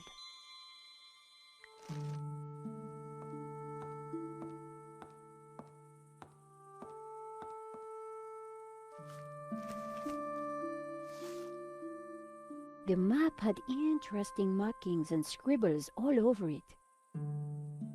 Georges would be so jealous.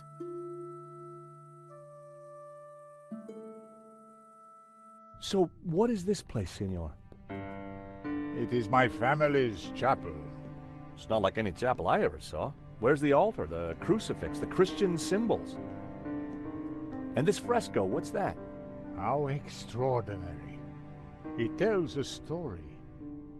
It depicts the journey of my ancestors, the Cathars, and their escape from the hilltop fortress of Montségur with the Tabula Veritatis, from under the very noses of the soldiers of the Albigensian Crusade. Whoa, wait a minute. Who are the Cathars? And what have they got to do with the tabula? The Cathars were Gnostics. They lived in the south of France in the 12th century, at peace with the Jews and the Catholics of the Languedoc. They preached that men and women are equal, that God is within you, and that the Church is an obstacle to salvation. The Pope found their core beliefs abhorrent. The Cathars accused him and his Church of corruption. He condemned them as heretics. When the Pope learned that they were the guardians of the Tabula Veritatis, he conspired with the King of France and called for a holy war to wipe them out. The Albigensian Crusade was a callous, ruthless massacre. The final confrontation took place here, at Montségur in 1244.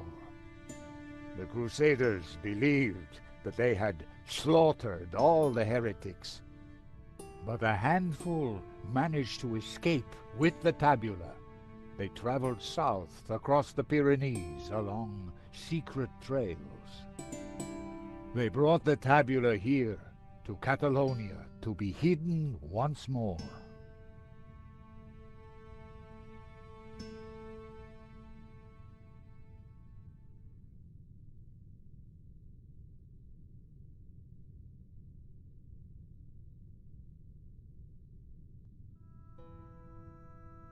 Sadly, it was not the end of their trials. The Spanish Inquisition saw to that. Nevertheless, for generations, my ancestors continued to guard the secret of the tabula. So, you understand why La Maledizione is important to me. It will lead us to the tabula again, so we can keep it safe from those who wish to abuse its power. The painting brought us up here, Senor. We need to find out why.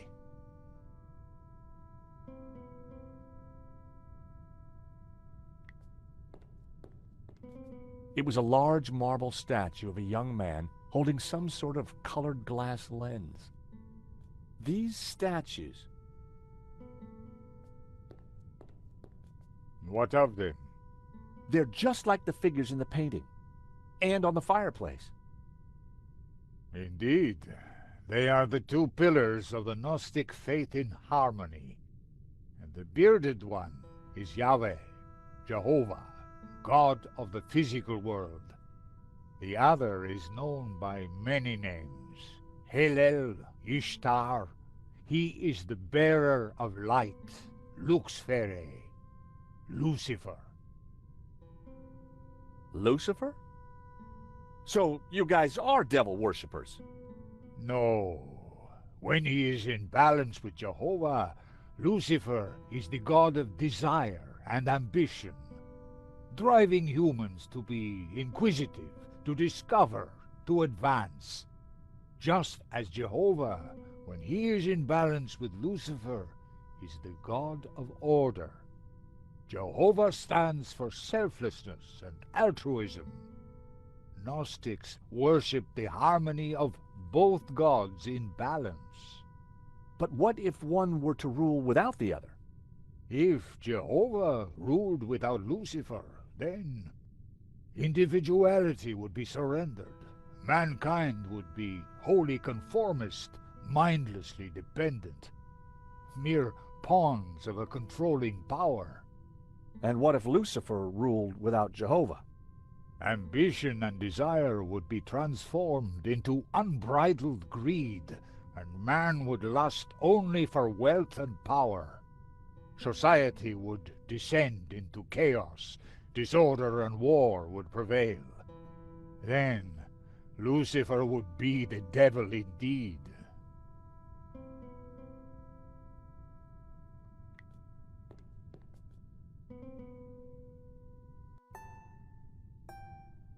I removed the small leather cover to reveal a crude crystal lens. Colored light streamed through and shone onto the fresco. The color changed from yellow to green.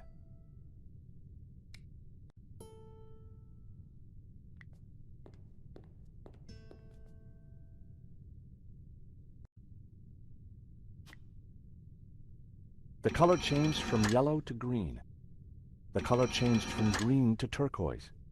The color changed from turquoise to blue.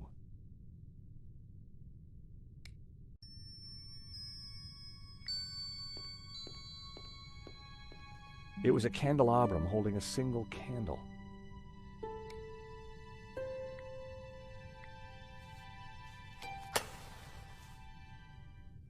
Just what this place needed.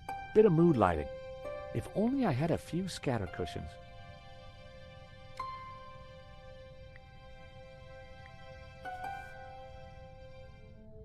Amazing. The light is showing the path of the Bonzone. The what? The sacred trail my ancestors took across the Pyrenees, carrying the Tabula Veritatis, from Montségur across the mountains to this town. And which town is that? I don't know. That I cannot answer. But its coat of arms is quite distinctive. But how does it bring us closer to the tabula? It tells us the route the tabula took 800 years ago. I think that's all we're going to find up here. You're right. We should return to the hall. Eva will be getting worried.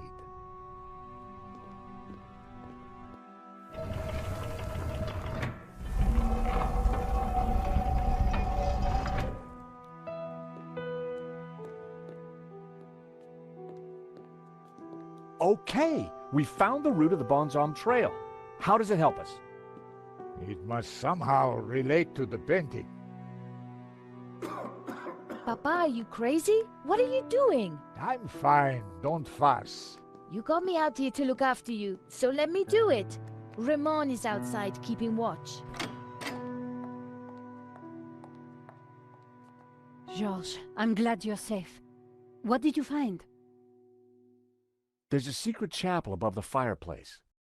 But it's not your average everyday chapel. It's a Gnostic chapel. All laid out for worshiping not one god, but two. What? I'll tell you when we have more time. You know, I found some things too, which might connect with all that. Come to the library. Oh, could you bring the painting? I think we're going to need it.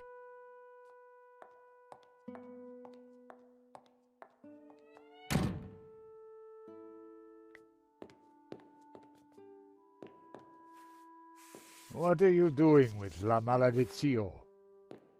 Nico found something and asked me to bring the painting. I promised to take care of it.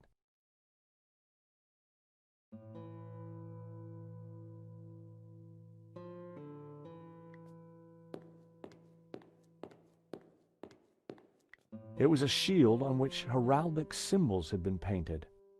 The coat of arms was exactly the same as the one depicted on the fresco. It read Berga.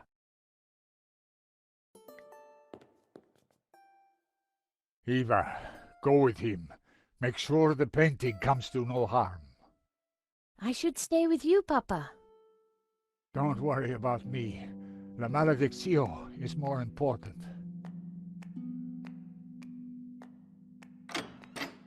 Have you brought the painting? Sure, why do you want it? Because I found out what Genon was up to. The Gainan who tried to buy the painting from Medovsky? No, Genon who led the fascists here during the Civil War. Genon who then spent months here searching for something. And who vanished one day, leaving that trunk full of goodies over there. You think he's connected to the Gainan who wrote the letter to Medovsky?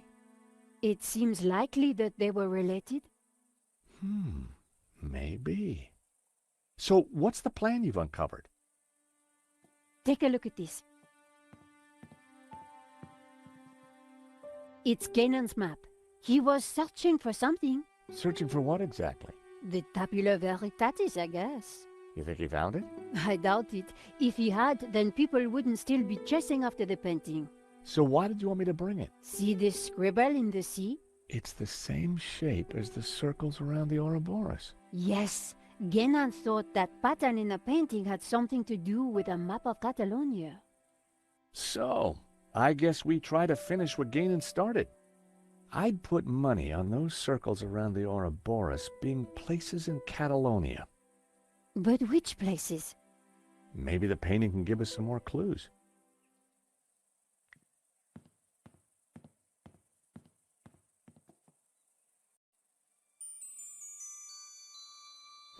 I lifted the hat out of the chest.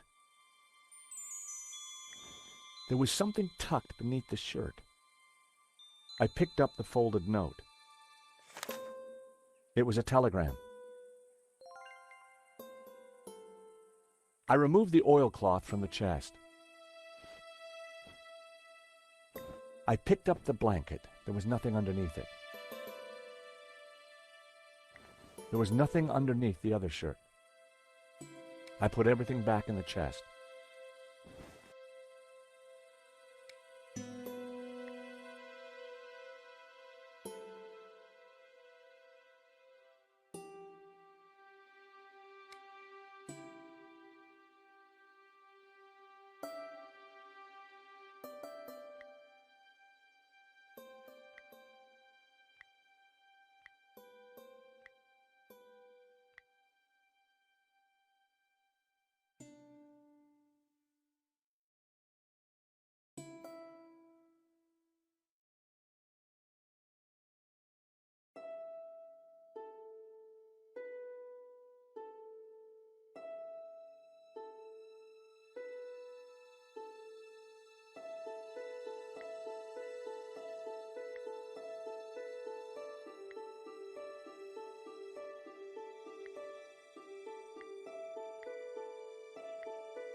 I deciphered the telegram.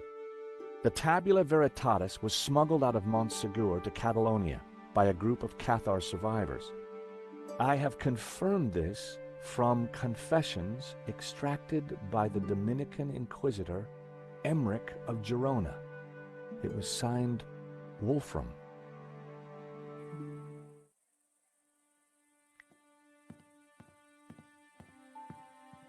The map had to be the key.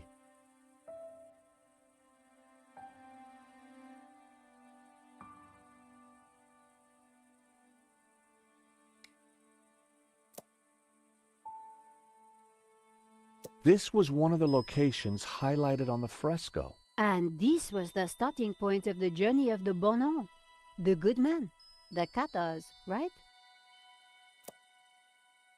The Dominican monk Emmerich was from Girona. The dog-headed priest on the painting, 2 locations down. If the vignettes on the painting were anything to go by, I needed to find 2 more.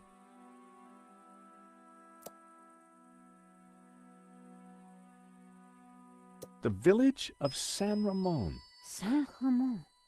Ramon told me he was named after a Saint Ramon. There's also a saint on the painting. Let me guess, he has a hefty padlock through his lips? I'd found 3 locations. Now I had to track down the last one.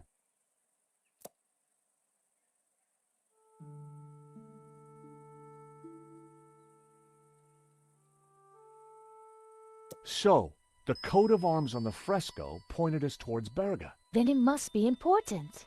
I could see a pattern emerging. The locations had formed an odd cross shape, similar to the layout of the orbs depicted on the painting. This is the center point of the cross, so the tabula must be here. Montserrat. It has to be Montserrat. The question is, what's Montserrat? It's a monastery in the mountains, quite a tourist spot. But there's something else.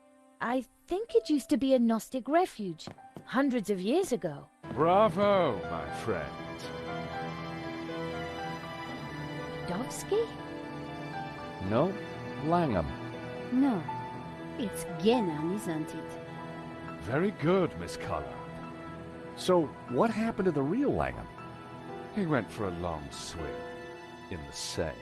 Now, I was expecting to have to rip this place apart and retrace my grandfather's steps, but I do believe you have saved me quite a lot of work. The tabula is at Montserrat. Who would have thought it? The old man will be coming with me. No, please, take me instead. He doesn't know anything. And you do? I think not. But he is old. Eva, hold your peace, child. You can't do this. Oh, but I can. I will. Man is weak, servile, controlled. He must be freed. Freed from all constraints. Free to fulfill his desires. And you plan to raise the devil to achieve that? Not the devil. Lucifer. Now, if you don't mind, we have a long journey ahead of us.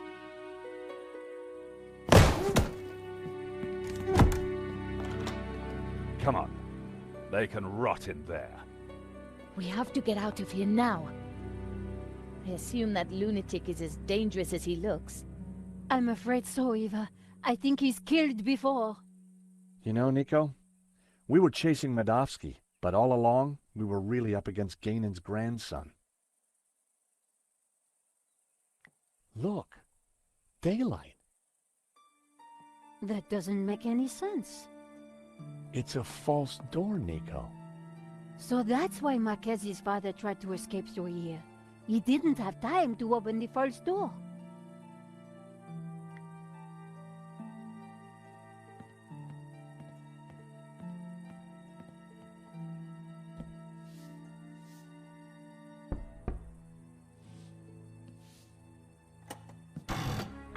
Aha! Great work, George. Come on, Eva, let's go. We need to rescue your father and stop Langham before he gets the tabula. Eva, I think you'd better stay here. Are you kidding? You'll need me, especially if there's a fight. Eva, it'll be very dangerous. Signora. You do not understand. It is my duty. Okay. We'd better check up on Ramon first. Sure. Then we will go and kick some ass. Couldn't have put it better myself.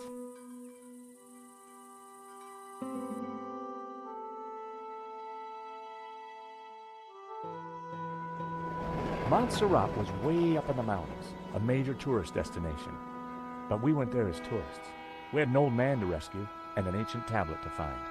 And standing in our way was a cold-blooded killer. Why would the tabula be hidden up here of all places? For hundreds of years, the mountain has been kind of a sanctuary. There's an old Benedictine monastery up the hill. Well, I guess that's where we need to start looking.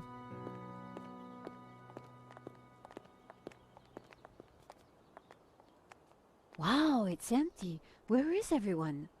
This place is normally full of tourists. I don't like the look of this one bit. At least it's not monks with guns. Don't even go there, Nico. Time to bring out the dumb tourist. It's a role you were born to play, Georges.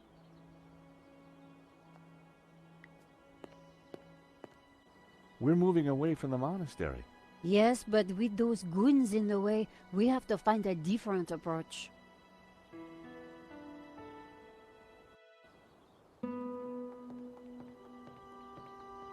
Maybe there's some other way around, via the cable car station?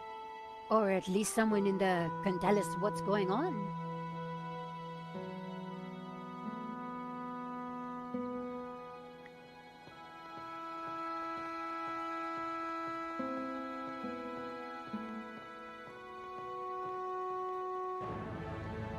Someone's coming out. Quick, we need to hide. I think it's Langon.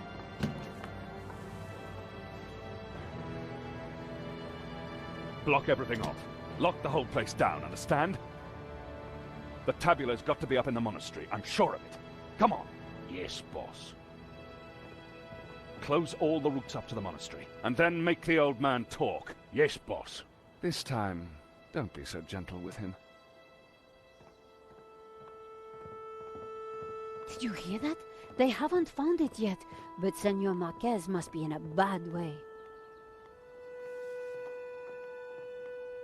Listen, I have to follow those bastardos. I might be able to slip through on my own. Sure. We'll see if we can find another way up. You think she'll be okay?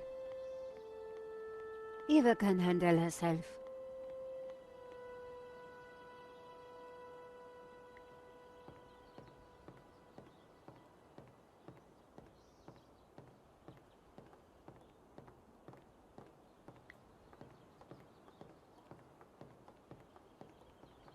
My God! Nico! What is it? This telescope! It's free!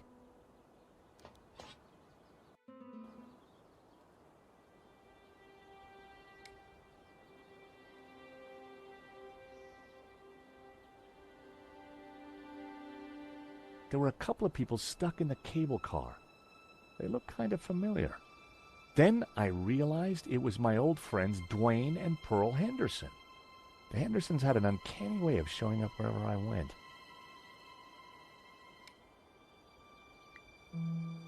I signaled them back. I wasn't sure they'd seen it. Pearl was mouthing something and gesturing. Pearl seemed to be writing something on the window. It said, "Help, stuck. Door code 0797. The station door must have needed a code to open it. I wondered how Pearl came to know that. I idly wondered whether there was more to find by looking at the scenery.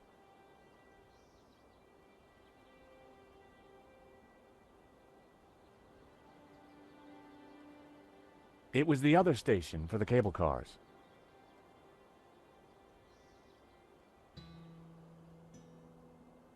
Wait, what's that? That rock looks familiar. Nico, take a look at this and tell me what you see. You're right. That rock looks like a head. I've seen that shape before. Take a look at this.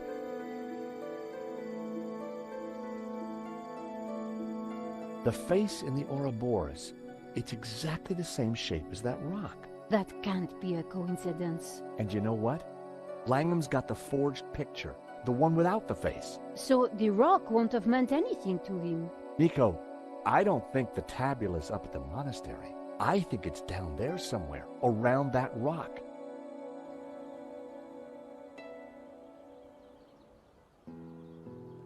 Come on, Nico. Pearl's giving me the code to the door. What? Pearl? Who? How? Trust me, Nico. I've got friends in low-hanging places.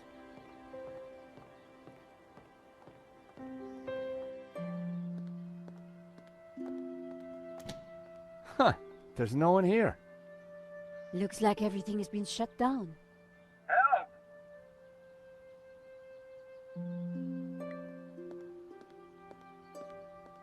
A metal lunchbox. Someone sure wanted to keep their cheese safe. Hey, is anybody there? Whoa! Did you hear that? We're stuck in here. Help! How about that, Nico? A talking lunchbox. Huh. What will they think of next? I better take it with me. There was no lock, but the door wouldn't open. Go away! Hello? Georges? There's someone in there. Are you all right in there? Just go away. Wait, please. We mean you no harm. Please, come out. I'm staying right here until I know it's safe. The huge cogs were part of the cable car mechanism. They looked very powerful. A talking lunchbox. Locked. With no key, I was going to have to find a way to break into it.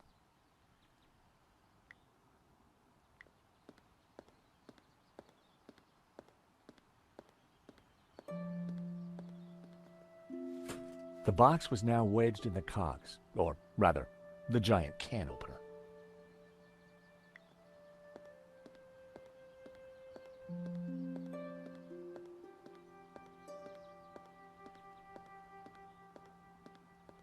The control panel looked complicated. It wasn't powered up, and the smell of burnt electrical components hung ominously in the air.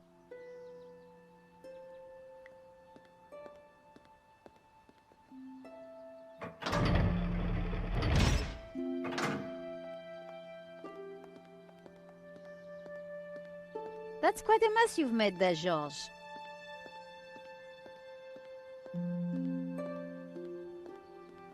You know what they say about making omelets, Nico? You can't make them without strawberry jam?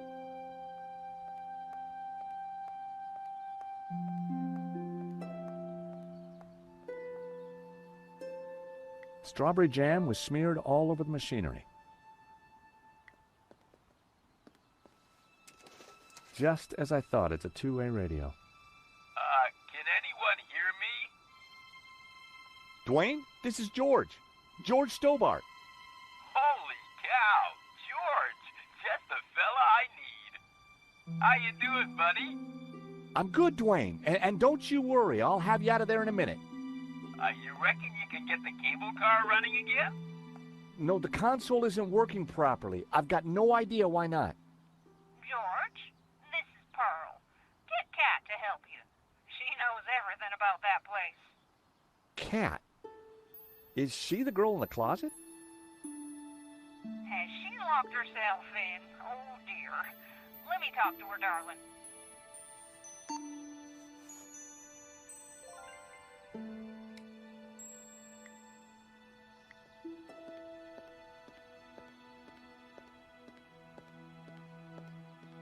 Kat?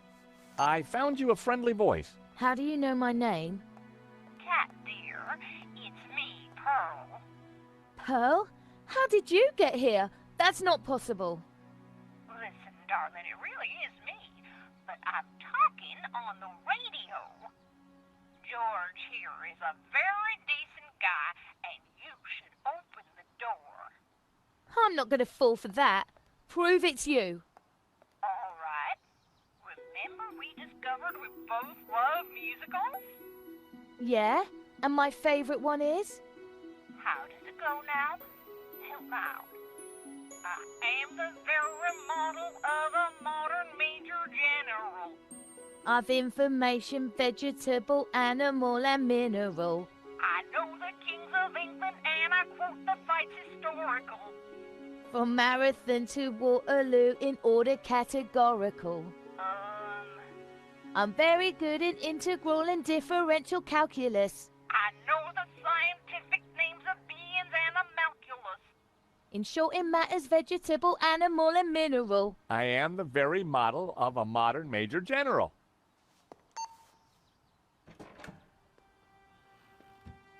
All right, only Pearl would know that, and I trust her.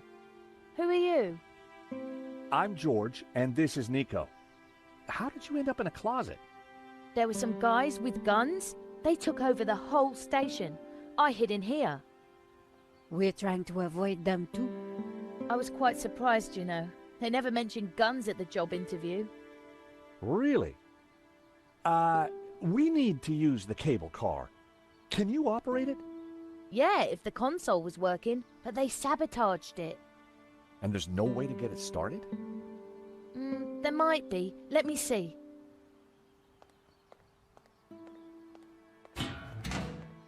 See that burned out fuse down there? In the back by the prongs? Yeah. The idiots stuck a spanner in there and blew the fuse. They wanted to make sure no one could use the cable cars. Connect those two prongs somehow, and the console should restart. How on earth are we going to reach that? I don't know. But don't stick your arm in there. You'll get fried.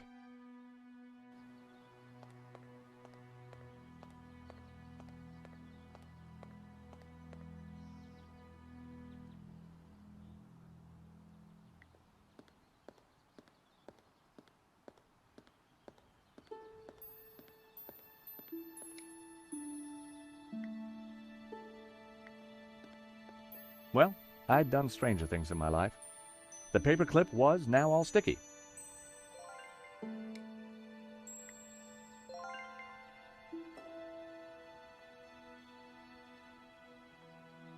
I stuck the paperclip to Trevor's back. I bet he could work in an office now.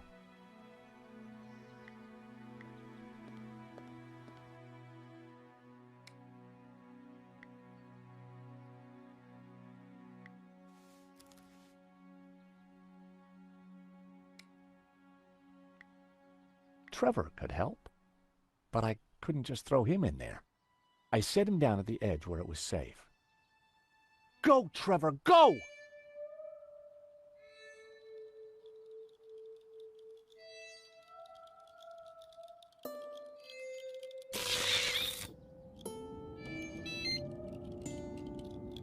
Poor Trevor looked like he needed therapy, but the console was working.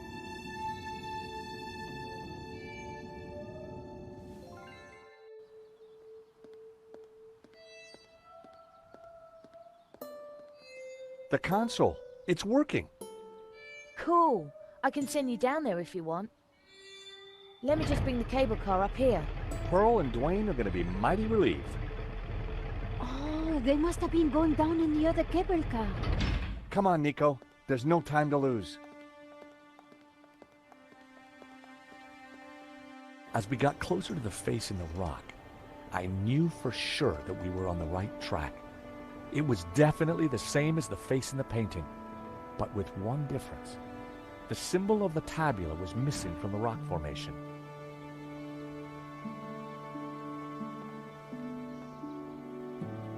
Well, here we are. But no way to reach the face.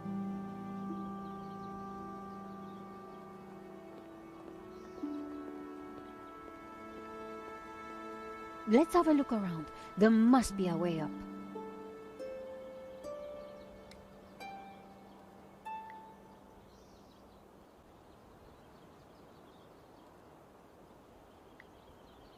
Georges, the chapel looks like it's been built right into the rock. You're right.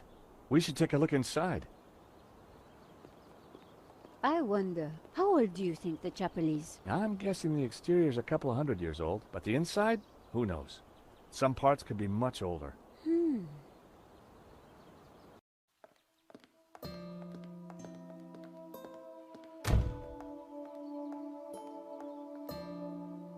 You think somehow this chapel might be connected to the face in the rock? At a guess, I would say so. Hey, look, it's Pearl and Dwayne. Come on, honey bun. Things ain't that bad. You just don't understand. Today's been a disaster. But the monastery was closed.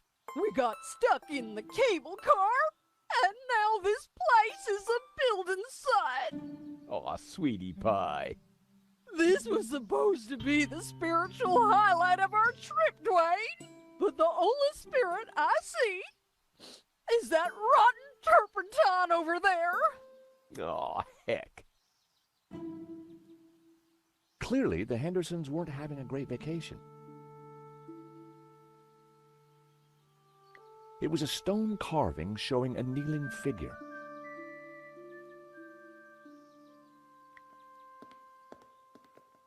Wood shavings.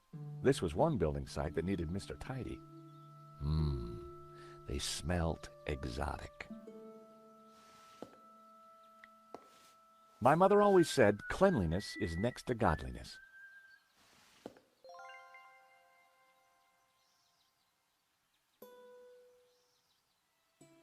A battered oil drum had been tucked into the scaffolding.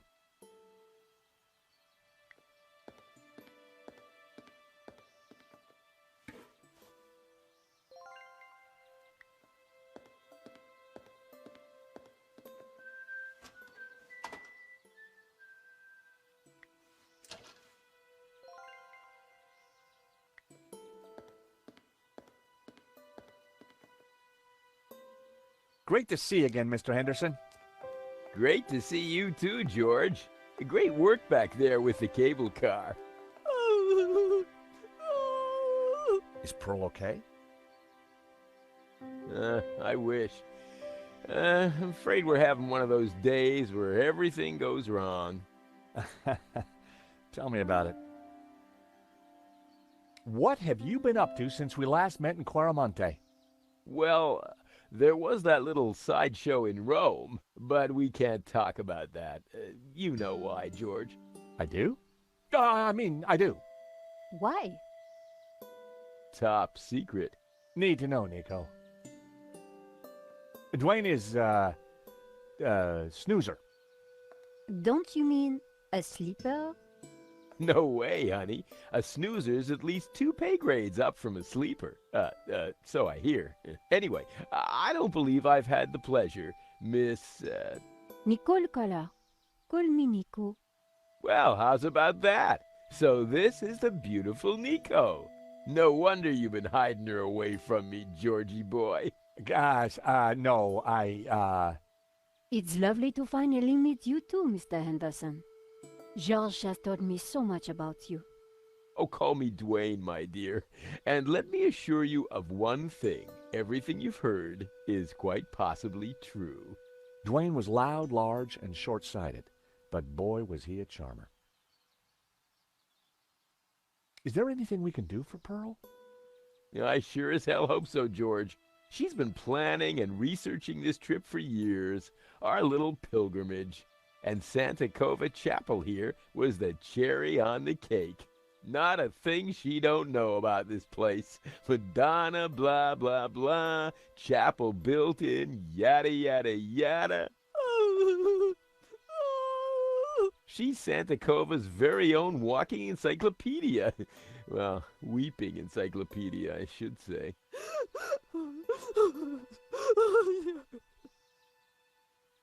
So what brings you to Santa Cova? Pearl's idea from the get-go. Ever since the unfortunate car accident back home, she's been scouring those pilgrimage brochures. Gotta be full of wonder and life-changing imagery. Got to have penance potential. Got to offer a real spiritual experience. Well, I'm sure this place will be very spiritual once it's finished. If the chapel is not what she expected, how about the monastery? Hot dog, no. That place is for tourists, not pilgrims. You said she expected a spiritual experience? Well, that's what the brochure promised. Pilgrimages, little monk fellas, singing, shafts of light, the whole shebang. Smells, bells, and heavenly lights. Yeah, that's what the lady wanted.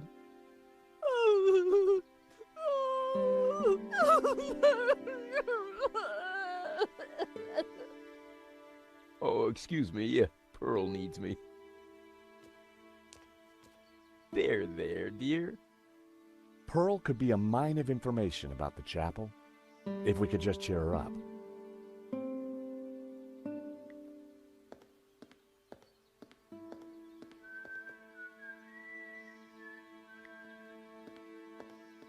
The scaffolding was a little loose.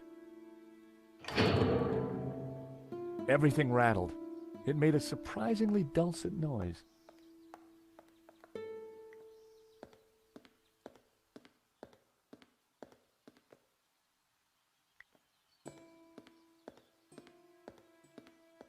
A modern plaster altar had been built against the rock.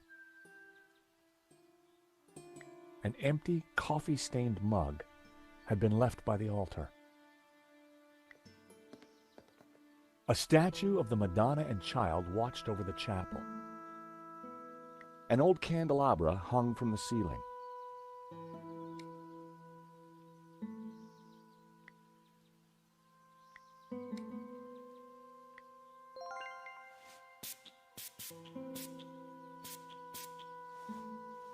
I sprayed the shavings with Brett. Delightful.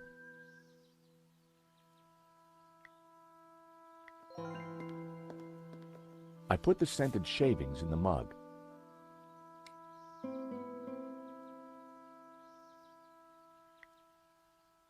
I lit the scented shavings. A sweet aroma started to fill the room.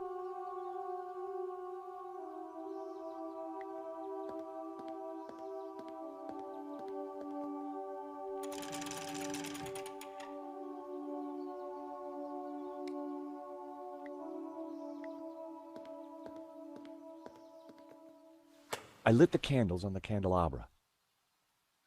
It was a beautiful, antique fire hazard.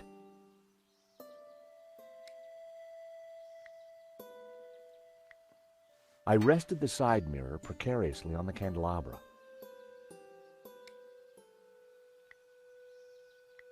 I secured the mirror in place with some yarn.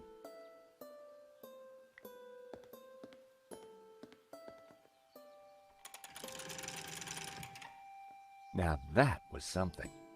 The light from the candelabra spilled over the Black Madonna like waves of spiritual goodness in candle form.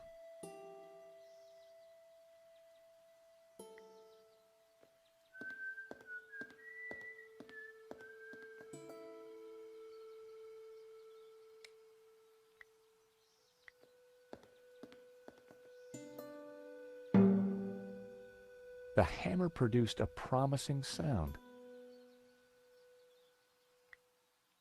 That sounded like an A. What are you up to? Look, I made a Churchenspiel. A.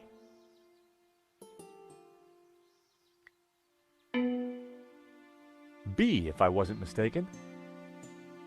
Well, that was fun.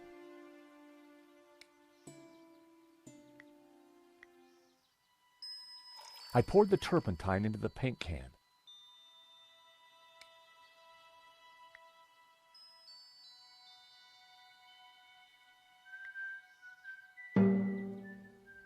The hammer produced a promising sound.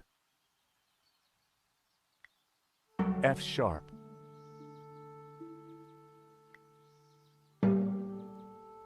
G. B. A. G. I had it. It was the tune Dwayne was humming. Georges, that's Ave Maria. Let me have a go.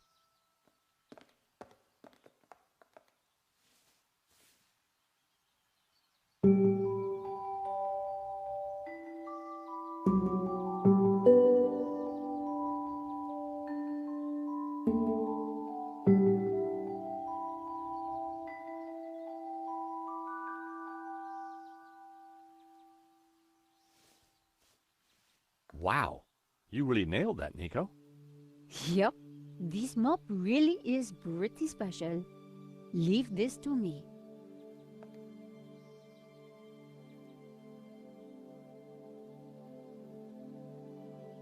Pumpkin? Oh my! What? The sound of angels, the lights of heaven, the smell of piety, and Yes? the Madonna, I do believe. Tears. She's crying, Dwayne! The Madonna's crying.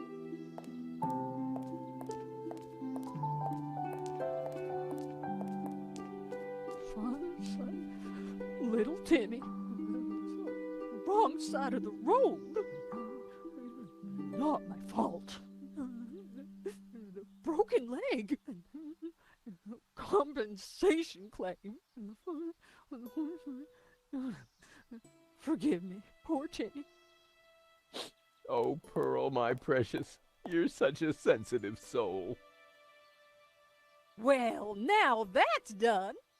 I feel my soul's floating on air. We can get on with our pilgrimage, Dwayne. Just another 1,000 clicks to go. Pearl was back to her usual cheery self.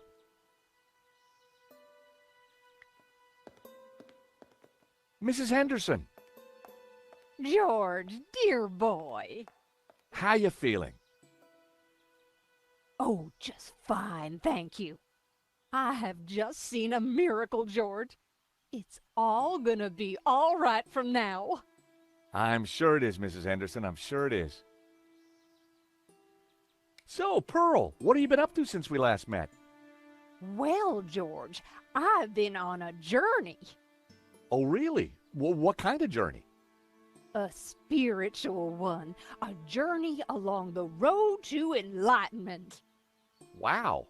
And is that what brought you here? It is. Though Santa Cova is but one step on that road. What's so special about Santa Cova? It's an ancient and very holy place. I've spent the last year researching it, and I can truly say there is nothing I do not know about it. I don't suppose you'd know anything about that rock out there? No, only that for 1,000 years, people have claimed to see a face in its shapes. Still, keeping busy, Dwayne? Like the man said, George, that old kaleidoscope keeps getting shaken, and the pieces are ever in flux. Guess it's your job to pick 'em up, huh? Well, somebody has to do it, compadre. I enjoyed talking to Dwayne, but I was rarely any the wiser afterwards. What can you tell me about the statue? I read that the Black Madonna has been here since the 9th century. She's called the Virgin of Montserrat. Some say the original was moved to the cathedral. But Dwayne and I know that's just a bluff, don't we, honey? We sure do. This one is the real McCoy. What can you tell me about Santa Cova? Well, dear, they call it the Chapel of the Holy Grotto. It was built directly into the mountain itself in 1696. It survived the Napoleonic Wars, mudslides, Civil War. But the chapel is still standing today. It's a miracle. Or a restoration. What was that, dear? Yes, a miracle. Pearl, does this mean anything to you? Oh, nothing, dear. Apart from the obvious Gnostic connotations, of course. What? You know, the Dominicans. All those Gnostic saints. Doubting Thomas, Judas, and you see the woman in the red cloak? The infamous Mary Magdalene herself. A lady in red. That's enough now, Dwayne. You know my feelings about her. Pearl knew her Gnostic onions, all right. Then there's the Ouroboros, of course. Something special about it? Well, if I remember rightly, there was an Ouroboros right here in this chapel. Back in the 30s and 40s, the chapel was renovated. The workmen uncovered numerous symbols carved in the rock. Amongst them was a fine Ouroboros. But that's amazing. So, where is it? Oh, it's not there now. Oh. It was considered blasphemous, so they plastered over it. Sweetheart, I think it's time for us to go. The road to enlightenment waits for no woman. 'Tis the pilgrim's lot, George. It was so nice to see you again. And meet your girlfriend. We're not... Take this radio, Nico. Never know when you might need it. Keep an eye on our boy George here. Poor little lost lamb. I'm not... Don't worry, this little lamb's in safe hands. Bon voyage. Bye-bye, dears.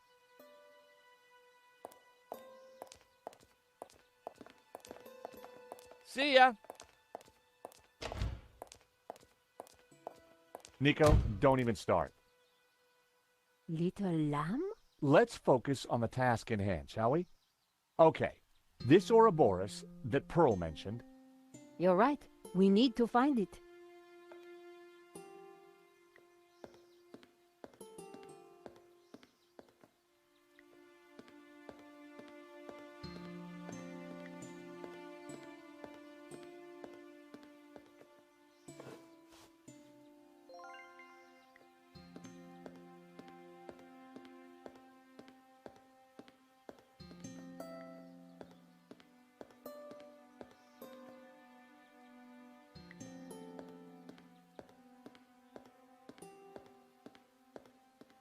There was a recess in the wall with a Latin word carved above it.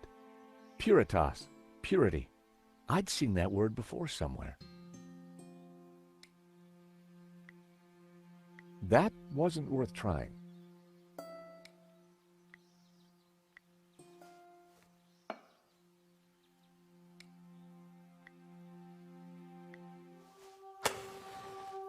I thought I'd heard a faint click.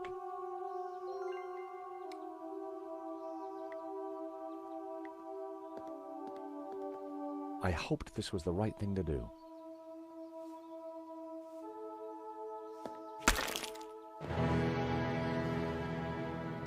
Hey, Nico, I found the Ouroboros. So what now? Pearl was right. The plaster had covered an Ouroboros.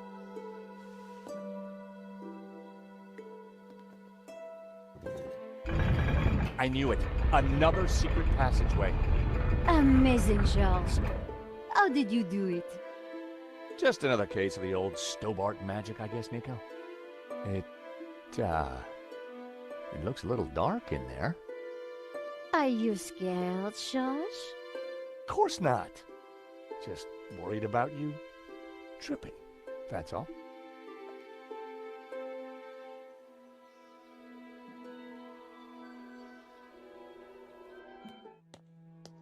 Whoa, this is one dark cave.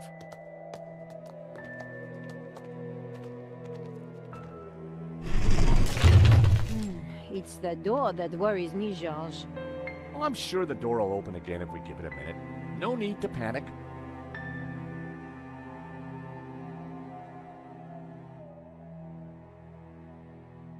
Now we panic. Help! I gotta say, Nico, you're pretty calm about this. Traveling with you, Georges, I've got used to this kind of thing. If I panicked every time a door shut behind us, probably forever, well... You're right. What was I thinking? You see if you can get the door open, and I'll go check out the dark, evil-smelling cave. Fumbling around in the dark wasn't going to be fun. But heck, I'd spent a lifetime doing it, so what was new?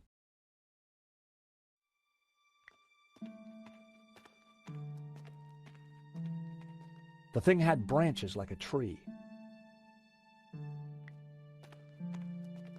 It was cold to the touch and felt like carved rock. It was stone with a recess in it and, an oily liquid in it. There was some kind of thin twine in the middle of it, too.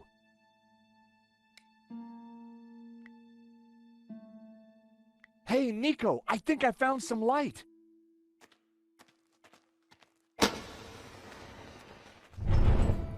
Whoa! It must be Genan. Ramon said he disappeared while searching the mountains for the tabula. So this is where he ended up, dead in a cave. And on closer inspection, I'd even say blown your own brains out dead. Okay, Georges, I get the point. What is this place? Who knows? But look at the Gnostic symbols. You're right. The colors, the trees. But who is she? It looks like the Virgin Mary, but I don't think it is. What do you mean? The red robes and that whole off-the-shoulder look? It must be Mary Magdalene, of course. Marquez told me that the Gnostics revered her. This place, it's some kind of Gnostic shrine. There's got to be something to release that door. Maybe amongst these carvings. But if it was that obvious, don't you think Genan would have found it?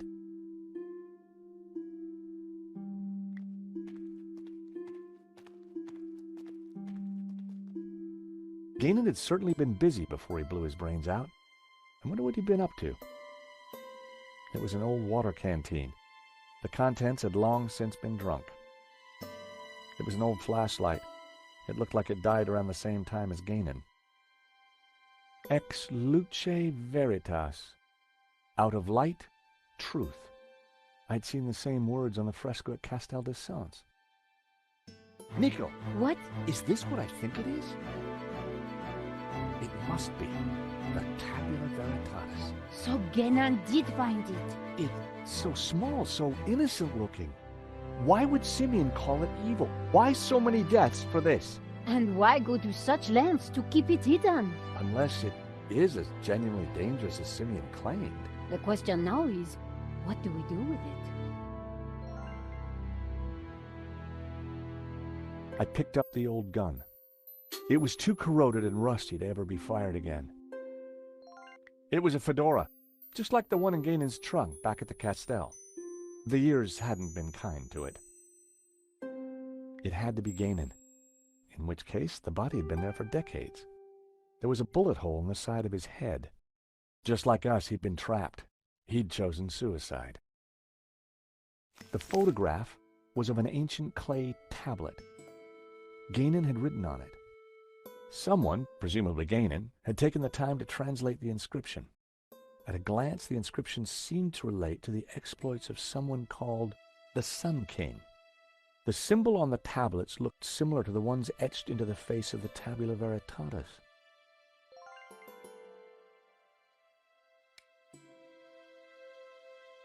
I prized the map out from under the arm of the corpse.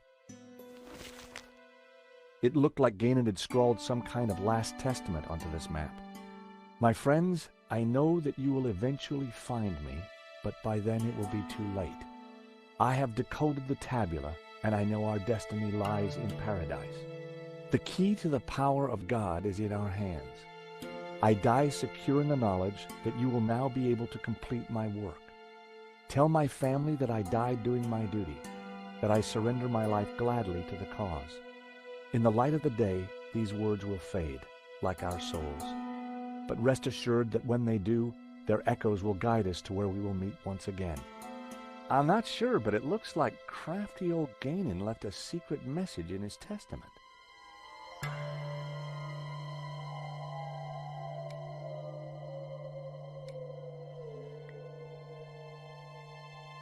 When I moved the map close to the flame, something started to change.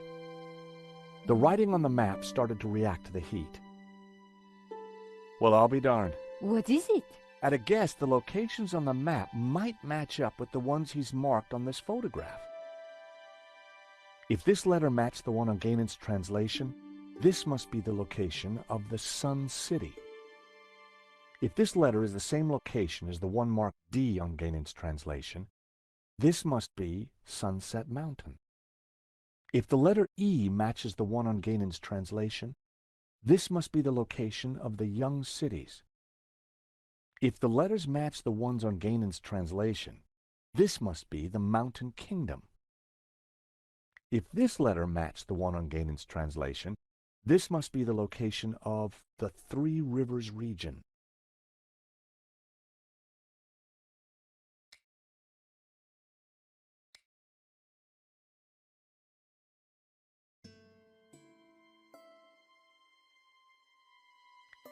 I wondered if Ganon's notes on the photograph might help me decode the tabula.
That was the first row of symbols cracked. It was all starting to make sense.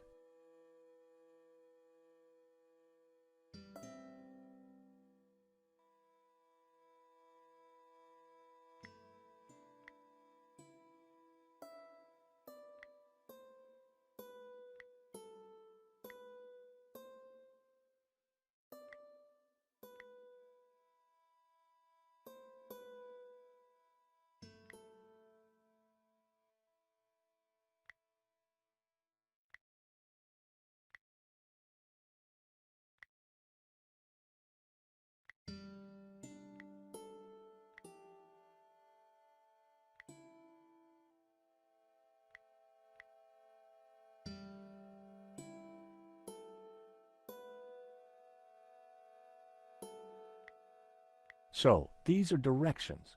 Begin at Sun City, travel 5 days east to a river, travel south 6 days through a desert to the source of 4 rivers. Hey, Nico, I've cracked it!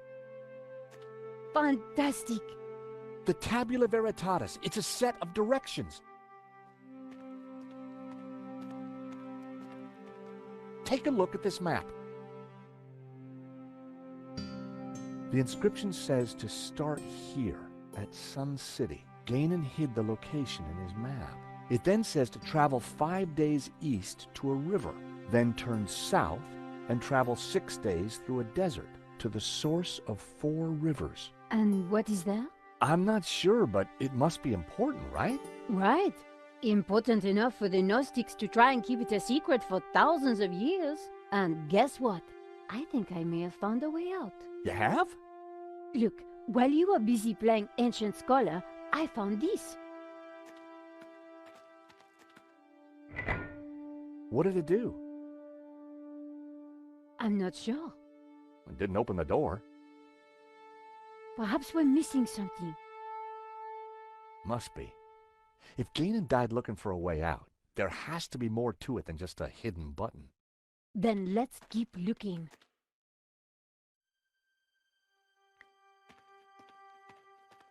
The carved figure had once been green. I wondered if it was a representation of Jehovah. Blue paint was peeling from the carved figure. I wondered if it was an image of Lucifer. A group of figures looked up towards the tabula. They were all colored red. I'd seen something like it before.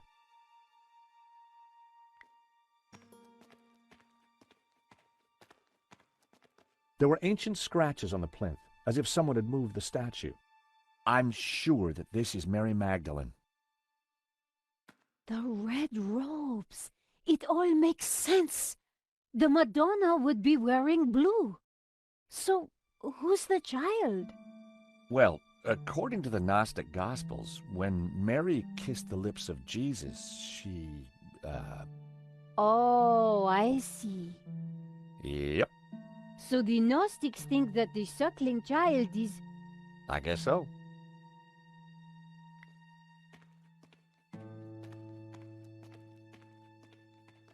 The ornate lamp warranted a closer look.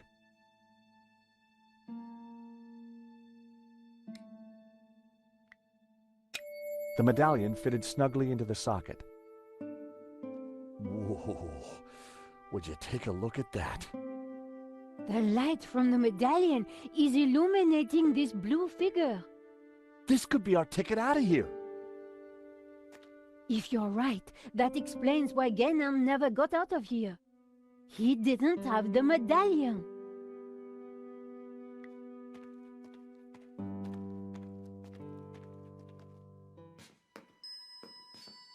I gave the statue a push, and it turned anti-clockwise.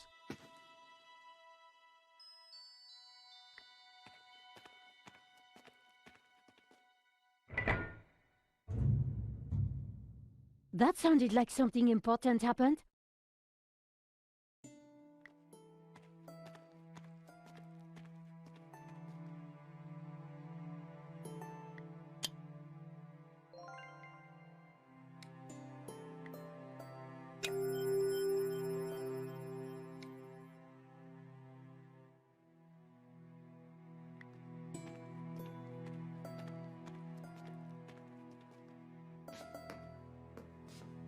I gave the statue another shove.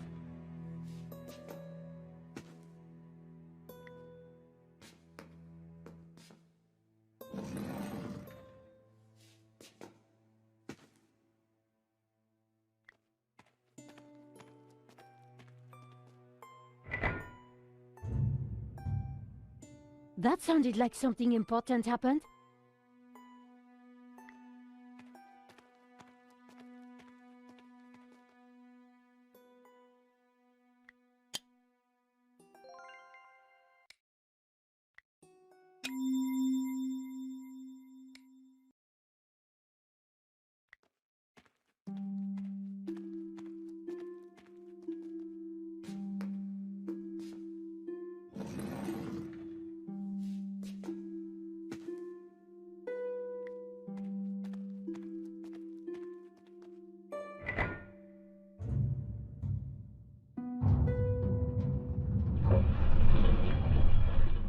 Is that the door?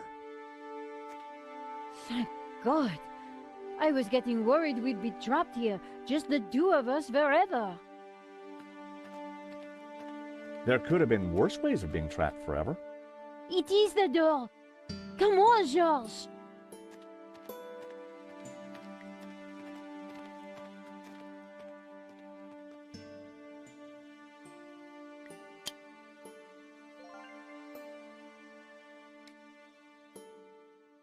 Nico and I had the Tabula Veritatis at last. Now all we needed to do was to find Eva and rescue Marquez. And make our getaway. Don't die on me now, old man. Georges, it's Langdon. Stay back. For the last time, where is the tabula? You'll never find it. It's here in this chapel, isn't it? Just tell him, Papa. I will tell you nothing. Look at your daughter, senor. My man would be happy to hurt her. I cannot let you raise Lucifer. You will bring chaos to the world. Georges, we have to do something.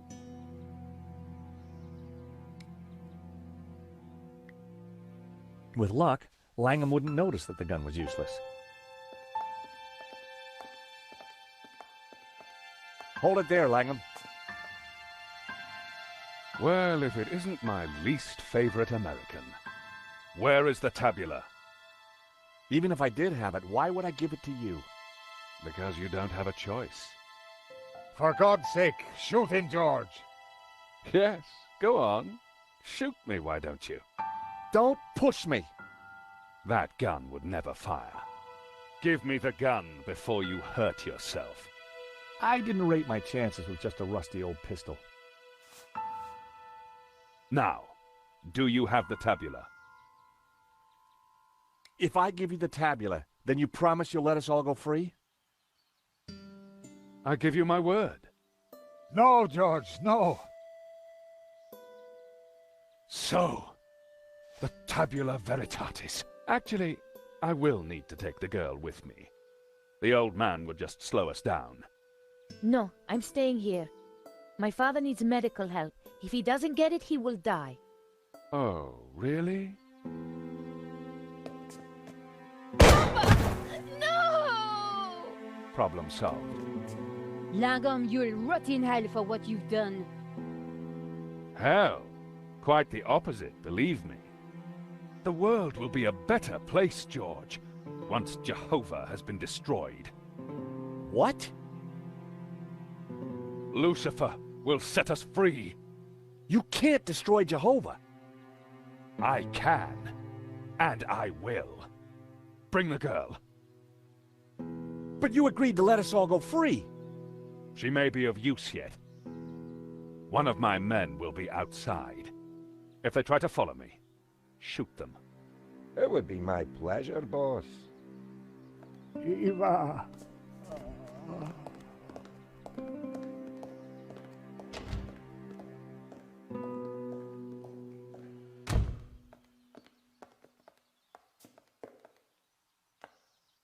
You must get the tabula back. We don't even know where he's going. All we know is that it's somewhere in the Middle East.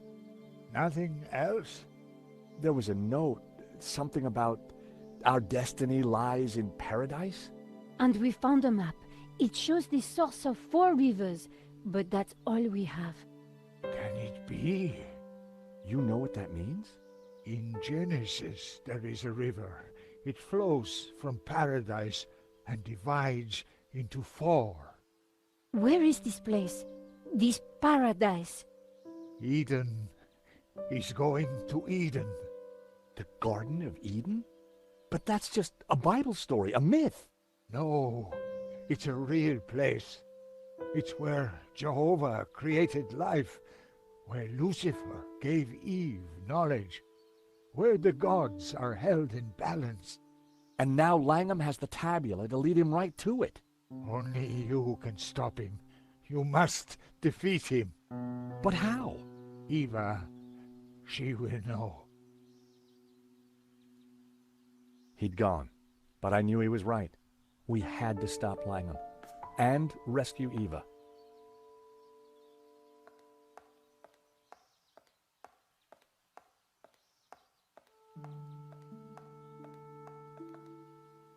Marquez was dead.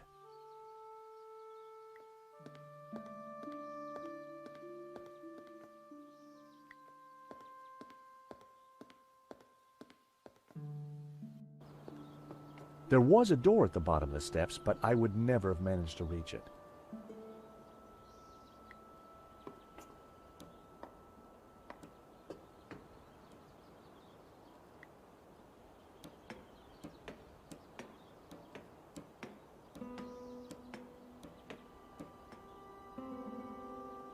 The drain pipe entered a small, flat drain cover.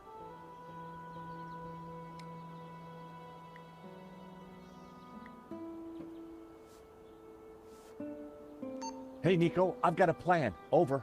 Roger, George, what are you thinking? Over. I'm gonna place the radio out here. Maybe it'll be enough to distract the guard. Give me a second to set this up, then start talking. Got it.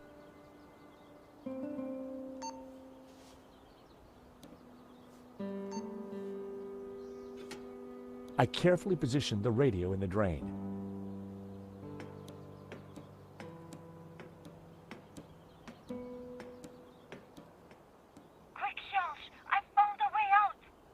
I'm warning you, I will shoot.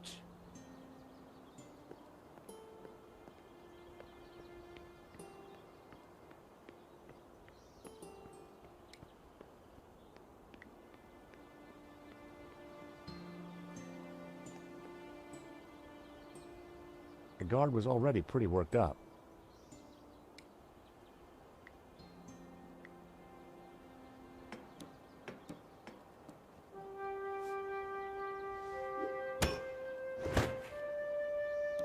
The hammer hit the guard on the head with enough force to knock him out.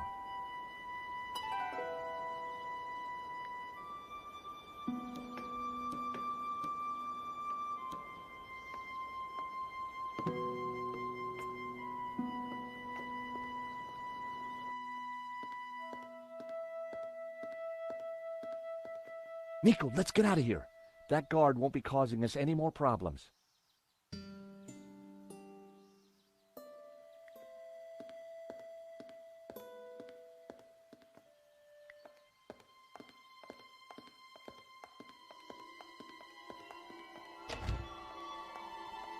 What did you do to the guard? Those steps must have been slippery. He took a little tumble. Nico, look. There's a cable car ready to go. Quick, before Langham locks down the system.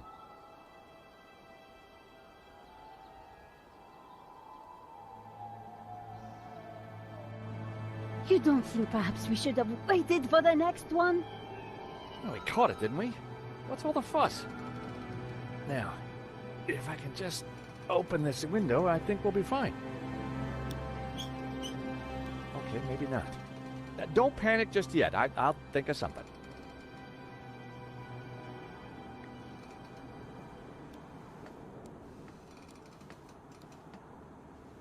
I couldn't quite reach the handle.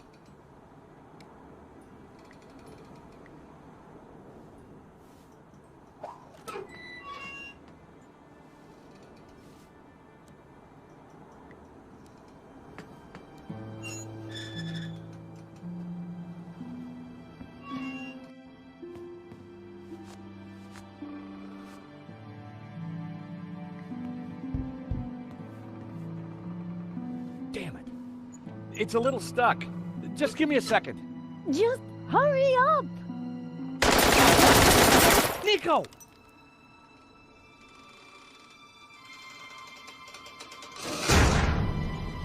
So, we meet again. I've come for my painting. What painting? La Malediction. Gesundheit. Don't play games with me. We both know the painting conceals a treasure, Mr. Stobbart. You know, even if the painting was yours, I wouldn't give it to you. You're just a common gangster. A fine sentiment. But I won't let you cross me again. Again? You stole my ruble, my Platinum 12 ruble. Well, that was just an old coin. $150,000 worth of old coin. Wow. Well, a guy could do a lot of redecorating with that. Enough of your American humor. You will tell me where to find the treasure, and you will tell me now. Not gonna happen. And did you really just say, so we meet again?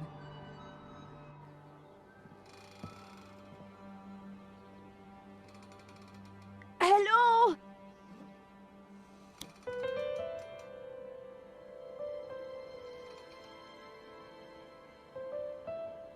Down here! Oh, hello, miss. Could you help me out, please? Sorry, no can do. But while you're down there, maybe you can clear something up for me. What? Something you said when we first met's been playing on my mind. Do I have a choice? Exactly. Exactly what? Choice. I don't follow. You see, I'm a determinist. Goes with this line of work. But what you said in London made me ask one of the big questions. Is there such a thing as free will? Because if there is, then I've made some pretty dodgy choices in my time. So help me out a bit here. So, do you have regrets? No, I don't think so. But I am a little worried. This whole free will thing has got me thinking. What do you enjoy in life, Shears? Well, I like footy, a good scrap, and topiary. So, you're a football fan, right? Gotta love the beautiful game. So, if determinism was valid, why would anyone play? What would be the point of it all? Sometimes when we lose, that's just what I think. We have a choice. We always have a choice. Just like you've got a choice right now. Help us or not. I don't know. I'd like to. But the boss... My philosophy class seemed to be working. So, you're a determinist. Isn't that just an excuse to let Medovsky boss you around? At least I know who's controlling me actions. Do you? Of course. I do as I choose. So you chose to leap off that cable car, did you? Yes, because you and Medovsky shot at me. You did choose to shoot at me, didn't you? Well, yes. But I didn't choose to shoot that geezer in the gallery. You never intended to kill Henri? I just wanted to rough him up a little. But the gun went off and the rest is history. Free will didn't come into it. But you'd made a choice not to shoot him. The fact he died was an accident. So you think I've got a chance of redemption? If by redemption you mean a spell in jail with Danor for good behavior, then yes, I think there is a chance for you. And you know what? No, enlighten me. I'm getting too old for this crime lark. I think I'm having an epiphany. Of course, it might just be indigestion.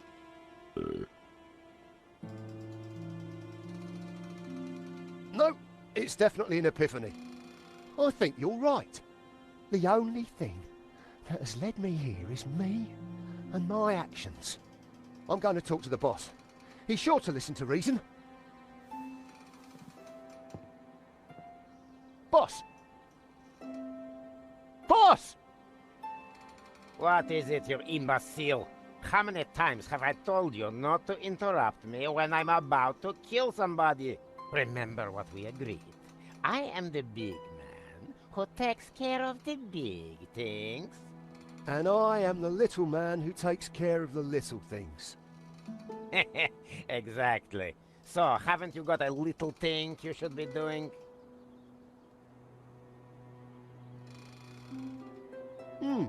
There is one little thing, now you mention it. Well, don't let me stop you. Get on with it, you big baboon. If you say so, boss. Oh dear. There you go. Free will under orders. Now that is what I call a real paradox.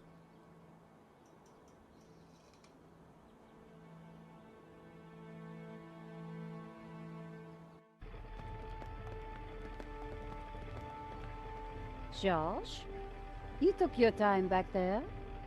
Medovsky and I had a lot to catch up on. And you and Shears seem to be getting on just fine. So, I figured you'd holler when you were done. Always nice to see old friends. Oh, thank God it's you two. You would not believe what just happened. Try us. Oh dear, the monks aren't going to like that. We had a little philosophical disagreement on the way up. Nothing the little TLC won't fix. Yeah, they're not really broken, more in a transitional state. It's amazing what a lick of paint can do. What now, George? We find Langham, we stop his crazy plan, we rescue Eva, and you win a Pulitzer. When you put it like that, George, sounds easy.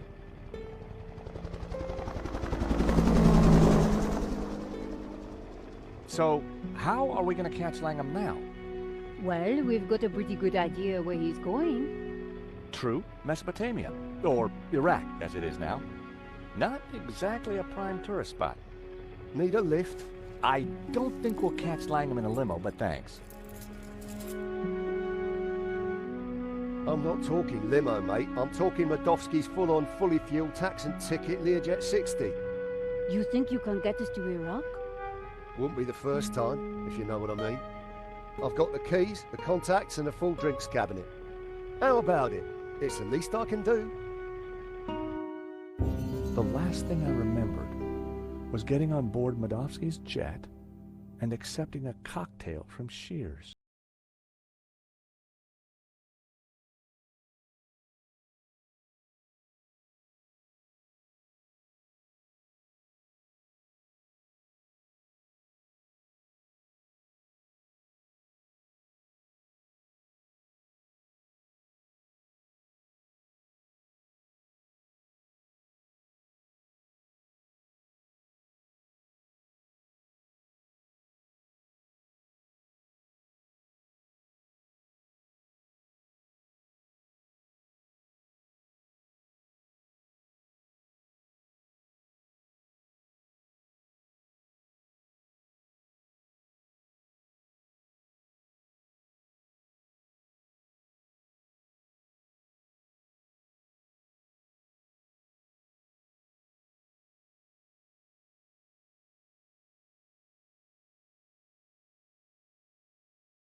Josh? Josh, wake up.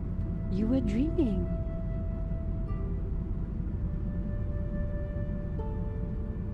What? Oh. What was all that about? You were dreaming.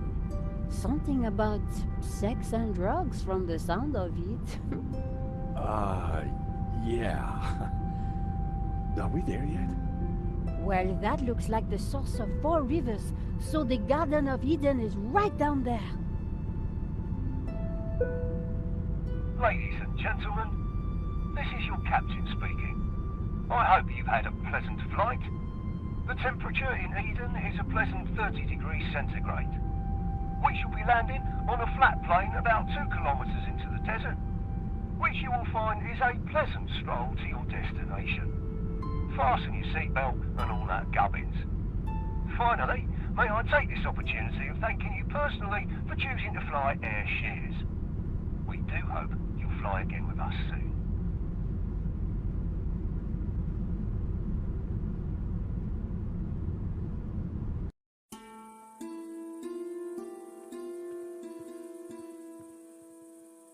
Come on, I think we're nearly there.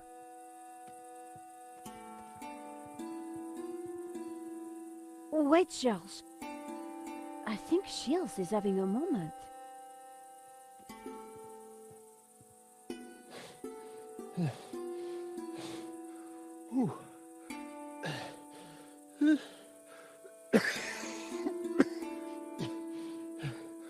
bleeding hellfire. I'm cream crackered. Just give me a moment. You go on. We'll catch you up.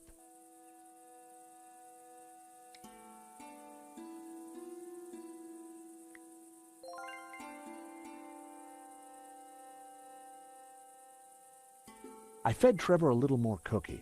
It was the least I could do after what I'd done to the poor little guy.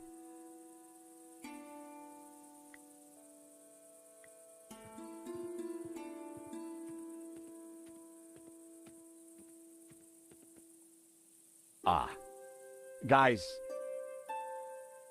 there's a small problem.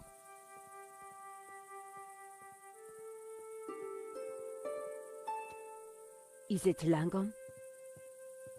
No, it's worse than that. Come look.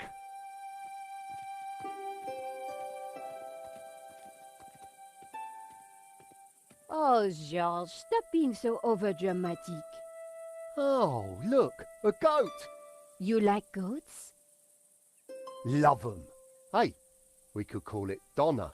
Oh, what a lovely name. Isn't it, Princess? Are you hungry, my lovely?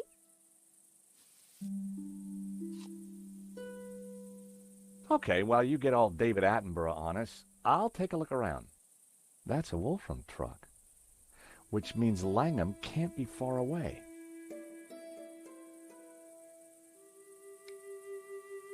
Bloomin' lovely, as Mr. Hobbs would say.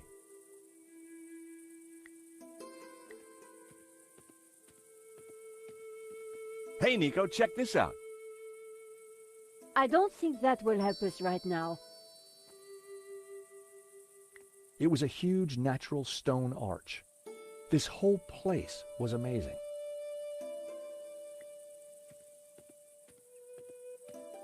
A giant stone head lay on the ground. Look on my works, ye mighty, and despair.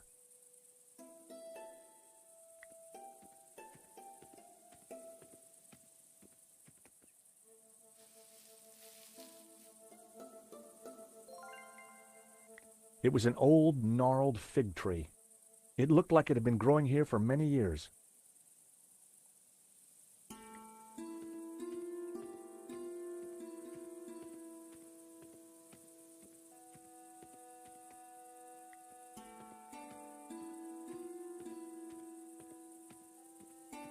There you all are.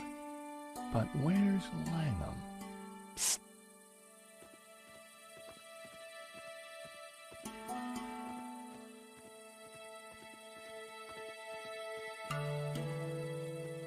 What have we got here then? Do you think the boss is coming out? Dunno and don't care. I was only here to blow a hole in that rock. Job done. Just waiting for me ride home. Let's give him half an hour, max. This place gives me the willies. Oh, don't be such a wuss. A few old statues. What could possibly go wrong?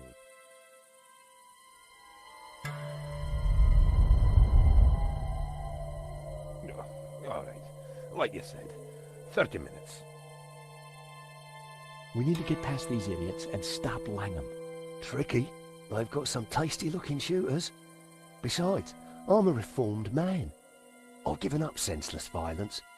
Miss Collard is leading me out of the darkness and into the promised land. One day at a time. Oh, that's great, Shears. Great. Terrific timing. I guess we're going to have to find a way past them.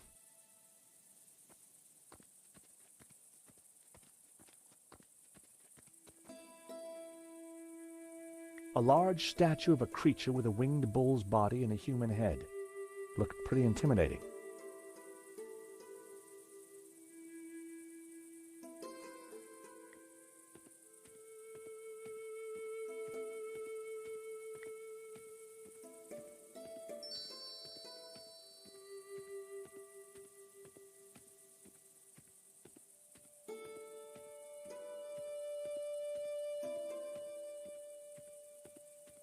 The back of the truck was full of sealed boxes and crates. A knapsack had been thrown on top.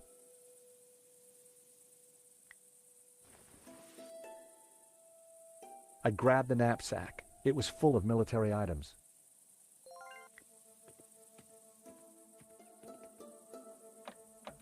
The driver's door was locked.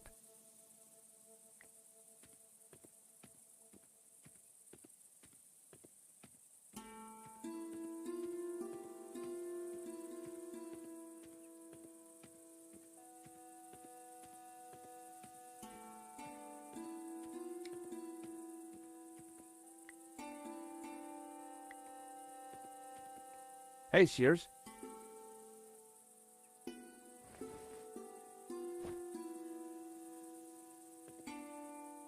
Hello, my darlings. What's all this stuff? Explosives mostly. Right little treasure trove. I'm guessing this isn't a giant stick of gum. Dead right, Georgie boy. It's TNT. Don't worry about it, though. It's perfectly safe. Long as you don't pull that timer cord. And if you do, give us a shout first.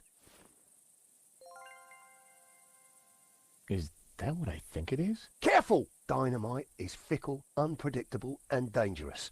Just like her indoors. No gymnastics while you got that stuff in your pocket. If you can't repair something with duct tape, you're not using enough duct tape. The classic badass lighter. I took it. I needed all the help I could get. What on earth is that, Shears? It looks dangerous. Careful! It could be anything. Gelignite, plastic, or... it could be someone's lunch. Yeah, I think what you got there is a sausage. Local delicacy, I expect. What's that? Fuse wire. Cut a length off, stick it in something that goes bang, light it and do a runner. Sounds simple enough? It is, until you make a mistake.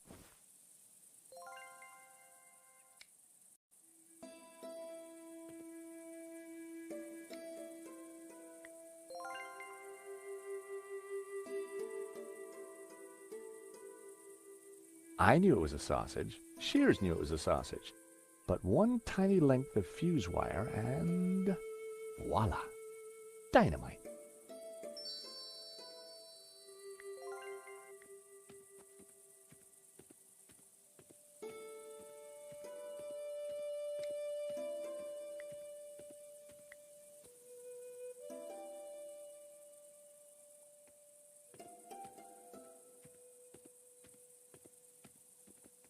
Nico, a hand, please. You seem to have a bond with these creatures. I hope you're not thinking of harming Donna. Trust me, a cunning six-phase plan is forming, wholly approved by all the major animal rights organizations. Just keep her still for a second.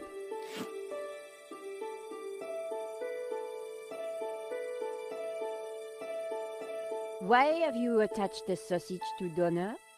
That's phase one. Now, watch as the others come together. If it's all the same to you, I'll watch from over there. I had a fake piece of dynamite strapped to the goat. Phase one of my plan, complete. Now, I just had to figure out phases 2 to 6.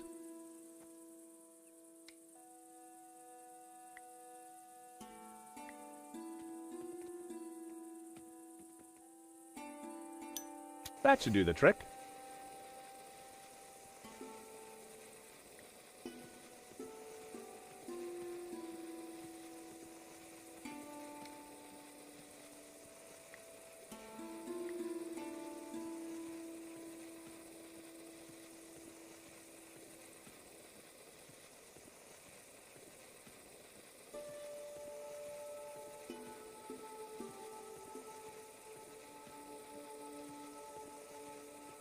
I casually tossed a fig to the bottom of the path.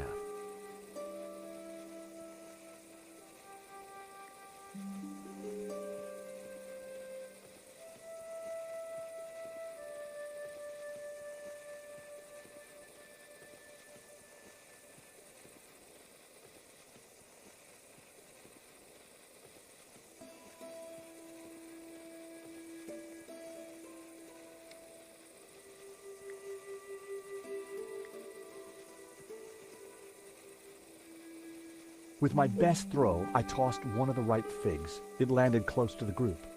None of them spotted it.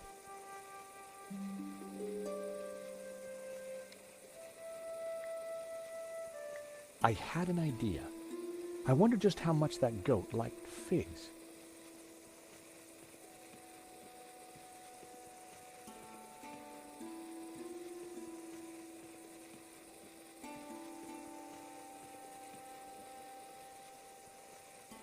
Hey, goat. Want a fig?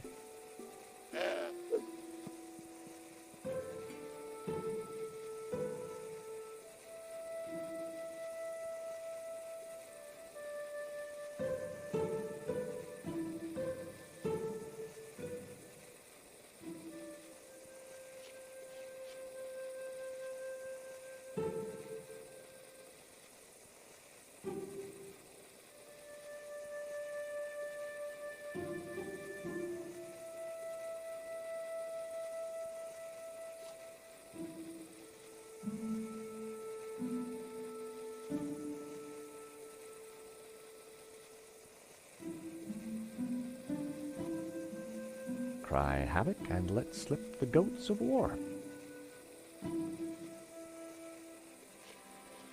Oh, hello, goatie. Oh, fellas. What's he got round his neck? Looks like. Oh my God! Scarper!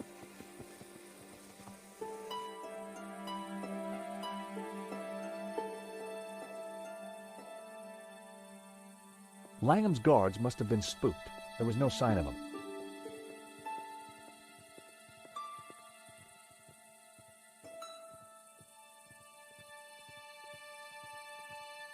So, in there then? It looks dark. I ain't going in there. Tight spaces give me the heebie-jeebies. Why don't I stay here and make sure the three wise monkeys don't come back? The cave was pitch black, too dark to see a thing. Come here, George. What are you doing? I was just trying to liven things up. With a pocket full of dynamite? I'll be having those explosives, George. But... No. No buts, George.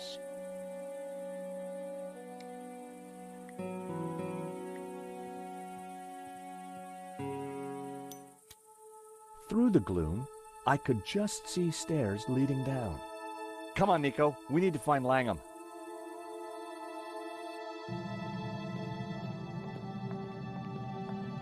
Wow.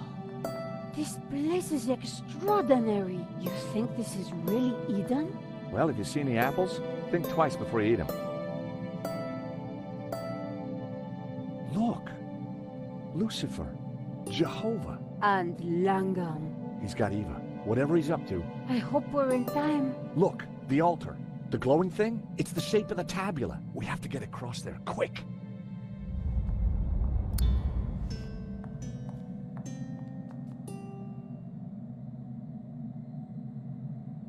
It was a dried up, dead-looking bush.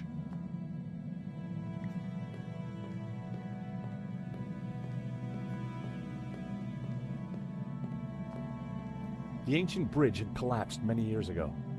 Langham had used a ladder to cross, but that ladder was now on the other side. The ladder was tangled in vines. I couldn't reach it from there. A tangled mass of dry old vines hung from the ceiling. The ladder got caught up in him.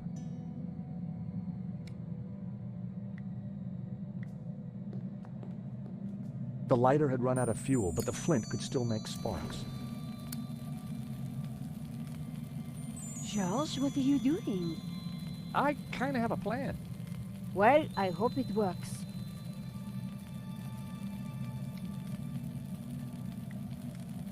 I love the smell of Brett in the morning.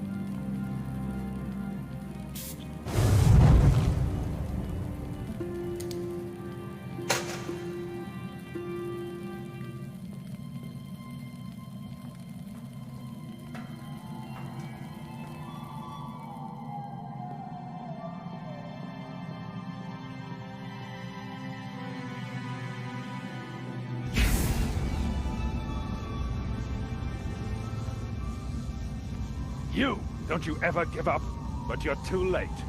No one can stop me now. Do something, George! He's crazy! No, not crazy, as you will soon see. What are you going to do with the tabula? It is the key that will awaken the two gods. Upon my command, Lucifer shall smite Jehovah with his power, annihilate him. You'll destroy us all! Ha! The ancients who built these statues feared their powers, but soon I shall control them. You can't destroy Jehovah. You'll shatter the balance. You'll plunge the world into chaos. No. Ruled by Lucifer, man will be liberated to realize his greatest ambitions, to realize his full potential. But this isn't the place to discuss these things. Where do you suggest? How about eternity? George!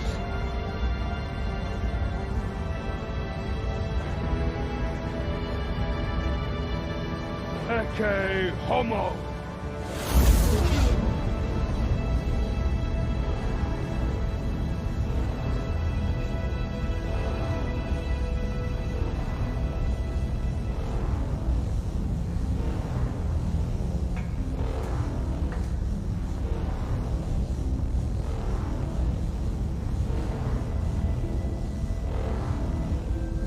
Nico, you must stop him.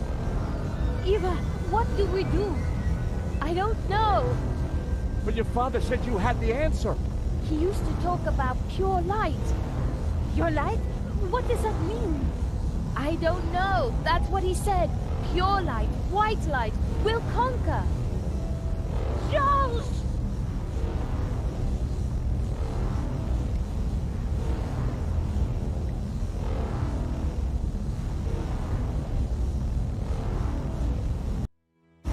Run for it, Eva!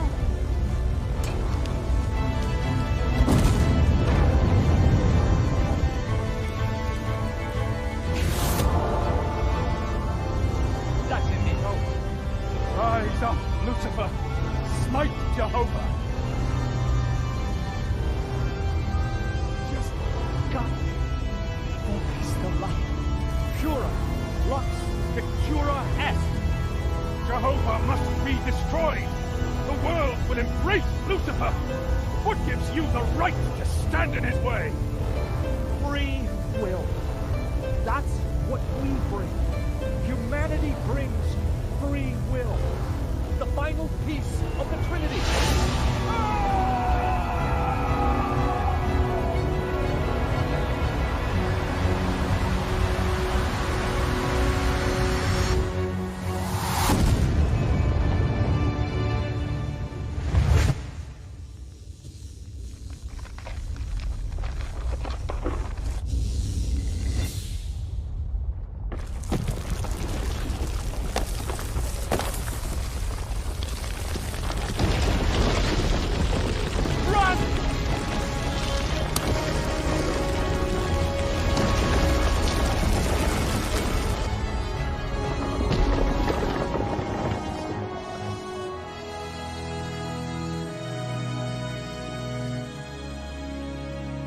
Guys, while you've been larking about, I've been thinking about supper.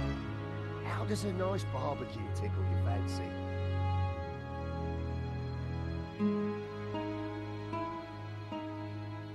I think you'd better have this, don't you? My father gave his life to find it.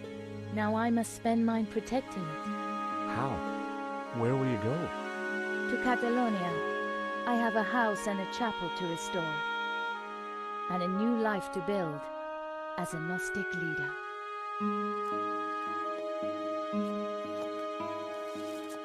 You know, Nico, this time I really wasn't sure if we were going to make it. Perhaps we had the gods on our side, or whatever those powers were. Maybe you're right. You know, we make a great team.